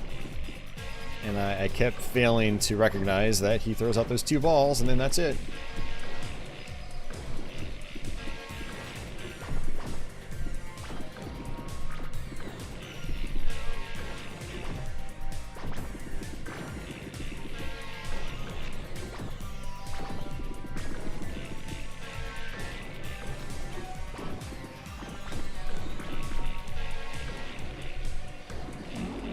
There, that's it.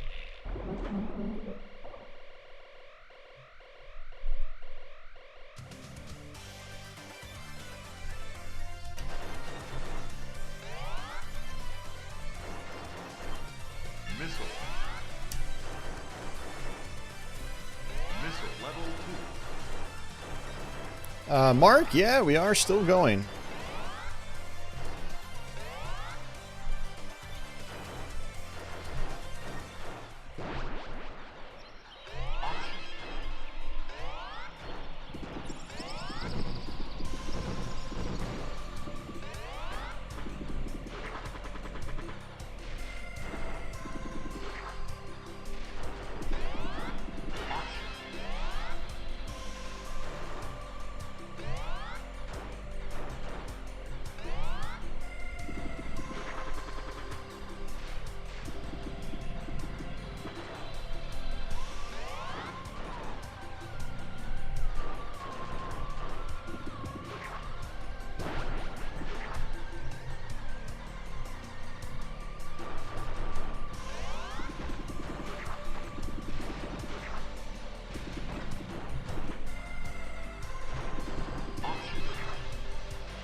Oh, it's too slow. I had a feeling that was going to happen.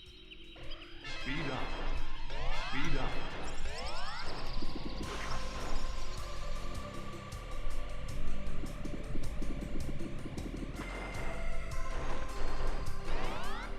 Missile.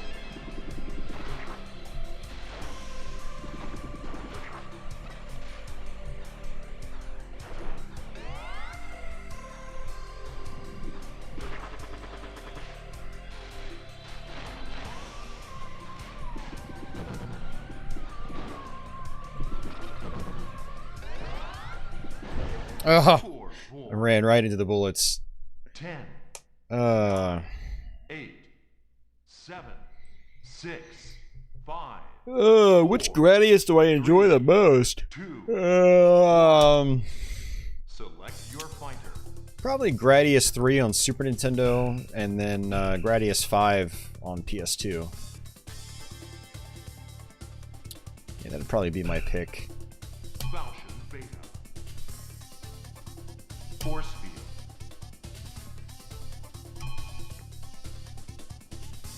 Okay.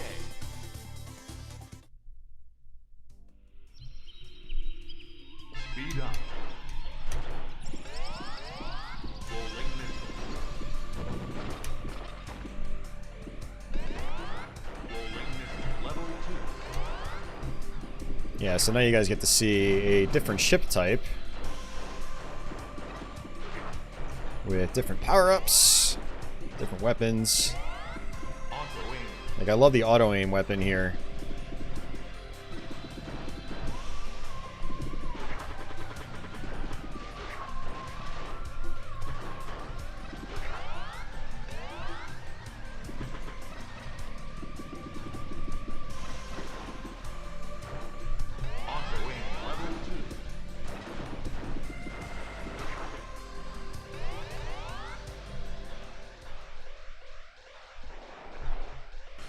This is gonna be tough, though.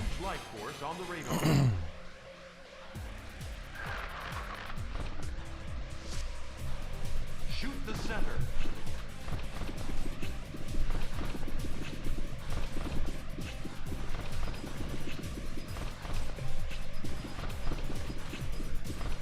Thankfully, oh, you gotta be kidding me. Thankfully, the rank should be down. Rank is basically like, form of difficulty adjustment.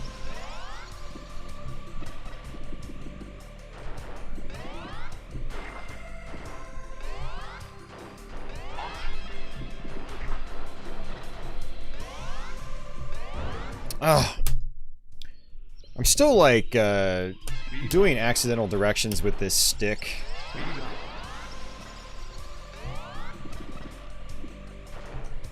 It's my fault because I'm not using the stick well enough.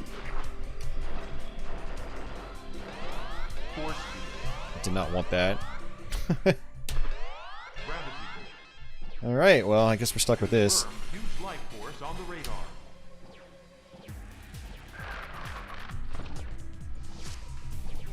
Shoot the center. Deadly, what is Nemesis 90 Kai?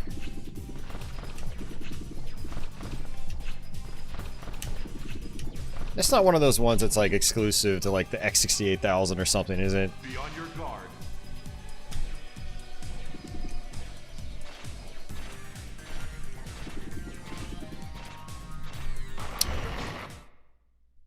Wait, what? I thought I had a shield.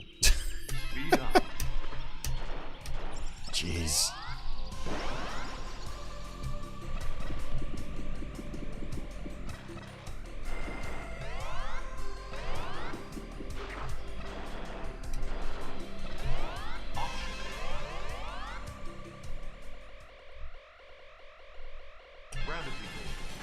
It's the one on the X68000. That's what I thought.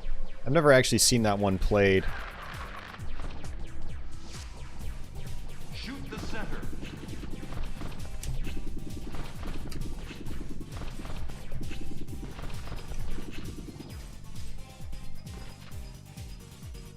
Be on your guard. Hey, Greg.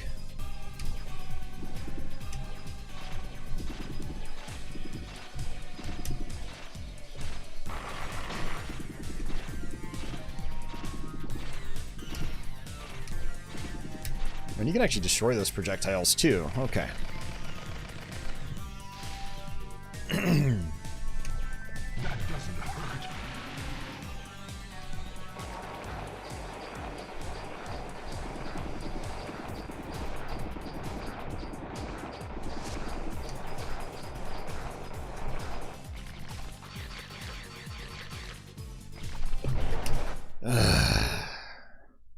He keeps mocking me. He says, poor boy. What if I'm not a boy?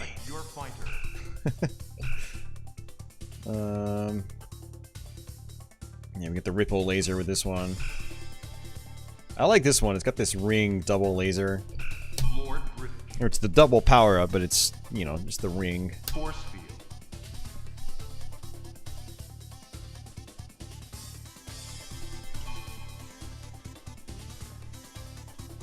Okay.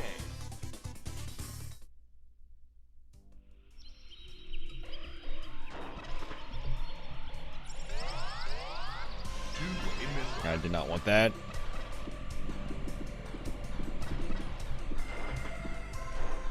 Speed up.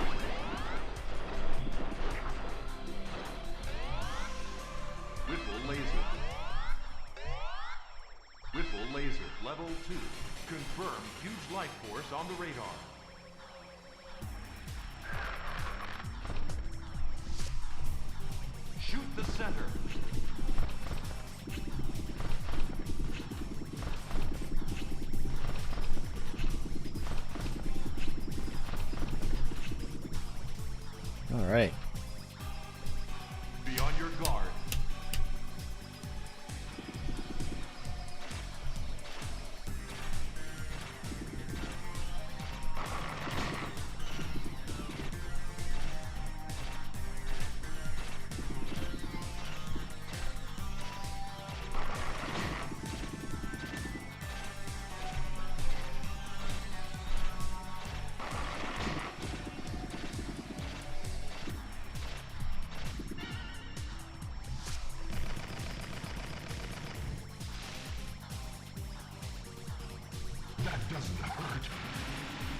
Ah, that was my fault. Wouldn't have had any problems if I was sped up higher. Speed up, speed up.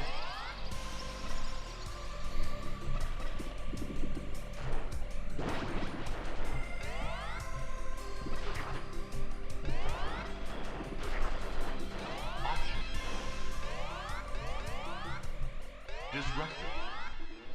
I don't even know if this is gonna be good or not. Huge life force on the radar.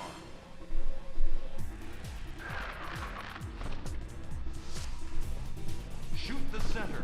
So there's another one, guys, in your chat. And since we're more powered up, the rank is higher now. More projectiles.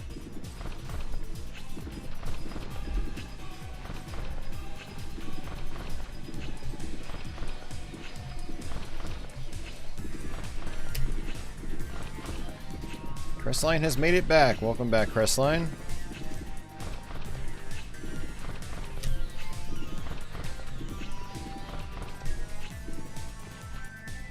Yep, you see that one? Yeah. It's because when you're on top chat, it blocks it. But now you know.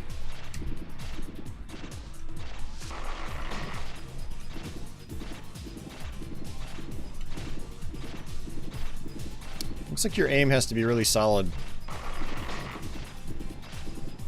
But this one does cut through walls, apparently. Which is pretty cool.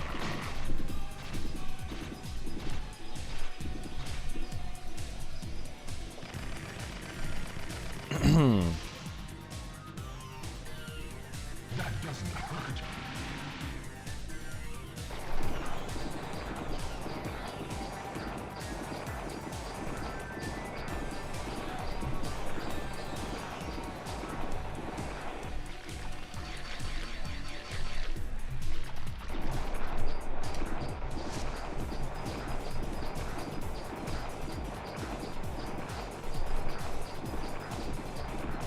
Yeah, that's been happening all night, guys.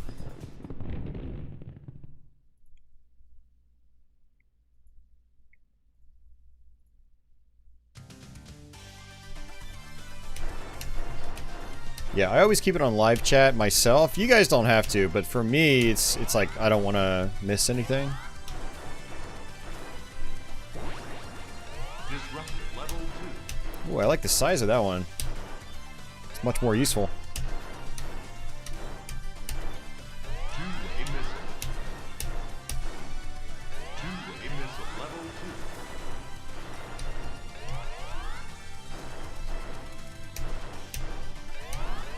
Option.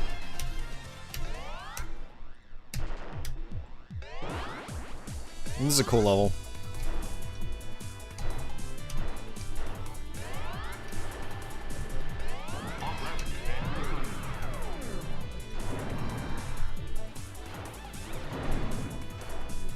Slow down Central, though.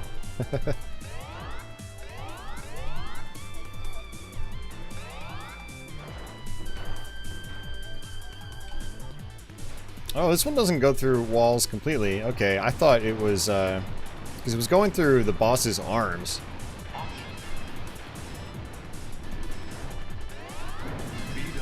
Oops, did not want that. Activated speed up by accident.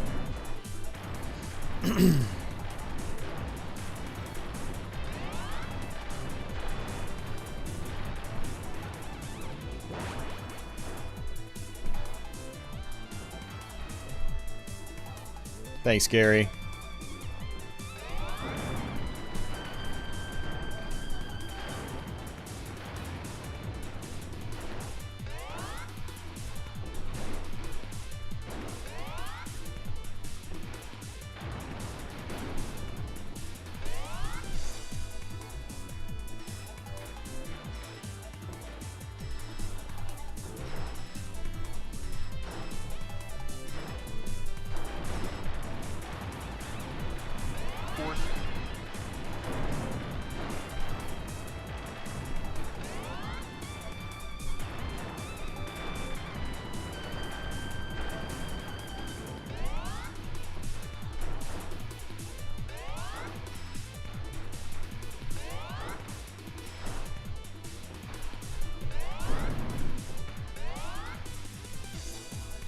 Thanks, Mario.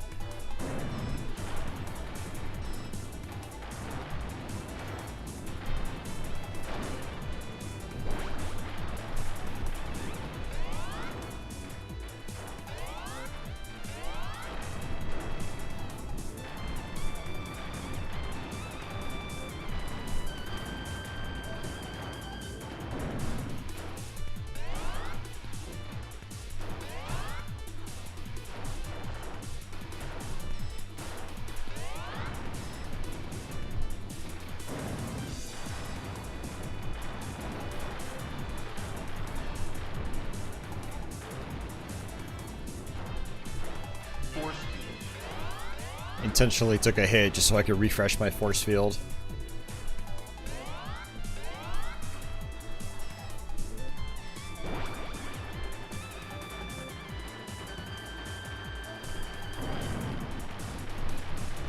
Whoops.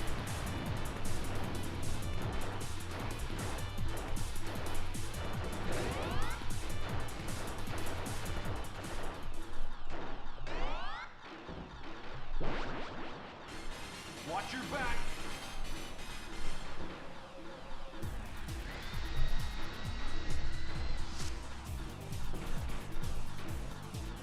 Destroy the core.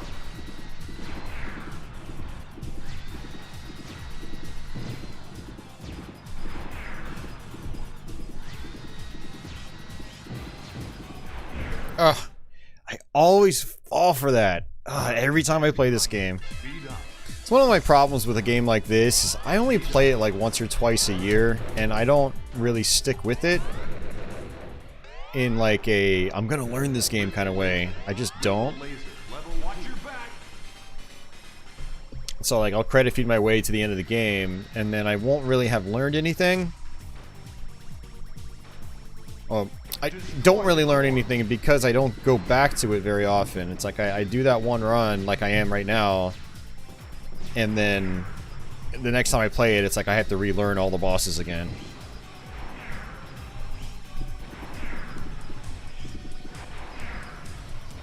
Oops. That was my fault. Gravity bend behind you. Speed up. Speed up. Poor boy. Poor boy. 10, 9. 8. Select your fighter. Alright, let's do this one. Force field. Okay. Gravity bend behind. Speed up. Speed up.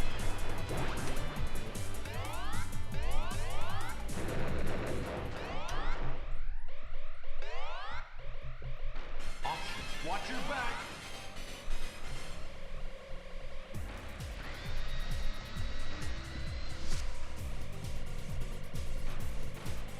Destroy the core.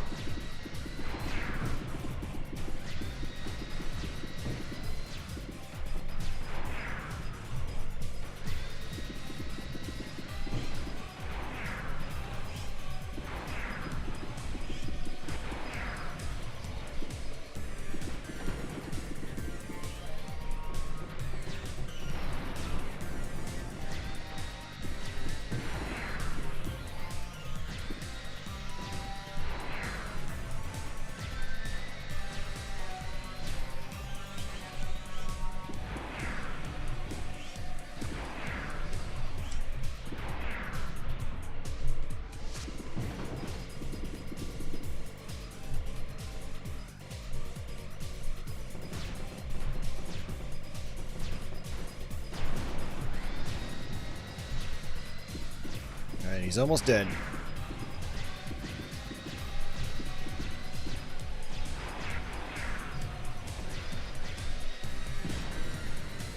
Alright.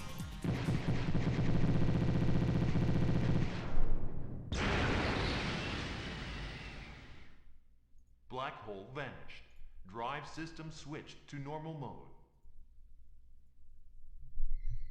Stage 8. Alright, the obligatory boss rush. Red ball.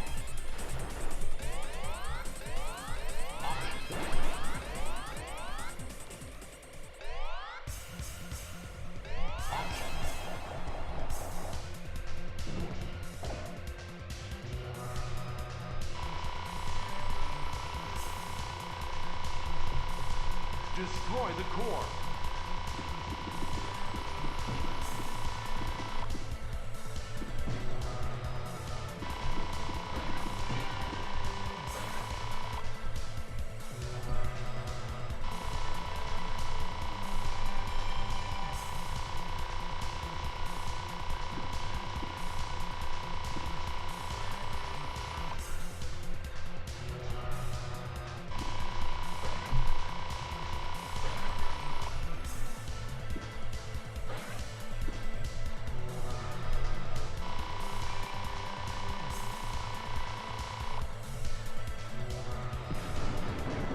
Okay, first one down.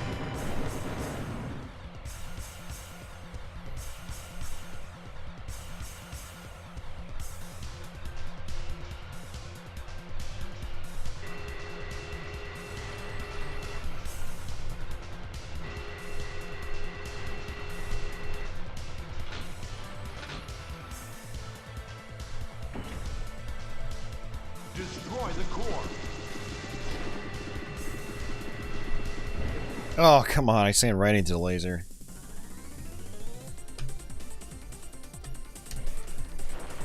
Speed up.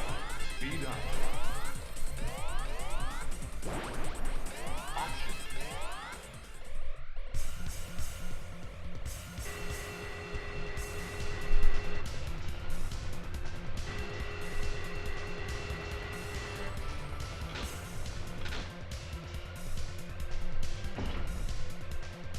Destroy the core. Aw. I didn't think this would come out so fast. Speed up. Option. Option. Pulse laser.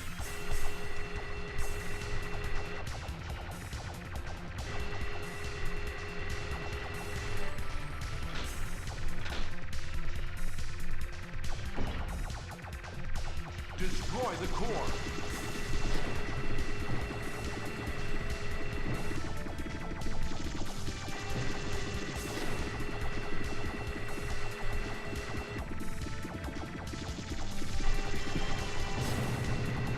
Crush all of them.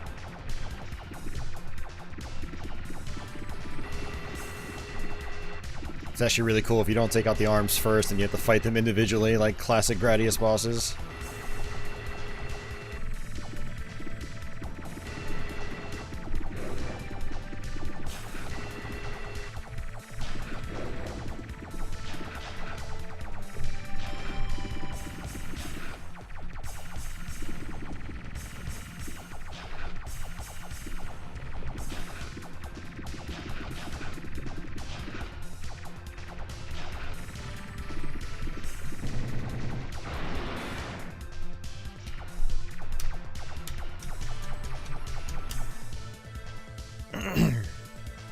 Here they come.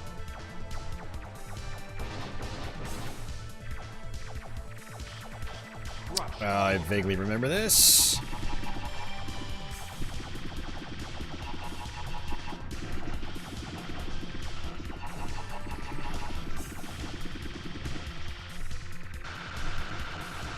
Yep, and I'm dead.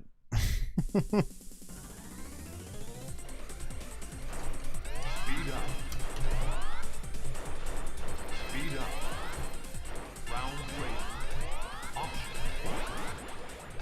This is not going to help me at all. Here they come. Not for these bosses. Crush all of them.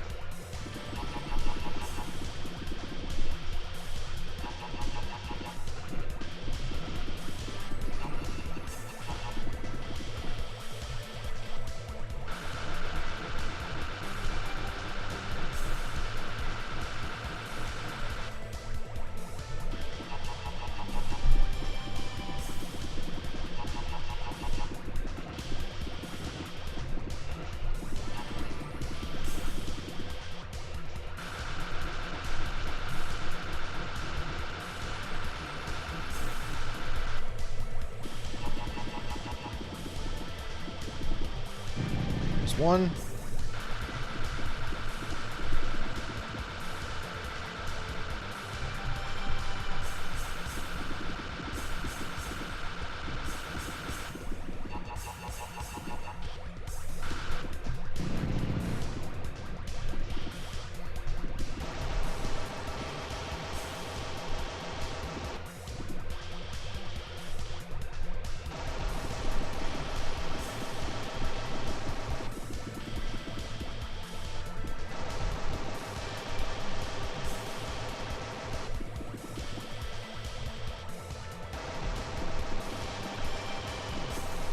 Alright, nice.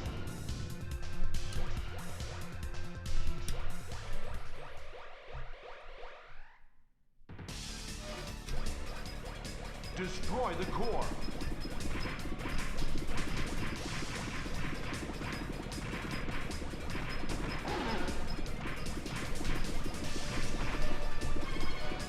Whoa. That's my fault.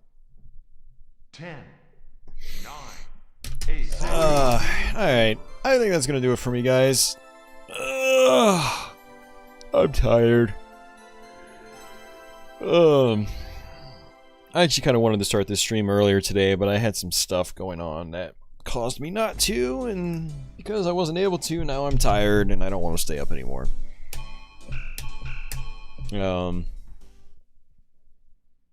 So yeah. But thanks for hanging out, guys. I do appreciate it. And yeah, I'll make sure I have this archive up tomorrow. If you're a Patreon backer or a YouTube channel member, I just posted my next weird controller video. So that's available via early access now, so watch out for that. And yeah, it was a fun stream. So not 9 hours long, but you know, we played quite a few games still. I pretty much sucked at all of them, but it's what happens when you don't practice. Practice doesn't necessarily make you perfect, but it makes you significantly better. Good night, Zanctum, Andy, Mario, Jeff, Crestline, Deadly.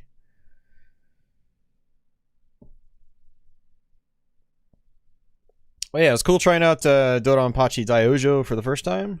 I had picked that up today, so that was really cool. Really glad I finally got my hands on that game. And yeah, pretty good. Very difficult, but you know, what cave game is not very difficult? And Scott, you might not be out there, but thanks for joining up as a Patreon backer. I appreciate that. For people that love the live streams, I do recommend doing that through YouTube though, because then you get all those funky emotes. But still, I appreciate the support regardless. But yeah, just a heads up for anyone that have thought about joining up and supporting the channel. You can do it through YouTube and get all those emotes and special badges by your name. But for everybody else, people that just watch videos and they don't really, you know, join in on the live streams, then you know, Patreon's cool too. And I just realized I was on the wrong slide set. I've been doing that a lot recently. But speaking of channel members and patrons and all that stuff, there they are. So Andy says practice helps you get good. It helps you get better. Some people never get good. Either it's like a I don't know, a mental thing, they're just not capable of it, or they don't put the effort in. But